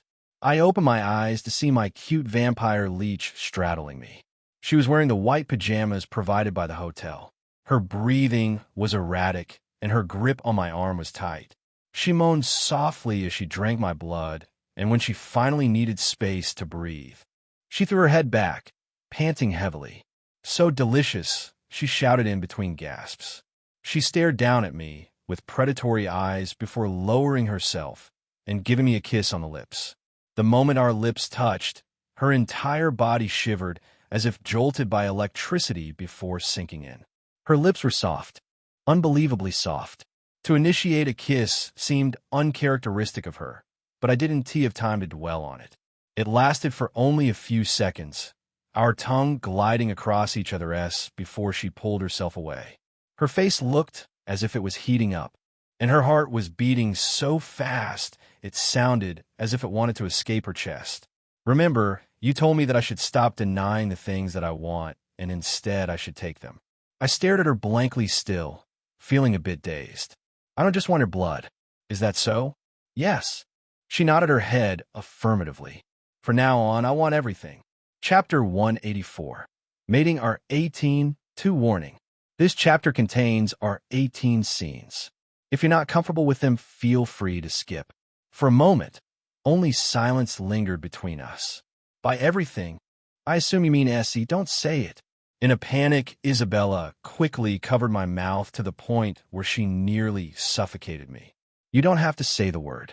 For a second, I thought she had changed, but some things were still the same. She still gets embarrassed by words like kissing and sex, even though she was the one requesting it. Do you understand?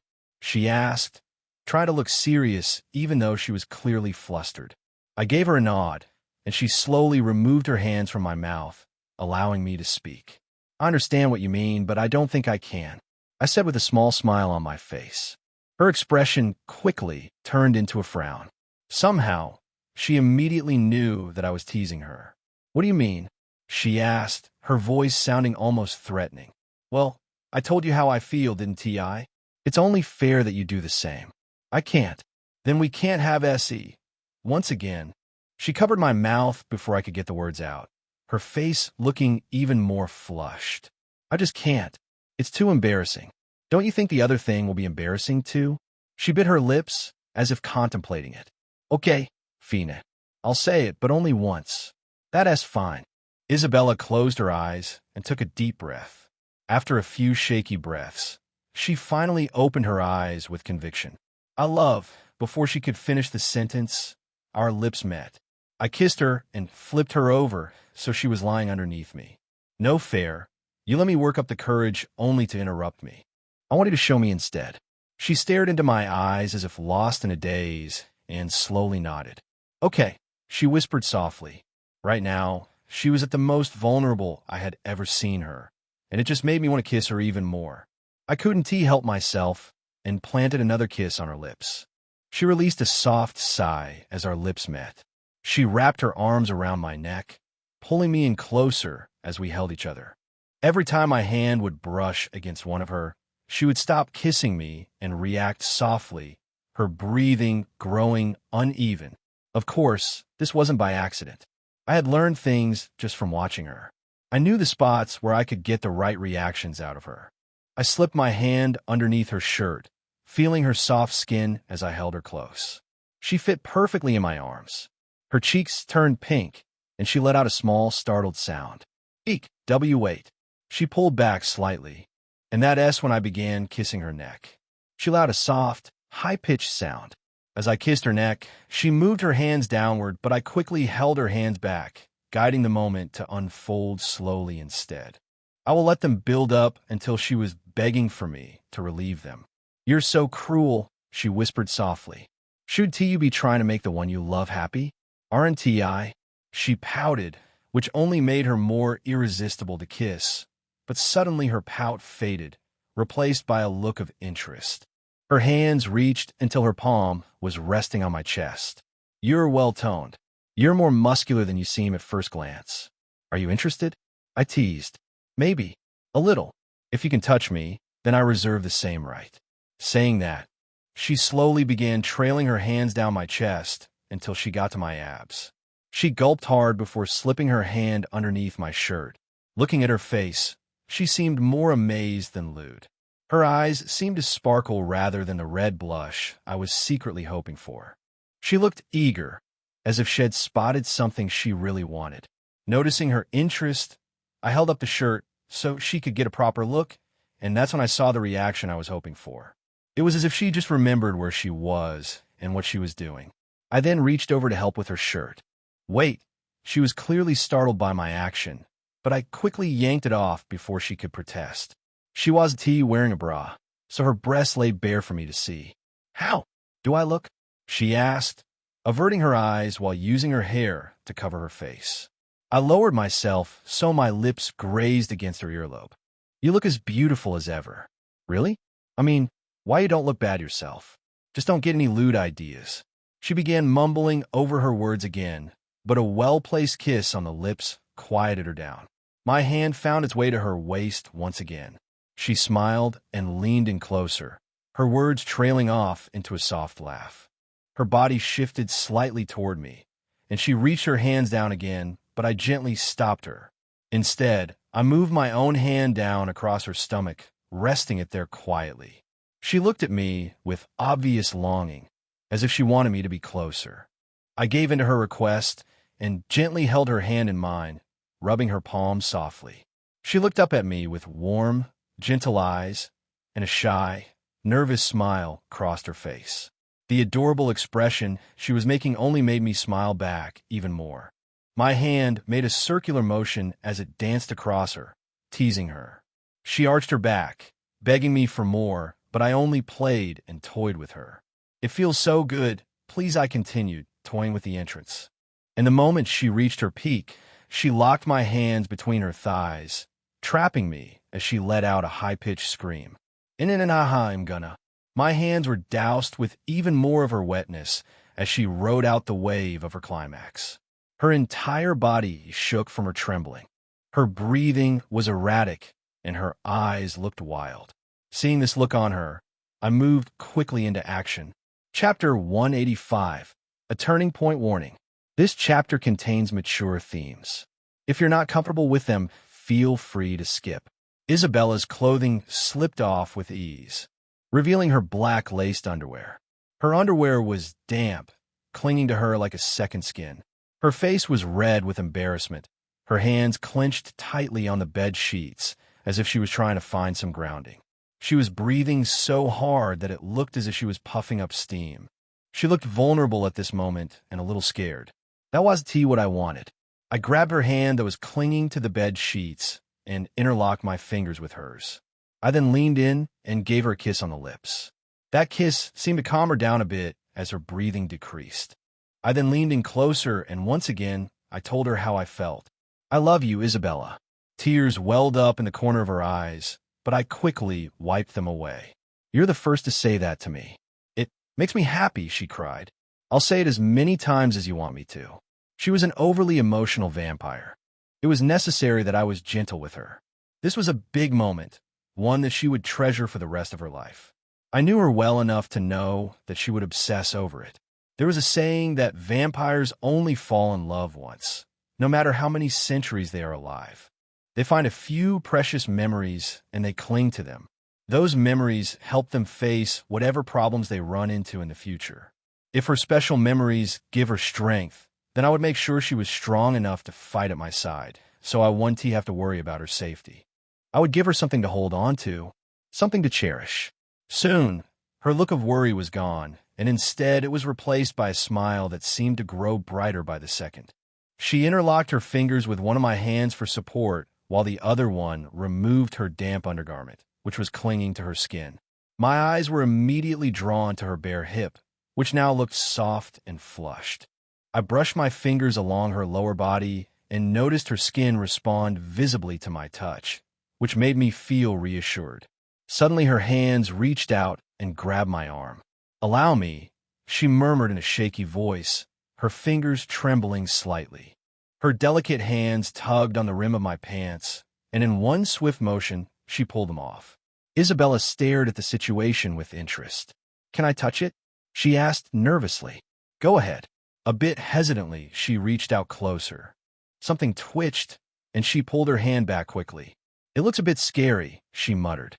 "Does that mean you don't want to?" "No, I do," she answered eagerly. "It's just that, never mind." Isabella lay before me, her legs sprawled. My heart was racing in anticipation as I leaned closer to her. "Be gentle." The tension between us built slowly as she held my hand tightly. I could feel the moment stretching as we drew closer together. As they came together, Isabella trembled with a sudden, powerful wave of pleasure. Eek! Her body shook and her hips buckled, and at that moment he held her waist steady as she rode out the surge of feeling. This one seemed much more powerful than the first. When she was finally done, she was out of breath and flushed. "I'm sorry," she said, looking at me with embarrassment. "I got a little overwhelmed. It was just a lot to take in." "It's all right," I assured her. "We have the whole night to enjoy each other's company." Hearing my words, her embarrassment was replaced by a smile. I slowly began moving, which drew a soft sound from her. I started slow at first, but then I gradually began picking up the pace. I held her gently as we moved in a steady rhythm. Every movement caused her to smile with relief. She arched her back in a deep stretch, and I held her waist as we swayed together through the music. My hands reached out and rested on her shoulders, steadying her as she moved beneath my lead. Her eyes closed peacefully, her stance wide and grounded as if she was embracing every moment. My hips moved with hers as she clung tightly to me. Her legs wrapped around my waist, and she pulled me closer with her arms around my neck. It's too much. I can't hold it. Ha ha. Even as tears streamed down her face, I held her close and didn't let go. I love you, she cried. I love you so much. Her words filled me with warmth as I pulled her in even tighter. A shiver ran through my body as the moment deepened. I'm going to. Isabella held me close and gazed at me with undeniable intensity. From the look in her eyes, I could tell she had completely given herself to the emotion of the moment. Don't stop, she whispered. I want everything. We were both swept up in the intoxication of it all, holding on to each other as if nothing else in the world existed. We held each other close as the moment washed over both of us together. When it was finally over, the room was filled with only our heavy breathing. The rest of the night continued quietly until we both fell asleep.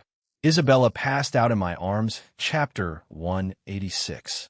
The morning after the next morning, I woke up to Isabella sleeping soundly on my chest, her chest slowly rising and falling with every breath.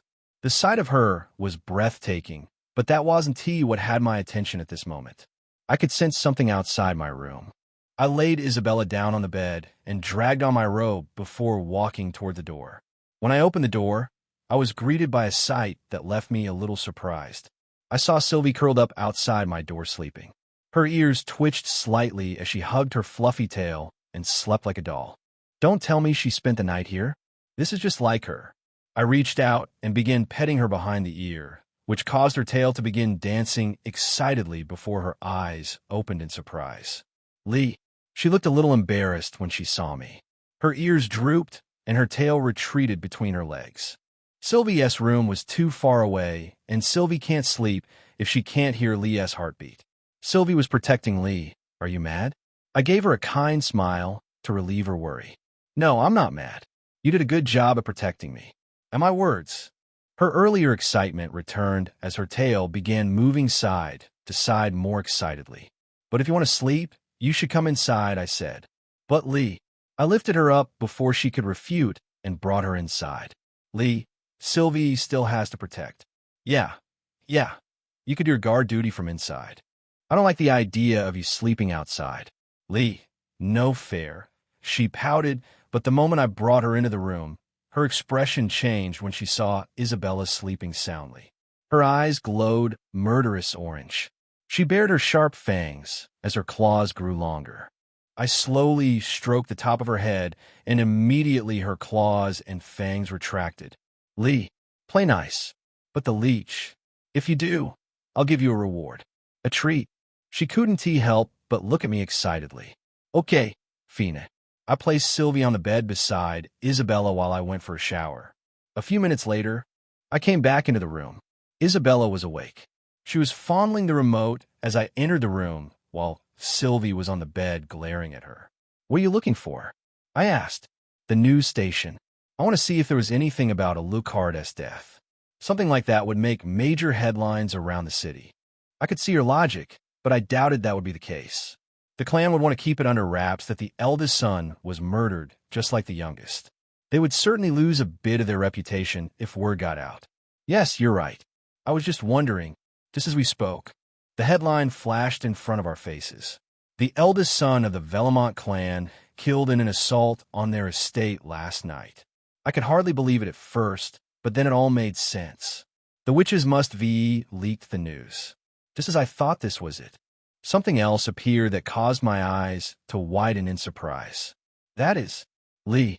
An image flashed on the screen. An image of the one who carried out the assault. An image of me, clear as day.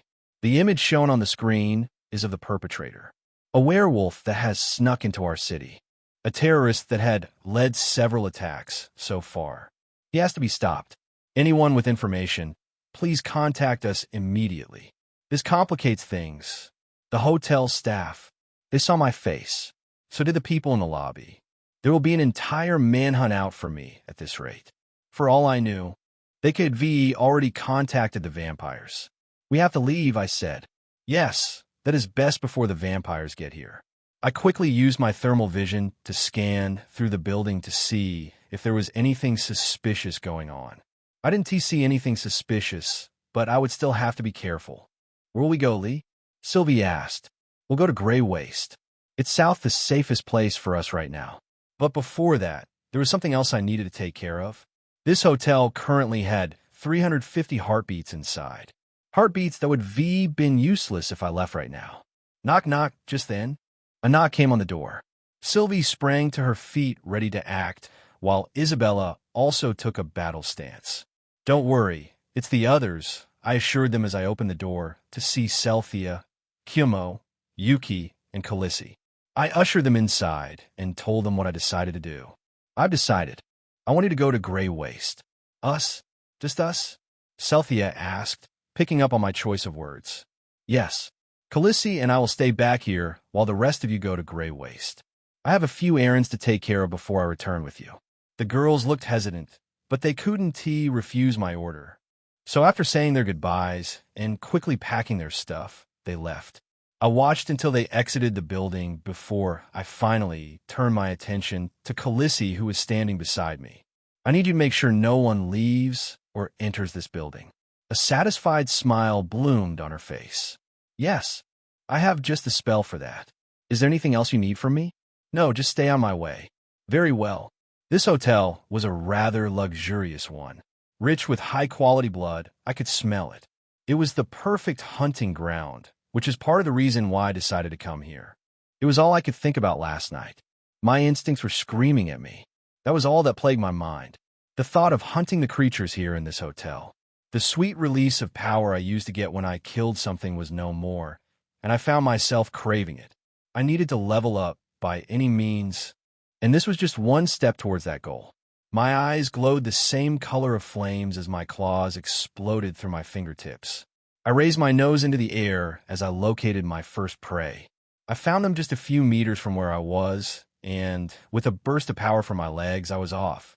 Chapter 187. The hunt just a few meters away from where I was, there was a fanged human. It smelled like a Wendigo just casually going through its day. I quickly suppressed my presence and burst towards it. I used my agility to maneuver through the hotel until I finally caught sight of my prey. I was right. It was a Wendigo. He also seemed to be a part of the hotel staff, but that mattered little to me. I didn't waste a second, and before the Wendigo could react, my claws slit open its stomach.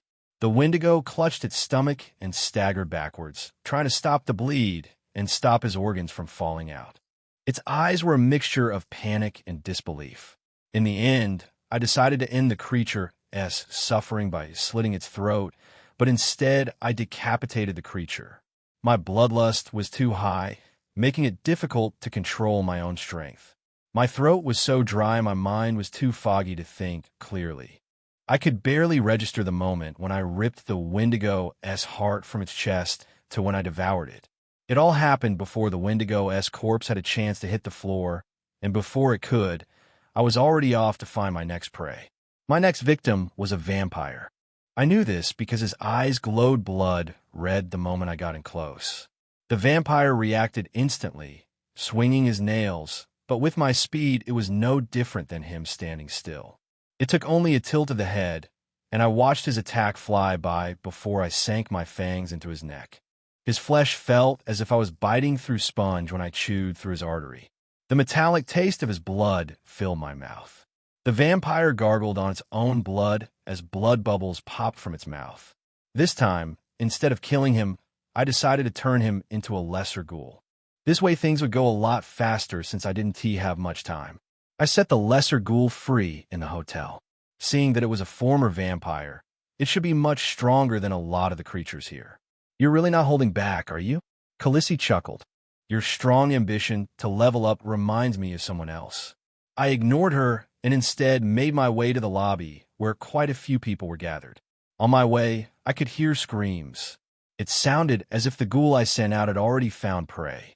Using my high agility, I pounced through the walls, and soon I was at the lobby. The mood was light with chatter as people gathered in groups with light classical music playing in the background. All of this came to an end the moment I released my bloodlust. They looked like a pack of herbivores panicking after sensing a predator. The room consisted of a few vampires, wendigos, lizard men, and a type of monster that had the body of fish. There were some other creatures there, but they were of little consequence. The vampires and the lizard men were the ones who posed the most threat, though they were still weak in comparison. I had to be careful. Most of the staff here were a type of undead that wrapped itself up in white cloth. They were called mummies and were another of the Lich-esque creations. The receptionist, an undead mummy with the body of a woman, watched the room lazily. She was the one I targeted first. I was curious about something. I want to know if a creature like that could be turned into a lesser ghoul, so I put to the test with one scratch, and to my surprise it didn't work. I couldn't turn an undead creature into a ghoul. In the end, I quickly killed the mummy. One of the lizard men lunged at me, its claws poised to rip through my neck. Its movements were quick and lethal.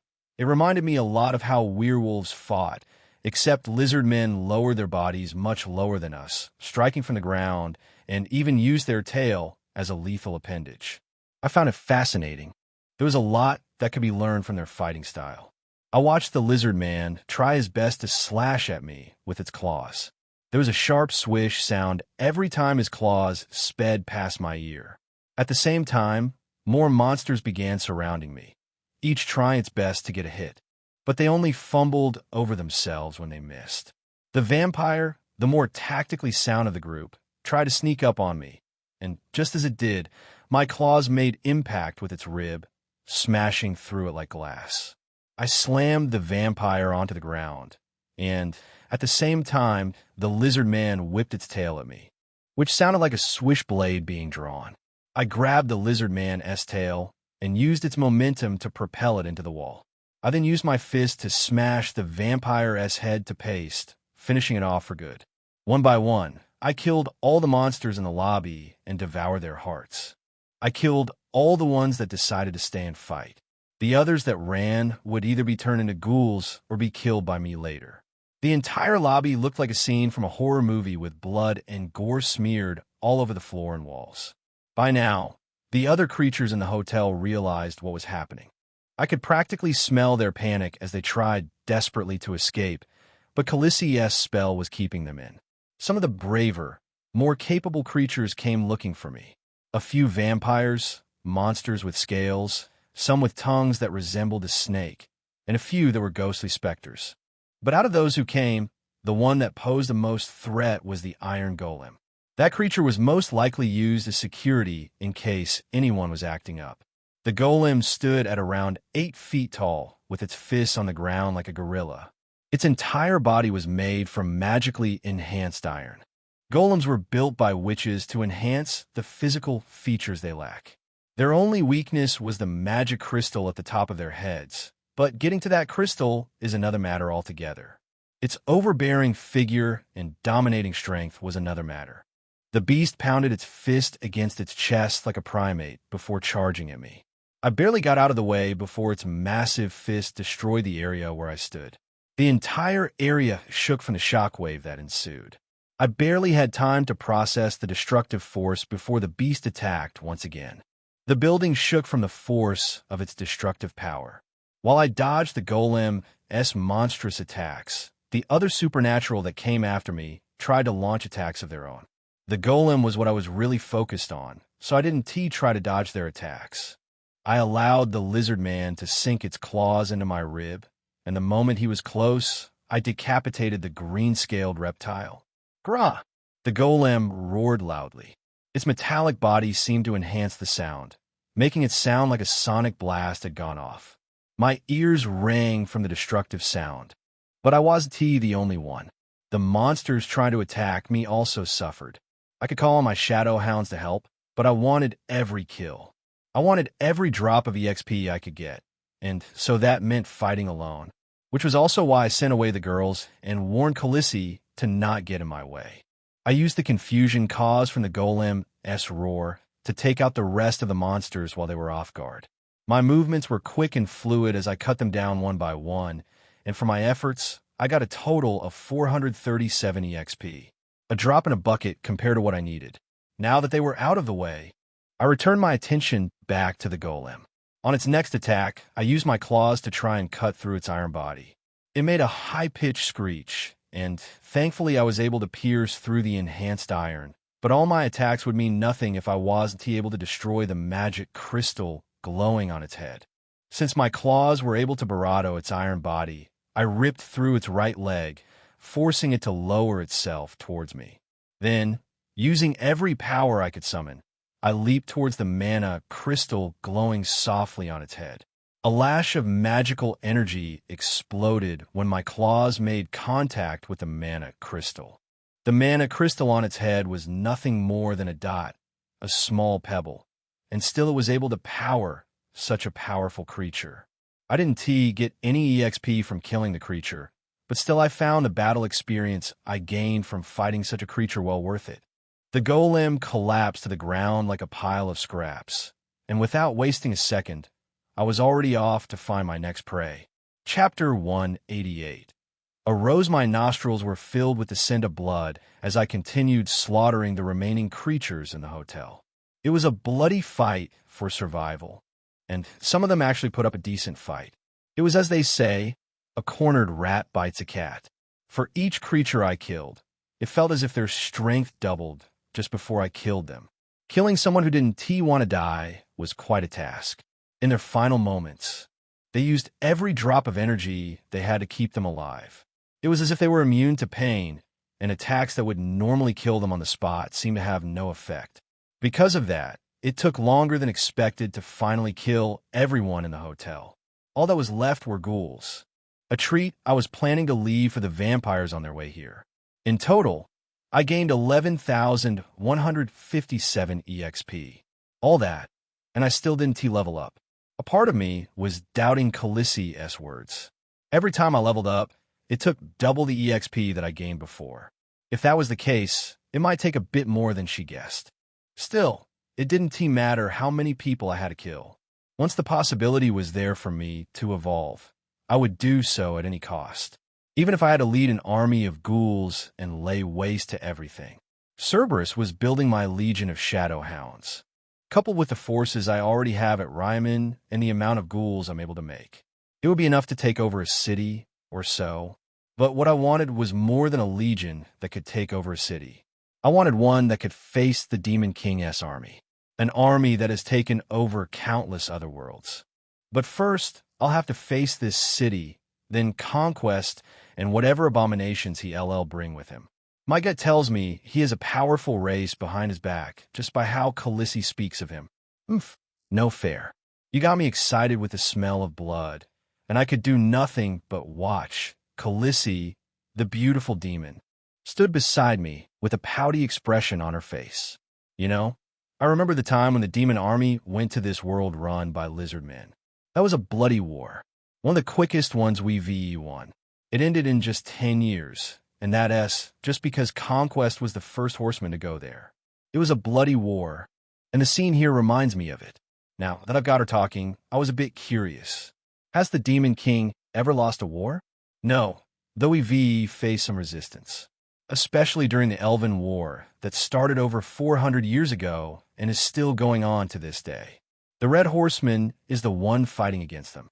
The Red Horseman? That's the horseman called War, right? He hates that name. Khaleesi chuckled. He prefers his real name. His real name? I questioned, feeling a bit curious. Abaddon, the fallen angel. He was the general of Lucifer's army. In fact, in the beginning, it was just the two. Interesting. Learning about the powerful foes I would likely have to face off against in the future made me want to level up even more. This world of mine was in more danger than they realized. A place like Purgatory would never survive. I felt certain of it. Right now, it was fine as is, but in the future, they would crumble like sand and fall.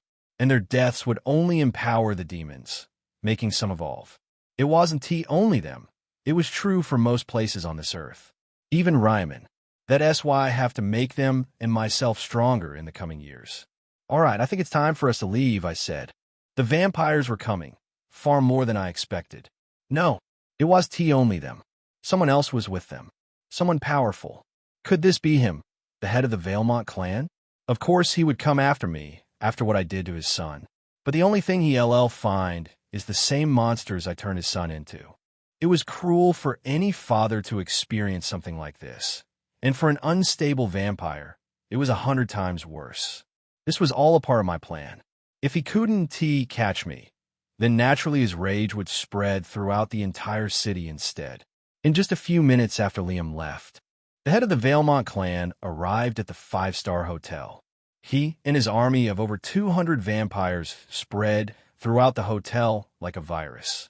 Their figures, dressed completely in black, flickered about. Were these creatures? They questioned.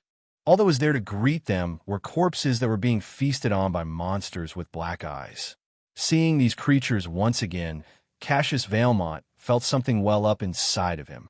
To him, this was the biggest disrespect he has received in all the centuries he has been alive. He had lost 2 sons. Sons that were meant to carry on his family's rich legacy. A legacy that has strived for countless centuries. Now, even his own men looked at him as if he had been defeated. Clan leader. Suddenly, every vampires and ghouls in the hotel began clutching their heads as they fell to their knees in pain. Their skins inflated as if they were suddenly filled with air, and their eyes bulged out of their heads. Blood flowed from their eyes, ears, mouth, and every hole on their bodies until finally a loud pop erupted all around. They all exploded, splattering blood and pieces of flesh all over the walls and floor, adding to the ones who were already there. My sons will be avenged, Cassius spoke as he stood in the midst of the exploded corpses, and yet there wasn't a drop of blood on him. His voice held a deep-seated hatred. I swear it on the life of everyone in this city. Cassius was ready to destroy the hotel, to sate his rage and frustration, but then he noticed something. The corpses that were killed by the werewolf were laid out in a strange pattern. He suddenly flickered out of sight and appeared on top of the stairs to get a good view of the corpses from above. His eyes widened when he saw them. The corpses were arranged to form a pattern that looked almost identical to a rose. The corpses were arranged to form the flower, and their blood was added to make it look like a rose. His mind began to race the moment he saw this. This single detail changed his view on everything. It was enough to plant a seed of doubt in his mind, and that doubt was already growing rapidly.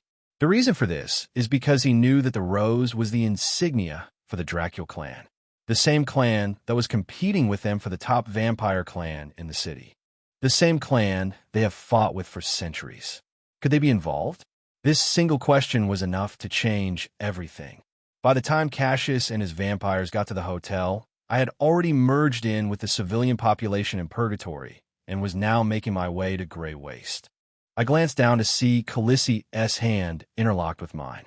What is the reason for this? I asked. You just made me happy, she chuckled. If I could go back in time, I would snatch you up the moment you were born and raise you into the perfect man.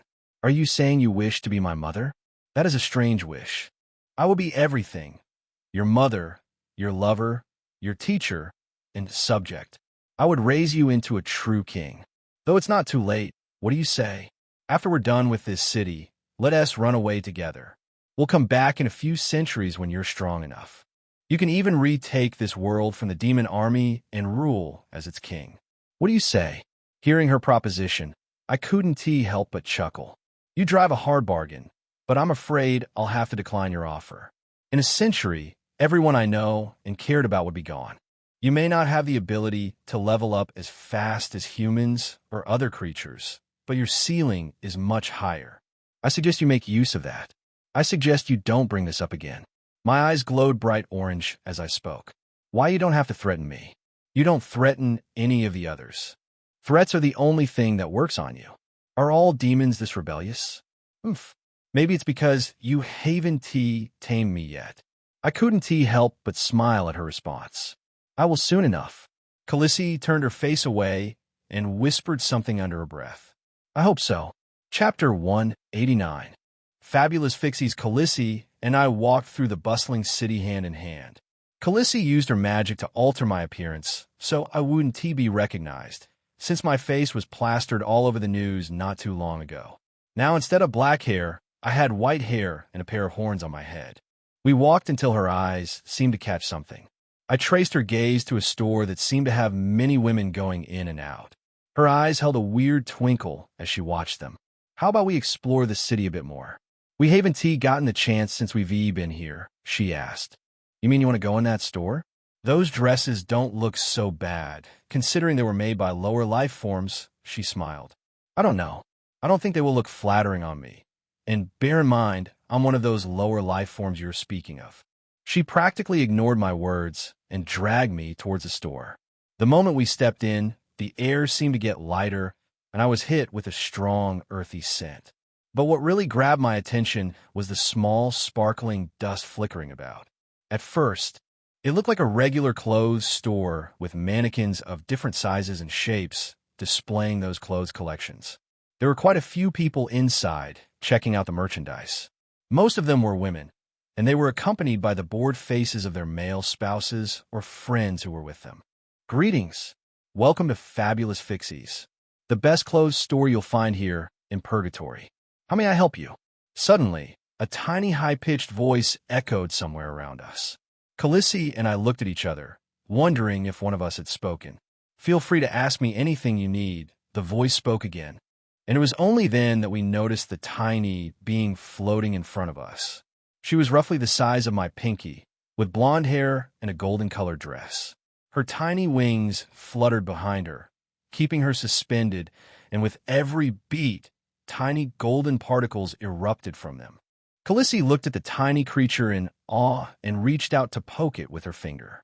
I didn't know babies were this small in your worlds. It's crazy what lack of mana can do to a being. Hearing Khaleesi's words, the tiny creature's face turned beet red. How rude of you. I'm not a baby. Suddenly, Khaleesi's face turned red. Its voice is so cute. Can we keep it? It looks like a mini version of me. I could see how she came to that conclusion, seeing as both of them had wings, but that was all the similarity they had in common. This creature is called a fairy, I explained to my ignorant demon. A fairy, she repeated with a strange smile on her face. Yes, and for now I will ignore your rude comment, since you seem to be ignorant, the fairy said with her hands on her hips and her head held high like a regal lord granting her subjects some mercy. This only made Khaleesi's interest in her grow stronger as the weird twinkle in her eyes seemed to have gotten brighter. Ahem.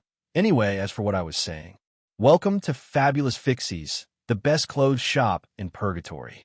If you're looking for high-quality clothes and accessories made from mana itself. Mana? No wonder I was drawn to this place. Who would thought you lower life forms would figured out how to weave mana into clothing. You've seriously outdone yourselves. The fairy's face turned beet red once again as she clenched her tiny fist and glared at Khaleesi. Just because we're small doesn't make us lower life forms. Her voice became high-pitched, as if someone was squeaking at us. Forgive her ignorance. My wife doesn't know the true talents of fairies when it comes to making magical trinkets. Please enlighten her for me, I said as I slipped my hand around Khaleesi's waist, pulling her in, then pinching her on the side. Khaleesi's face turned red, and she let out a sharp yelp. My pinching her was meant as a punishment, but you couldn't have guessed by the wild look on her face. Khaleesi was like a spoiled demonic princess who didn't know that her cruel words were affecting others. The fairy smiled smugly at my words and crossed her arms. You should teach your wife some manners. But I will once again forgive her rudeness. Don't let it happen again, she warned. She then circled around Khaleesi, inspecting her with her hand on her chin. She inspected her clothes. Your clothes are also the product of mana. It looks high quality too, the fairy complimented. Khaleesi smiled smugly at her words. Of course they are. They were handcrafted, magic woven into the very fabric. Interesting. It's almost as good as ours. Khaleesi's smile twitched. Almost. Just then, the fairy flickered off, leaving golden particles dancing in the air as she left. Even demons need to learn to hold their tongue, I said. Her face softened a bit. You called me your wife earlier. Why? You're already strange as is. I don't want us to stand out with everything going on in the city. Good point. Not long after, the fairy returned. She was accompanied by other tiny creatures with flushed faces. They all worked together to carry fabrics of different colors towards us. They raised the fabrics against Khaleesi's skin and chatted among themselves without saying a word to us. They all then nodded in agreement before attempting to drag Khaleesi towards the changing room. I gave Khaleesi a nod of approval as she allowed herself to be carried off. While she was gone, I used the chance to have a look around. Khaleesi would undoubtedly flaunt her new clothes in front of the girls, so it would be best if I got them something too. I wasn't the best at picking out gifts, and I was expecting a few complaints when I hand these out. For Sylvie, I picked up a soft blanket since she normally sleeps without one. I got some stylish, sea-themed hair ornaments for Celthia. The ones she had before were destroyed. I could tell she was feeling sad about it. I got a matching teacup set for Kimo. I've learned to take it slow with her, so she doesn't have one of her episodes. Now we can drink from the same cup without her freaking out. For Kagaya, I picked out a maid outfit since that's all she seemed to want to wear. I picked up a set of black underwear for Yuki. It might sound like a strange gift, but she requires them constantly when she goes on her killing spree. Since we're going to gray waste, it means Ivy will be there, so I got her some black stockings to match with the short skirts she usually wears. I think that's everyone. Just as I was about to pay for my gifts, Khaleesi stepped out of the changing room. Dearest husband, what do you think? Chapter 190. Arrival. Khaleesi stepped out of the changing room with a squad of fairies fluttering overhead, casting beautiful golden light over her figure. The dress that she was wearing sparkled just as bright as, or even more so than, the golden particles falling from the sky. It hugged her curves perfectly and accentuated her already beautiful appearance. If I didn't know better, I would thought she was an angel. So what do you think? Khaleesi, along with the fairies hovering beside her, looked at me expectantly. You look just as beautiful as the day I married you. The fairies immediately erupted into excited chatters and giggles, while Khaleesi looked like a deer caught in headlights. Maybe I took things too far, or maybe it was because of the fairies around her hyping her up and cheering her on. But at this moment, she looked a little self-conscious. Maybe it was the sadistic side of me talking, but I felt happy seeing the usually confident demon speechless. Seeing this side of her, I couldn't help teasing her a bit. Honey, you might be catching a cold. Your face looks all red, I said as I turned her reddened cheek with the back on my hand. It's not. She quickly turned away with an embarrassed flush on her face. This caused the fairies to swoon even more. As if unable to bear the attention anymore, Khaleesi turned on her heel and went back inside the changing room. While she was gone, I paid for the items I bought for the others. Of course, I used a vial of Khaleesi's blood which I had on hand. Using my own blood would cause too much of a commotion and would inevitably draw attention. It only took 5 vials of her blood to clear up everything, including her dress. After a short while, Khaleesi stepped out of the changing room with a swagger that befitted her beauty. She walked out with her head held high in her usual swag. Is there anything else you need? I asked. No, I think I've seen all I need to. Let us go. Khaleesi locked her arms around mine as we left the shops. The fairies all fluttered in the air, waving us goodbye before returning to their other customers. For such tiny creatures, I'm sensing a lot of magical energy coming from them, Khaleesi mumbled after we left the store. Don't let their size fool you. Fairies are some of the most powerful magical creatures to ever exist. Your world might be more interesting than I thought. Khaleesi and I traversed the city until we got a gray waste. She flew us over the wall, separating the small settlement. Immediately as we arrived, we were greeted by the others. The first person I saw was Sylvie. She was at the edge of the wall, sniffing the air as if waiting for me. She was the first to rush towards me. Then came the others. She must recognize me by my scent, since Khaleesi didn't change back my appearance yet. Another thing I noticed was that the population has increased, as there are now Lamias among the ghoul population. The Lamia Queen is here, Celthea explained when she noticed my gaze. Oh, they are. Don't tell me you forgot your promise, darling. Surprisingly, I did. I told the Lamias that I would prove to them that I was worthy to be their leader. I told them that I would do that by killing the eldest son of the Valemont clan. The fact that they were here must be meant they saw what happened on the news. Their curious gazes naturally shifted to me before a swarm began circling around me. They all looked at me in awe while the ghouls were already on their knees. Just then, the queen stepped out into the open. She slithered over to me, her ginormous figure dwarfing everyone present. She then turned to her people. Our alpha has come through for us. He has taken out the vampire that was rumored to have the potential to rule the city in the future. Because of that, one of the vampires that once looked down on us is no more. The Lamias mumbled among themselves, but I could see on their faces that they agreed with their queen. They were looking to me as their new leader, and I was happy to welcome them with open arms. Taking in the weak and making them strong was what I had to offer. It worked on the werewolves and the ghouls perfectly. There will always be a group weak and struggling, and I will always be there to support them. And so my list of supporters will continue to increase. The Lamias all subjugated themselves in front of me, and I turned every one of them. They were all given the Gorgon bloodline, and with my venom, they turned into primordial Gorgons. Looking at my people and the settlements, I could tell we were in need of some development. The buildings were all old and dilapidated. But this was what I had by Hamling in the past few days, which is why I haven't seen much of her, and why she didn't help in the fight against the Lucard. She would use my blood to develop this city. It would be expensive, but with the quality of my blood, the cost wasn't a problem. She was going to hire witches to do the reconstruction of this part of the city, including the walls. I also asked for a barrier to keep people out. The vampires didn't know I was here, but if they ever find out, they would lead an all-out attack, so I wanted to be prepared just in case something like that happened. After I was done with the Lamias and the ghouls, I headed to the building the ghouls had prepared for my arrival. It wasn't the best, but I could see the effort they put out in making me comfortable. The girls and I were all given separate rooms. The room I was given was noticeably more sizable than the others. The moment I stepped into my room, I collapsed on the bed in exhaustion, but just then, a dark energy began circling around me, and soon, my giant black hound, Cerberus, appeared. Chapter 191. Pups, Cerberus crawled from my shadow and appeared in front of me.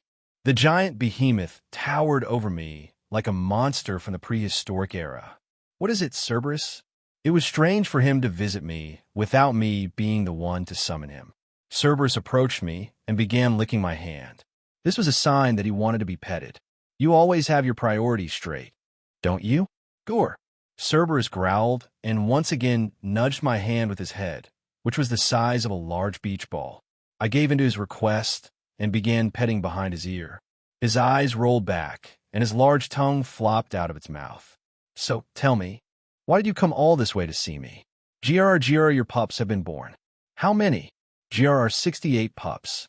That was more shadow hounds than I currently have. GRR, apparently. They were born last night. Cerberus wanted me to meet them. He said the pack wouldn't accept them unless I, as their alpha, accepted them first. The shadow hounds were back in the shadow realm. All feral ranked demons like my shadow hounds were given their own domain to stay until they were called upon by their masters. I never went to my shadow hound's domain, but Khaleesi told me it was possible to go there since I was technically the ruler there. I never had any reason to go there until now. Gore. Cerberus growled a bit adamantly. He was stressing how important it was for me to see the pups for myself and accept them as a part of my pack. Since I too wanted these pups to join my legion, then it would be in my best wishes to listen to Cerberus. I reached out and patted my friend on his head to ease his worry. Don't worry, I'll come with you. Cerberus let out an excited growl and began licking my hand. His rough tongue slithered across my hand, leaving behind his drool and slime. Before I got the chance to scold him for leaving his slobber all over my hand, a mass of dark energy enveloped us, and before I knew it, we were off. Lee. Just then I thought I heard Sylvie's voice, but I brushed it off as nothing. The world around me descended into darkness, but I could still feel Cerberus' presence. I felt as if the world around me was morphing until I finally felt my feet on solid ground. Then the sight of all 50 of my shadow hounds bowing to me came into view. Their tails were wagging excitedly, and I could see how much of an effort they were putting in not to rush towards me and cover me in their slobber. Though, that wasn't the only thing there to greet me. Turns out, I was wrong. It wasn't my imagination. Sylvie had tagged along with us. She was currently sitting on my shoulder with her legs around my neck as she held my hair for balance. I could hear her excited giggles coming from above. Sylvie, what are you doing here? Sylvie was outside Lee's room guarding him when she heard Lee was going on an adventure. So you decided you would come along? Yep. With that settled, I turned my attention back to the shadow hounds. I couldn't take all 50 of them at once, so I instructed them to line up, and I would only be giving one head pat to each. They all still seemed excited and lined up just as I asked. I guess giving head pats and head scratches was part of the job of being the alpha of a pack of hounds. But I didn't mind. My legion would come whenever I called them without hesitation. They've got me out of more trouble than I could count. If this was the reward they wanted, then I didn't mind. Grosh, jeer you. Though they were happy to get pats and head scratches, they seemed to be more fascinated by the girl sitting around my neck. Lee's doggy dogs, Sylvie sang as she captivated them with her charm. Grr, they're called shadow hounds, I corrected her. Doggy hounds. Now that I was done greeting the shadow hounds, Cerberus was eager for me to meet the pups. The land in the shadow realm was like a barren wasteland. They seemed to have been given the short end of the stick with this domain. There was nothing to hunt, no wildlife.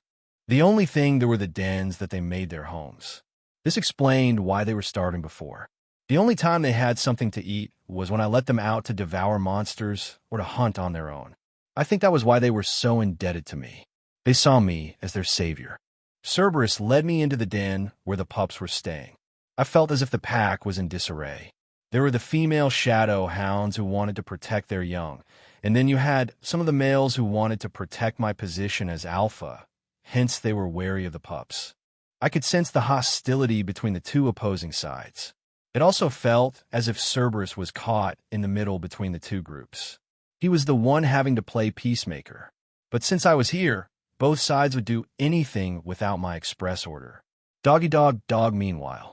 Sylvie was still perched around my neck, singing happily through the tense atmosphere without a care in the world. Cerberus took us through the twists and turns, bringing us closer to where the pups were. I could hear cute barks and growls, and it was at that moment that Sylvie sprung into action. Puppies! She jumped from my neck and began running towards where the pups were. I took my time, walking with Cerberus until he finally got to them. Puppy? When we arrived, I noticed Sylvie had a confused look on her face as she stared at the pups, which prompted me to look at them. My expression froze the moment I saw the baby hounds that hopefully would one day become a central figure in my pack. What are they? Chapter 192. Garmerfire doggies? Sylvie looked dumbfounded when she saw the pups. I also found myself questioning what I was looking at. These creatures. What are they? My question was left hanging in the air because neither Cerberus nor I could answer it. The shadow hounds in front of me were vastly different from the others. For one, they looked more like wolves than hounds, and secondly, and definitely their most striking feature, was the fact that they were on fire. Flames danced against their furs. But these flames varied from pup to pup.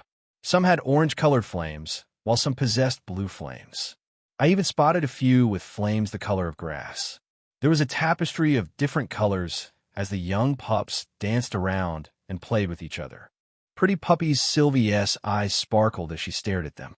All 68 pups who were playing suddenly stopped and turned their attention to us. Their eyes glowed the distinctive color of the flame that was on them. They bared their fangs and let out cute little barks. They seemed aggressive, more so than the shadow hounds. I like that. There was one particularly feisty pup, with red flames around its body and red glowing eyes. Its bark was the loudest, and I could tell at a glance that it was stronger than the rest. The shadow hounds around me also bare their fangs at the pup. They must be seen it, as if the little one was disrespecting their leader. But even in the face of the shadow hounds that were at least 10 times its size, the little monster didn't tee back down. Instead, it looked ready to go one-on-one with the adult hounds bearing their fangs at him. I smiled at the little one as bravado, then reached out and grabbed the little guy by the back of the neck. The little monster thrashed and clawed at my face while growling wildly. The red flames covering its body singed my hand. I was impressed that at such a young age, it could create flames strong enough to burn me. These hounds will be formidable when they grow up. They're already ferocious as is. I stared at the little monster, holding it close to my face. Even under overwhelming power, it wouldn't tee back down. My eyes glowed orange as I released a bit of my bloodlust. This was the way with wolves and hounds. If I want to claim them, then I needed to make them submit to my power. My bloodlust washed over the entire room like a plague. Immediately, all the shadow hounds in the room bowed before me. The fires covering the baby pups dispersed at once, and all of them went quiet. This pup I was holding in my hand was the leader. Once he backed down, all the others followed. The pup whimpered in my hand in fear. Congratulations. Garmer has been added to your phantom pack. Garmer hounds. These hounds possess the spirit of Garmer. Garmer is a monstrous hound bound at the gates of hell. He is known as the Sentinel of Hell. Garmer. Wait, this can't be real. Garmer is the hound from Norse mythology, the one that is said to signal Ragnarok, the god killer. Could such a monster truly exist? And these pups, my pups, were granted a sliver of his power. It is said that Garmer's howls echoed through worlds. And this is the hound that killed the god of war Tyr. I found it all fascinating. There are a lot of powerful wolf-like beasts throughout mythology. I wonder how many of them truly exist, and if I could get them to somehow join my pack. It was unlikely. Some of these beings were said to be able to slay gods, like the great Fenrir. How could I claim them? If other worlds exist, then they must be out there somewhere. This pup I was holding in my hand will be the leader of the Garmer. I guess it's suitable that I give him a name to differentiate him from the rest. How about Skoll? Skoll is the name of the wolf from Norse mythology that chases the sun for eternity, and when he finally catches up, he devours it, plunging the world into darkness. This seemed fitting for this little monster. The pup didn't react to its new name, only continued to whimper in my hand like a scared kitten. Bad Lee Sylvie suddenly grabbed the pup from my hand and began comforting it. The pup finally began to calm down when Sylvie began stroking its head while whispering soft words. She was surprisingly good with kids. It was the same with Lily. I think she would make a great mother one day. With Sylvie comforting Skoll, I turned my attention back to the other Garmer. They all seemed terrified of me, except for one. A ditzy little thing staring at me with round, pink-colored eyes. The little pup wagged its tail happily while pink flames danced across its body. I reached out and picked up the cute pup. Gru the hound made a cute noise, and strangely, it looked as if it was smiling. It was a cute thing, cute enough to tug on my heartstrings. It reminded me of someone. The flames on its body spread over my hand, but strangely, it wasn't burning my hand or my clothes. Instead, it felt warm and comforting, as if it was healing me or multiplying my strength. I think I'll make this one a present for Lily, I said, staring at the little pup as its tiny tongue licked my face. Take care of her for me. That will be your job from now on. Gru, that sounded like a yes to me. I handed the baby pup to one of the shadow hounds standing at my side. The beast held the pup by its nape and dashed off after I told it to give the pup to Lily, who was back home in Ryman. The pack seemed more lax now that I had accepted the pups. Cerberus in particular looked especially happy. He looked like a proud father. He went over and began licking the pups to get them playing again. Lee, can we keep him? Sylvie asked as she bonded with Skoll, who she was cradling in her arms like a baby. The little pup occasionally shot me glances before turning away its face. No, you can't. Skoll will be leading the Garmers. If he is gone, someone else will take his place as leader. Plus, I was afraid she would baby him to the point where he would be useless in battle. Sylvie pouted, but she didn't push the matter further. Instead, she seemed to have questions of her own. Lee, When will we have babies? Chapter 193. Return Lee. When will we have babies? Her question caught me completely off guard. We're trying, aren't we? Sylvie, doesn't T think Lee is trying hard enough? She pouted. Lee wants to make babies with Leech and not Sylvie. When she gets riled up about having babies, it is hard to calm her down with just a simple head pat. That was the only time my secret technique didn't work. She was simply worried. Maybe she thought the fault lied with her, or that I would prefer to have kids with Isabella rather than her. Sylvie had the sex drive of wild rabbits. Her instincts were driving her to stay active, so every little thing set her off. During our average session together, she had to push herself to the limit before she felt satisfied enough to stop. She would go until her stamina was completely drained, then pass out right after, barely able to walk or move. Seeing these pups only spurred her desires to become a mother even more. Hey, no need to rush. These things take time, I said as I pulled her in and hugged her. She didn't resist and merely sank into my arms, resting her face against my chest. Sylvie's scared. Is Sylvie bad? Seems I was right. She was blaming herself for not getting pregnant. I gently stroked her hair as I comforted her. No, you're not bad, Sylvie. You don't need to worry too much. It will happen when it happens, but I promise you, you'll be able to hold a child belonging to the both of us real soon. Promise? Yes, I promise. I continued to stroke Sylvie's hair until she had calmed down a bit. While I comforted her, my eyes lingered on the pups. I'll need them to grow stronger in a quick amount of time. They wouldn't be strong enough to kill their foes for a while. The shadow hounds will have to hunt prey to feed them. But that wouldn't be enough. I will need to work them all into my plan. Both the Garmer and shadow hounds needed to level up and evolve. It was just me. After spending a little more time with the pups and the hounds, it was time for Sylvie and I to leave. Both the pups and the shadow hounds seemed to have grown fond of her. She wrestled with the shadow hounds and nursed the pups as if they were her own child. When it was time for us to leave, the pups were whimpering and the hounds were giving her puppy dog eyes to get her to stay. My hounds hadn't really taken to anybody except me, so I was surprised at the bond they developed with Sylvie that quickly. Take care of the pups. Okay, Cerberus, I said, giving the giant hound a pat on the head. Gore. Cerberus growled happily at my order. Before I left, I patted the giant hound on the head once again for a job well done at adding more hounds to my legion. I should be really giving him a proper reward. But seeing how happy he was, it looked as if mating with his pack and becoming a father was its own reward. Goodbye, my friend. Goodbye, doggy hounds. Just as before, a swarm of black, shadowy energy enveloped us. Everything went black, and when it settled, we were back in my room. Those puppies were so cute. Sylvie squealed as she threw herself down on the bed. I collapsed beside her on the bed, and immediately as I did, she climbed on top of me. She was clearly intending to wrestle, but stopped when she saw that I was caught up in my own thoughts.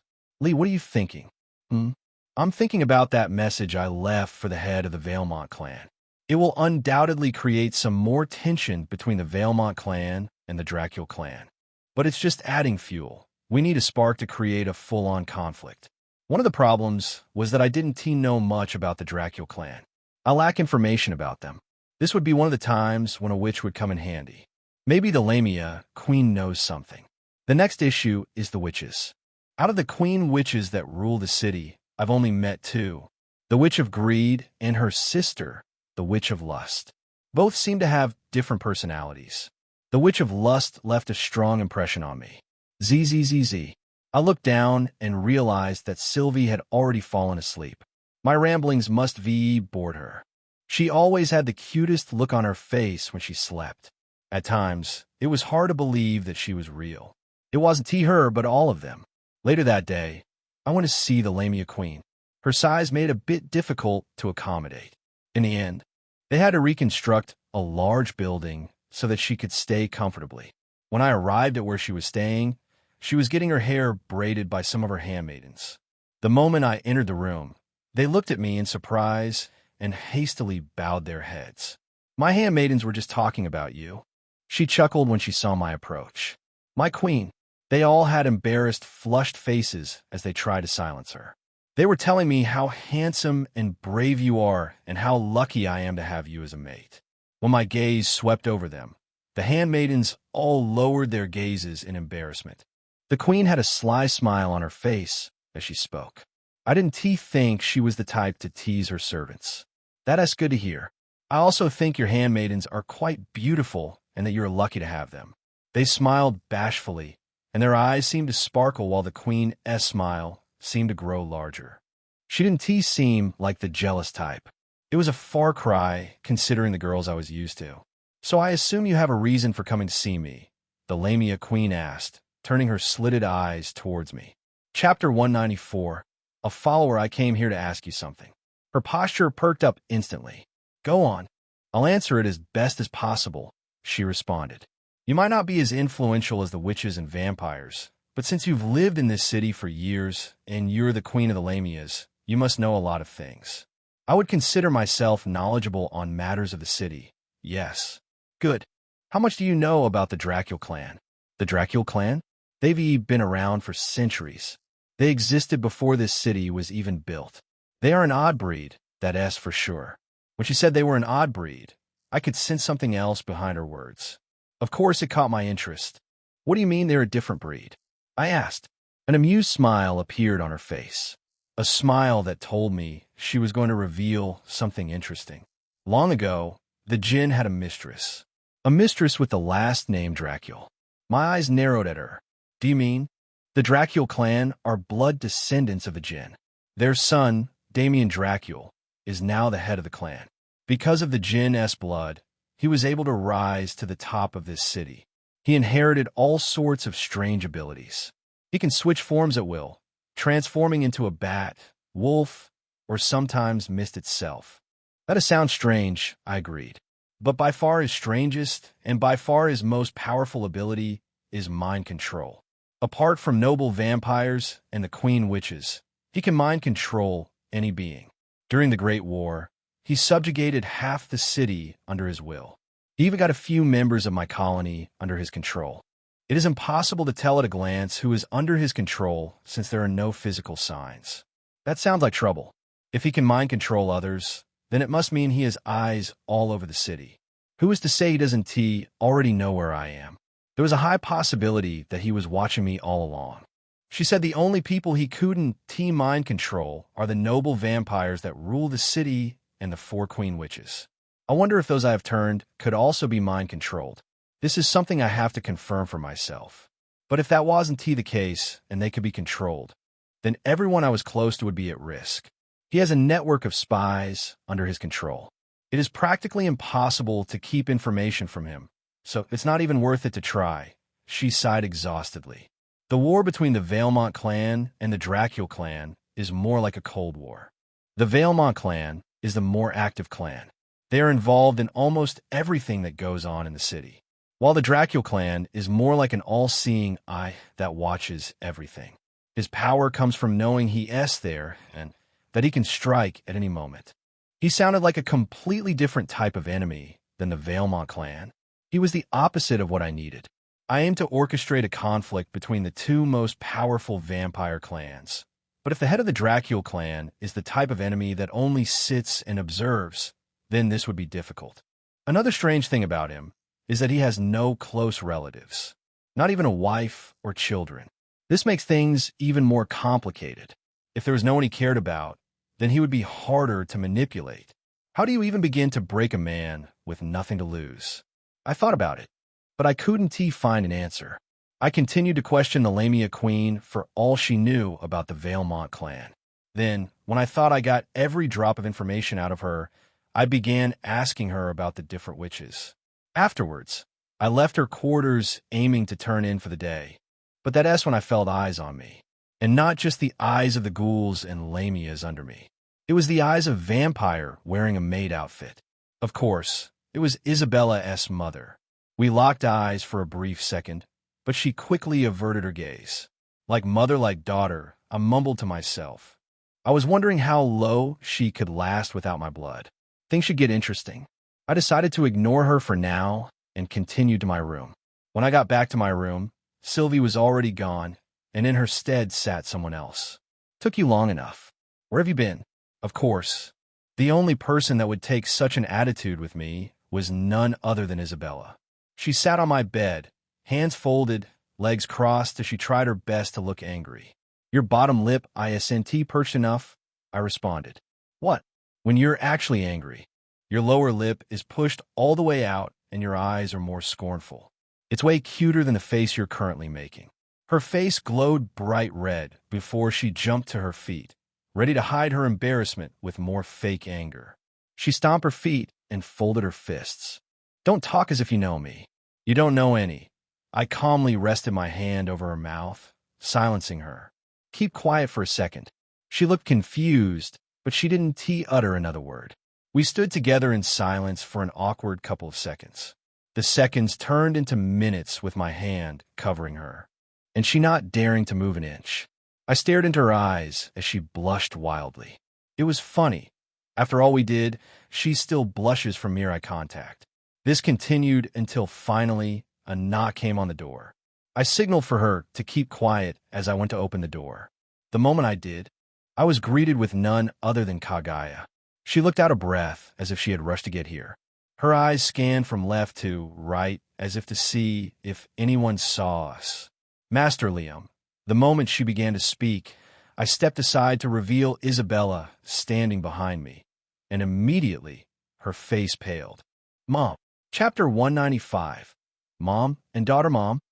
Isabella's face was a mixture of confusion and embarrassment, like a high schooler getting caught by their parents making out in their room with their boyfriend. While Kaguya, on the other hand, looked mortified. I couldn't say I wasn't enjoying seeing their reactions because a part of me was. Kaguya panicked and made to run, but before she could take the first step, I grabbed her by the wrist and pulled her into the room, closing the door behind us. Isabella looked back and forth between the two of us with her jaw hung open. What's going on? She asked.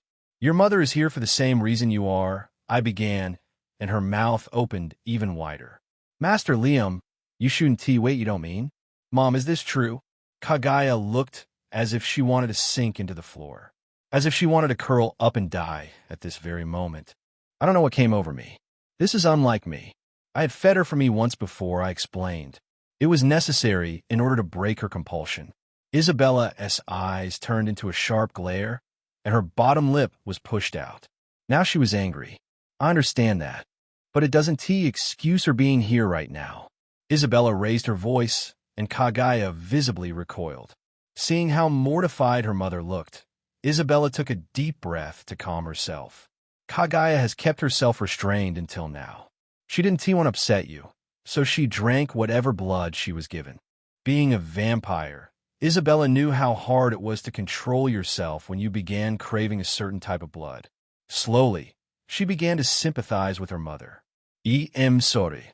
I shouldn't have come here, Kaguya whispered with her head held down. Both mother and daughter are the same, I said, shaking my head. And as I did, Isabella shot me a glare as if telling me to keep quiet. Both of you have ways of denying the things that you want. Kaguya, I turned to the maid. Suppressing your desires is what strained your relationship with your daughter in the first place. You should start by being honest with her and tell her how you feel. Hearing what I had to say, Kaguya tried to speak, but no words came out. Mom, I want to drink Master Liam's blood. She blurted out before taking several loud gasps, as if she was holding her breath. It's all I can think about. And, I understand the kind of relationships you and Master Liam have, and I'm happy that you found someone who cares about you. I don't want to selfishly get in the way of that. Isabella bit her lip. Seeing her mother try to hold herself back was like an expression of love itself. For her, this meant everything. Mom. Isabella closed her eyes and shook her head as if to dispel the tears that were welling up in her eyes from her mother's heartfelt words. There is no reason why both of you can't feed on me. I spoke, and Isabella's eyes turned sharp like a dagger pointing right at me. She then approached her mother and grabbed hold of her hands while staring into her eyes. Kaguya held her head down in shame.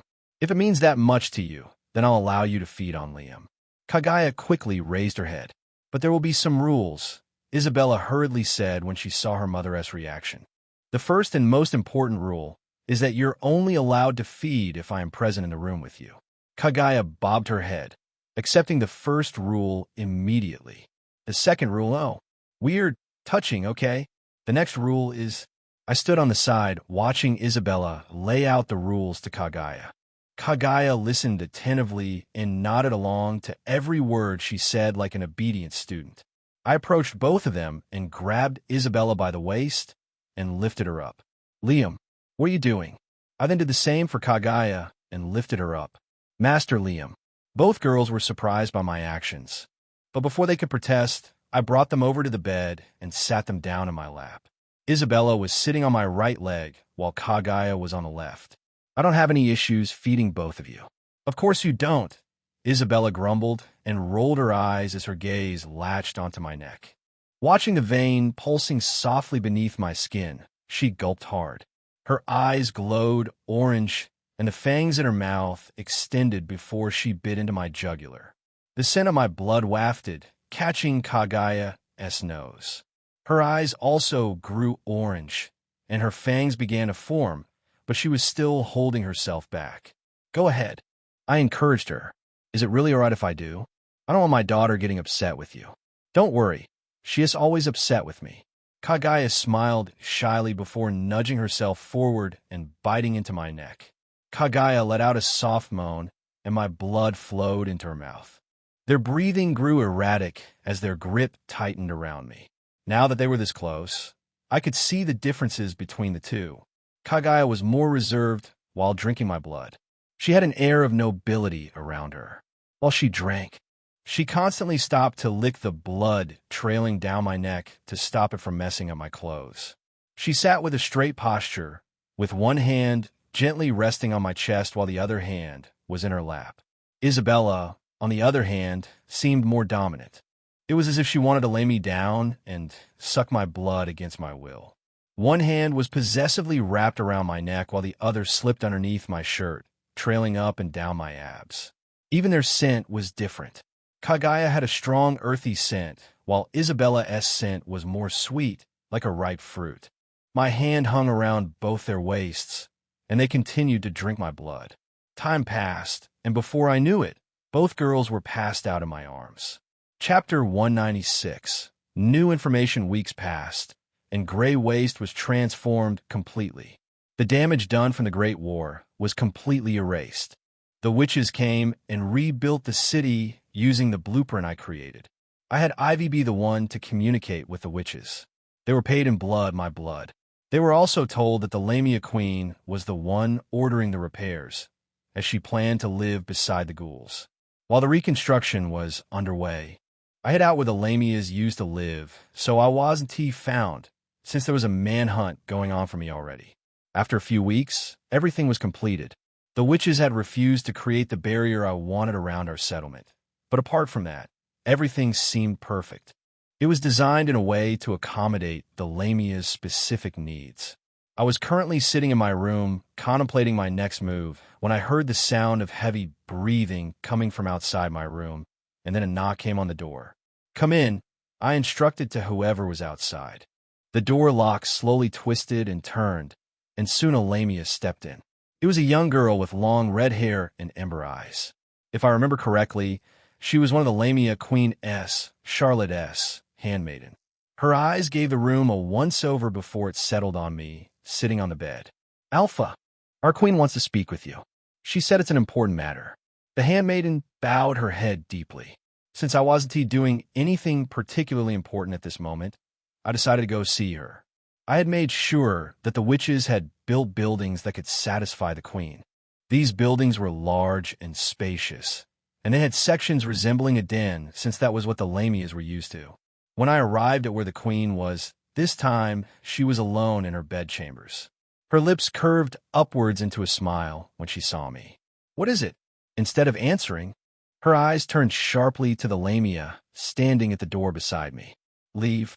The handmaiden quickly bowed her head and slithered away. I looked at the queen and raised an eyebrow. She was dressed in her nightgown, and given her reddened face, I could guess why she called me here. But something told me that wasn't the only reason. I have something that might be of interest to you, but first I need a reward. Her eyes were wild, and she didn't seem to notice her venom trailing down her chin.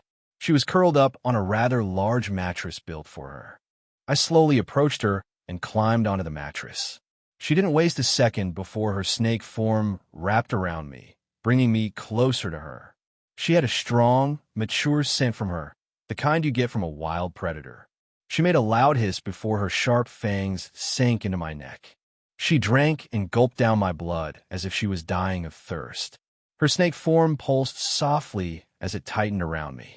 She drank until she was out of breath and finally pulled herself away, breathing heavily. She took a few heavy gasps before she began to explain why she called me here in the first place. There will be an auction taking place later today. I've received an invitation. An auction? I asked, raising an eyebrow. Yes, it happens once every couple of months. It's an underground auction, so nothing that takes place there is technically legal. There will be all sorts of ancient artifacts being sold. Some are cursed, others are blessed. Is there an item there that you think I'll need? Not particularly. The reason I am telling you is because Damien Dracul frequents this auction every time it's held. That is interesting. The auction is mostly being run by that gang of ghouls that has been running around. But there have been rumors for years that someone powerful was pulling their strings.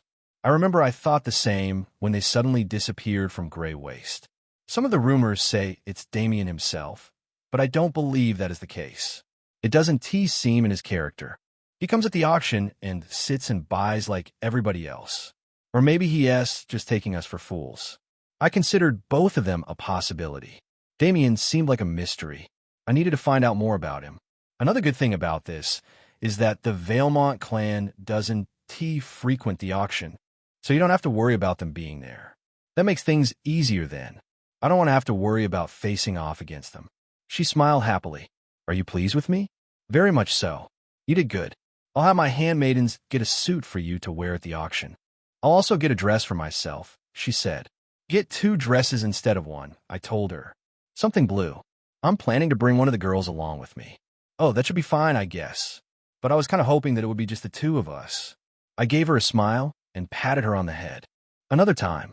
We'll have plenty of time to spend together in the future, so don't worry too much about that. Later that day, when it was time for the auction, I received the suit I was going to wear and the dress I ordered. At the same time, the person who would be wearing the dress arrived at my room. Darling, you wanted to see me? Cynthia asked.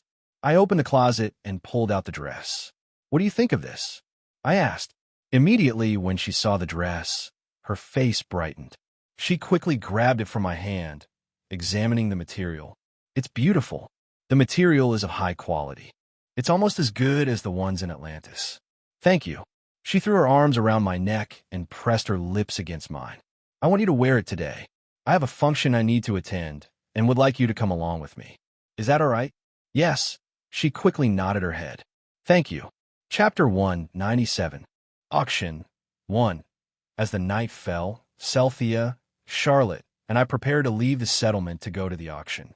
I had asked Khaleesi to use her magic to alter my appearance again, giving me white hair and horns protruding from my head. The auction was held in a dome-shaped building on another side of the city. There were a few bodyguards positioned outside, checking everyone who entered. Interestingly, the bodyguards weren't ghouls. Instead, they were fauns, half-goat, half-man creatures. There were quite a lot of them trying to intimidate those who were passing by. They didn't pay us much mind since we were with the Lamia Queen. It wasn't much, but it seemed she had some influence at least. Inside the building was set up like a theater with rows of seats, and at the front was the stage where the items would be held. Cynthia's eyes sparkled as she gazed around at the beautifully decorated space. There were quite a few people of different races all around us. My eyes were drawn to the ghouls. There were quite a few inside. They looked as if they were setting up, looking at everything taking place around us. I couldn't believe that a small gang of ghouls could be responsible for all of this. This seemed way bigger than what they could come up with. They needed some power backing them to achieve all of this. We found an empty space at the back and sat beside each other. Cynthia was seated to my left, and to my right was Charlotte. The seats were made in such a way to accommodate her. I watched the stage with interest, wondering what kind of items would be displayed, when suddenly I felt a tug on my sleeve. It was the Lamia Queen. You see that woman sitting 5 rows ahead of us? She asked. You mean the pink-haired girl that is talking to that guy? She looks as if she could be in high school. Charlotte chuckled. She is older than you think. That is the Witch of Sloth, Artemis. Really? The woman in question wore a purple dress. She sat with her legs crossed as she leaned into an older-looking man. That man beside her is her brother. He is a renowned sorcerer, but not quite on the level of his sister. One thing to know is that she's obsessed with him. If anyone even harms her brother, then they would suffer through hell.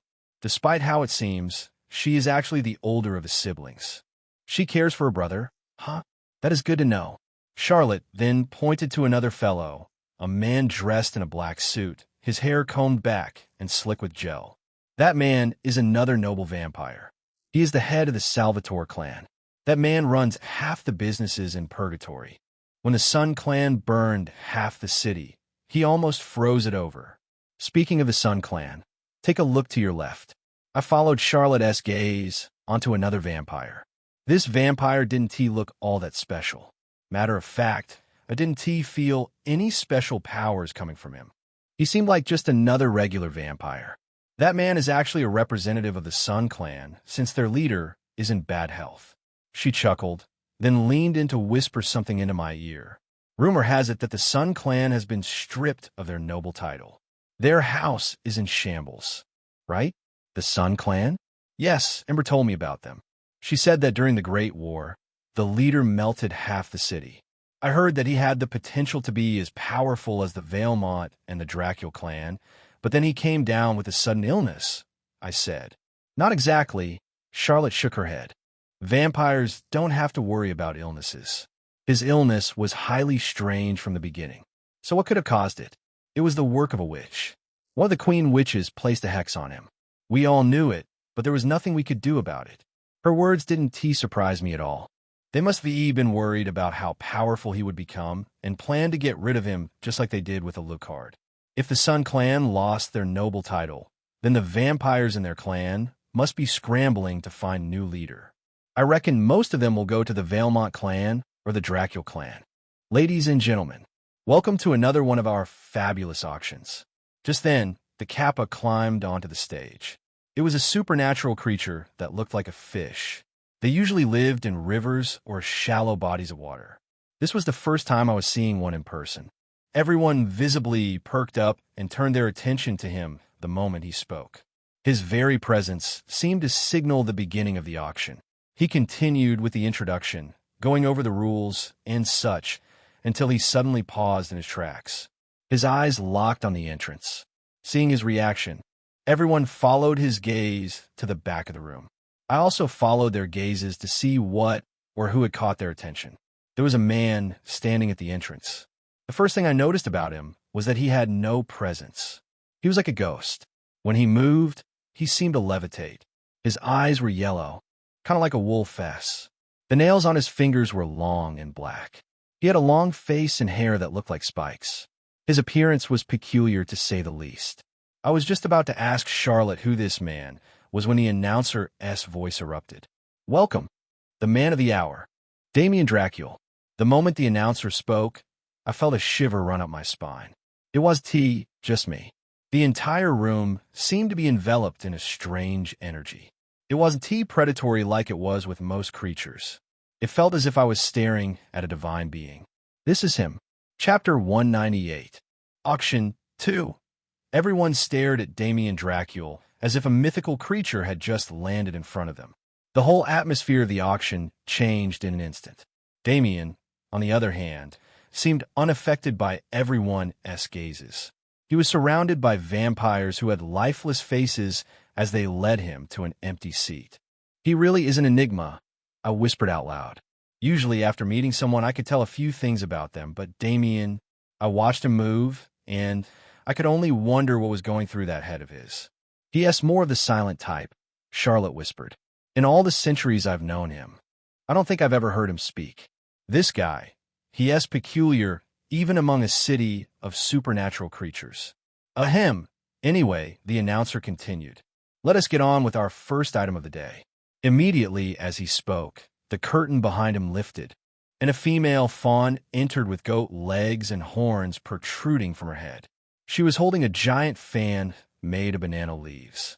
This item here is the famous Bashsun. The Lamia queen visibly perked up when she saw the fan. She had a small smile on her face. Is that item important? I asked when I saw her reaction. The reason I love coming to these auctions is because I love seeing rare mythical items. When it comes to learning legends and myths, I guess you can call me an expert. Charlotte chuckled while Celthea leaned into my shoulder. I didn't know that about you. Who would thought the mighty Lamia queen was actually a huge nerd for myths. That fan, she continued, is also called the Leaf of Purine. It is said to have grown on the back of a famed mountain during the primordial times when heaven and earth were first dividing. I raised an eyebrow at her explanation. Is that really true? To be honest, I'm not sure. A lot of the items here have myths that contradict each other, but whether it's true or not, the power of the Bashsun is certainly true. A single wave of the fan creates a powerful gust of wind. 2 waves create a cloud, and 3 waves strong rain able to cause flooding. It was a strange power indeed, but I couldn't see a use for it. The price for such a powerful item is 6 vials of noble quality blood, the announcer continued. 6 vials for that thing? That sounds rather expensive. To be honest, I would be surprised if it was a fake item created by witches to mimic the real thing. Immediately, as the announcer spoke, bids started to roll in. I kept my eyes on Damien, watching if he would make any move. So far, he didn't seem interested in the item being displayed. Soon, another item was rolled out. It was being displayed by the same fawn. This time, before the announcer even announced the item, I saw quite a few reactions. The vampires in the room stared with blood-red eyes at the item the fawn was holding. Seeing this, a cheeky smile rose on the announcer's face before he began with his announcement. Our next item is an item I know a lot of you are waiting for. Here we have a one-of-a-kind specimen, the Immortal Leech. The vampire's bloodlust went wild the moment he spoke. I glanced to my side to see the Lamia queen practically drooling, her eyes slitted and glowing like a predator. Just what is that thing? I asked. I couldn't understand how a leech could drive a room full of vampires crazy. That's the Immortal Leech, she explained through her bloodlust. It's a supernatural species of leech that has gained immortality. But what makes them special is that they have been said to have fed on the blood of gods. Obviously, I'm not sure if that is true or not, but there are occasions where these leeches have drunk the blood of very powerful or ancient supernatural races. The chances of this being the case are drastically low. But if that is truly the case, and you consume this leech, then your ability can increase drastically, where you find the most delicious tasting blood that ever graced your tongue. So they were basically gambling on whether these leeches held the blood of a powerful supernatural creature or not. The starting price for this hot item is 10 vials of noble quality blood, and the price got even more outrageous. But it didn't matter. The vampires, including Charlotte, were basically fighting over each other to obtain this item. The only bloodsucker who didn't have any reaction was, of course, Damien. He only watched with a face I couldn't quite read. In the end, the one who bid the highest was the head of the Salvatore clan, paying a whopping 150 vials of noble quality blood. I couldn't help but shake my head thinking about the way they reacted, though it was to be expected for vampires. In short order, the next item was brought out to be displayed. The next item, and probably one of our most expensive items on the list, the Golden Fleece. My eyes widened when I heard that name. This time, even I was familiar with the story of the Golden Fleece. A beautiful golden-winged ram that was sacrificed to the god Zeus. The fleece was given to a king, Hades, while the ram itself became the constellation, Aries. The Golden Fleece is said to hold magical healing abilities.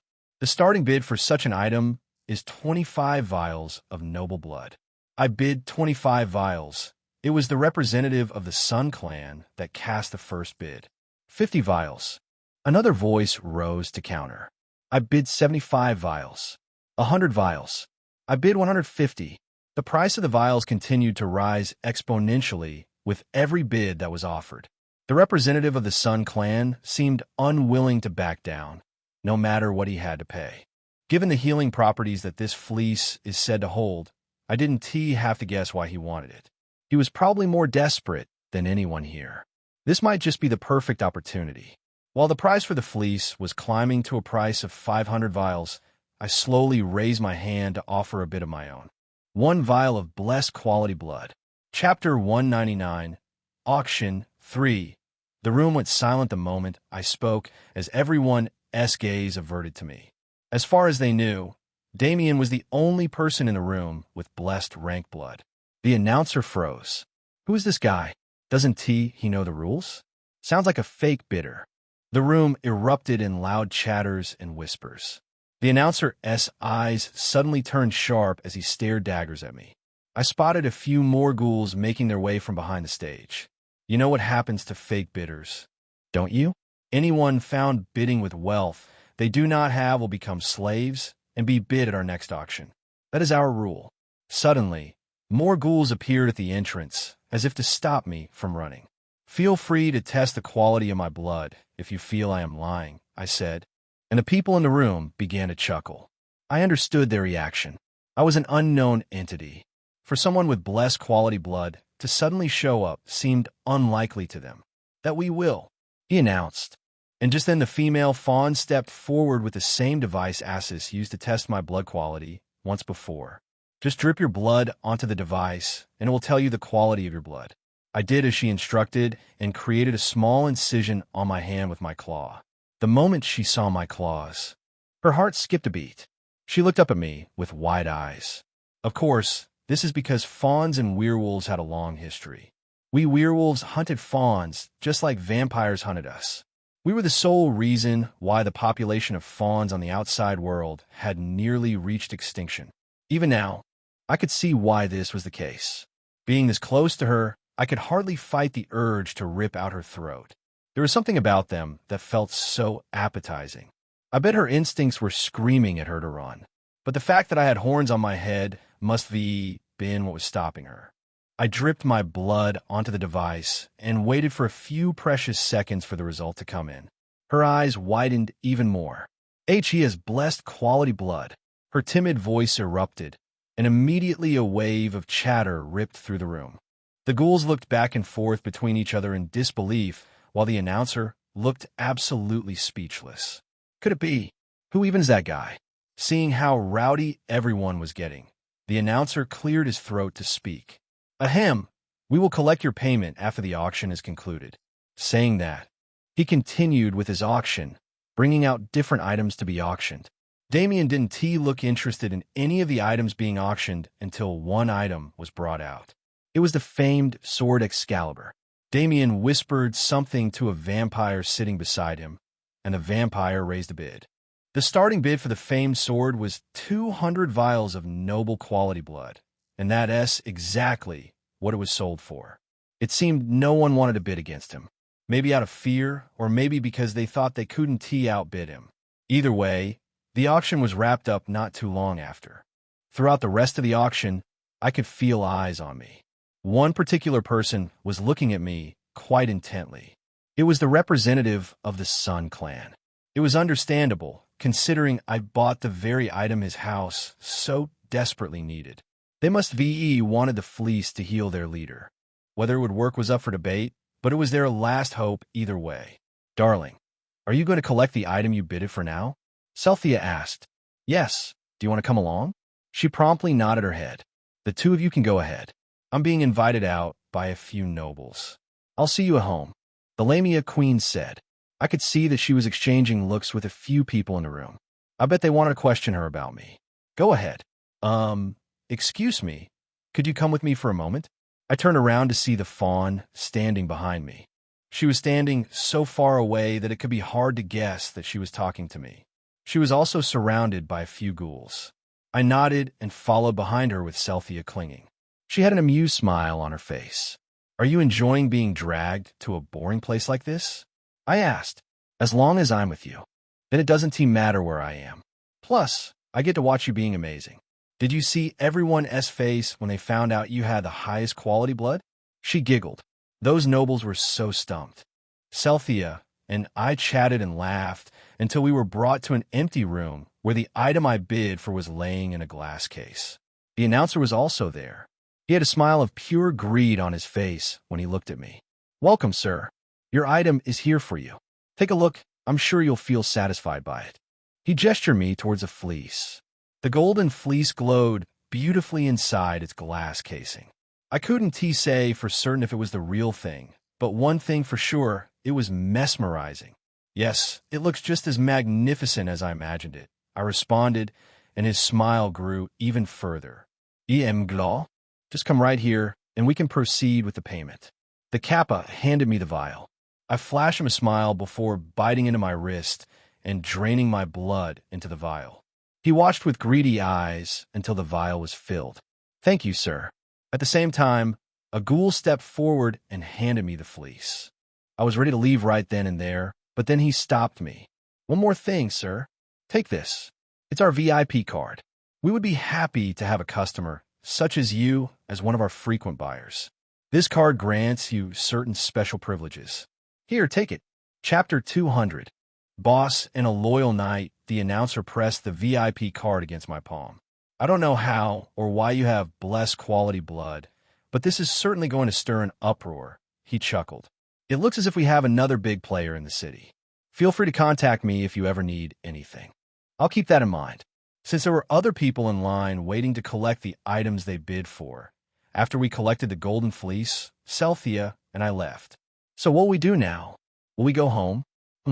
We'll see how the night progresses. Here in my answer." She smiled at me and rested her head against my shoulder as we walked. As we walked, I got the feeling that we were being watched. I could sense them, and I knew exactly who it was. For now, I didn't intend to act. I wanted to see what they would do. Celthea stared at me, and suddenly her lips curled up into a smile. "We are being followed, aren't we? I may not be able to read these types of situations, but I can read you perfectly, darling." Celthea chuckled. "Yes, but you really should be more careful." "I don't have to be careful when I'm with you. I know you'll protect me. So what'll we do? For now, let us not do anything. We'll continue on as if we're oblivious." Celthea did as I instructed, and the two of us walked until we exited the auction house. The figure followed behind us, making their way closer and closer until I sensed their presence disappear for a few seconds, then reappear at the alley just ahead of us. From their movements, it seemed they were planning to ambush us. Still, Celthea and I continued on until we were at the alleyway, and it was then that the figure struck. There was a secret room just above the auction room where one could watch what was going on from above. In that room sat a woman wearing a red dress that clung tightly to her mature figure. She had long blonde hair that cupped around her curves and red-colored irises. She had an amused smile on her face as she gazed down on the now empty rows of seats. Her modest chest rose and fell with every deep gasp she took. She had a wild look in her eyes as her face was flushed red. The reason for this state she was in was because of the man she was looking at earlier. Of course, this man was none other than Damien Dracula. Going through her mind was several wild fantasies of her and Damien fighting. She could only imagine it going up against someone as powerful as him, and that thought caused her body to heat up with excitement. "Damien Dracula," she moaned. "What an anomaly you are. Even if you shred me to pieces, I still want to know what it's like going up against someone like you. At least then I would die happy." This woman loved fighting with a burning passion. She wanted to be dominated in combat to the point where she felt true despair. It was for that reason she got married to a powerful man. But that man turned out to be a very boring man. The kind of man that would rather spend his day reading rather than train. In her eyes, no matter the hard work he has done, he was still a lazy man.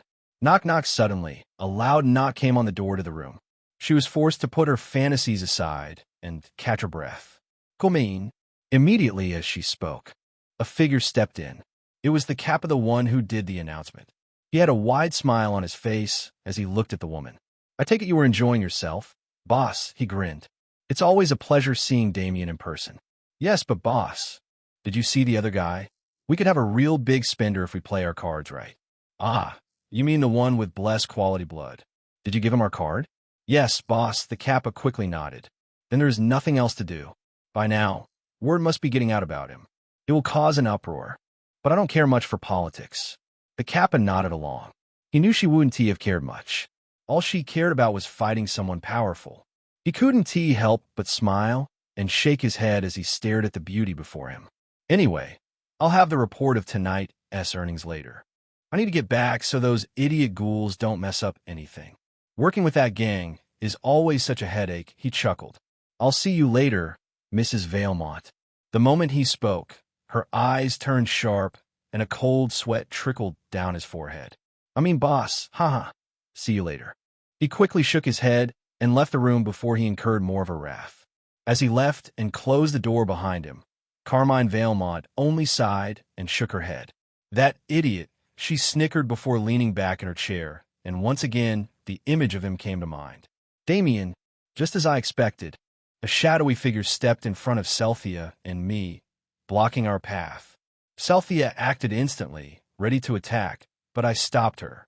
I didn't sense any hostility coming from them. The person blocking our path was the one sent as representative of the Sun Clan. It didn't take much to figure out that he was here for the Golden Fleece in hopes that it might cure his leader's illness. He was a vampire. I could tell that much from his red, glowing eyes, but there was something strange about him. I mean you no harm. He raised his hands as if signaling his surrender. He approached us still with his hands raised, and when he was right in front of us, he fell to his knees. He bowed until his forehead was touching the ground. Huh? Should we kill him? Celthea whispered to me.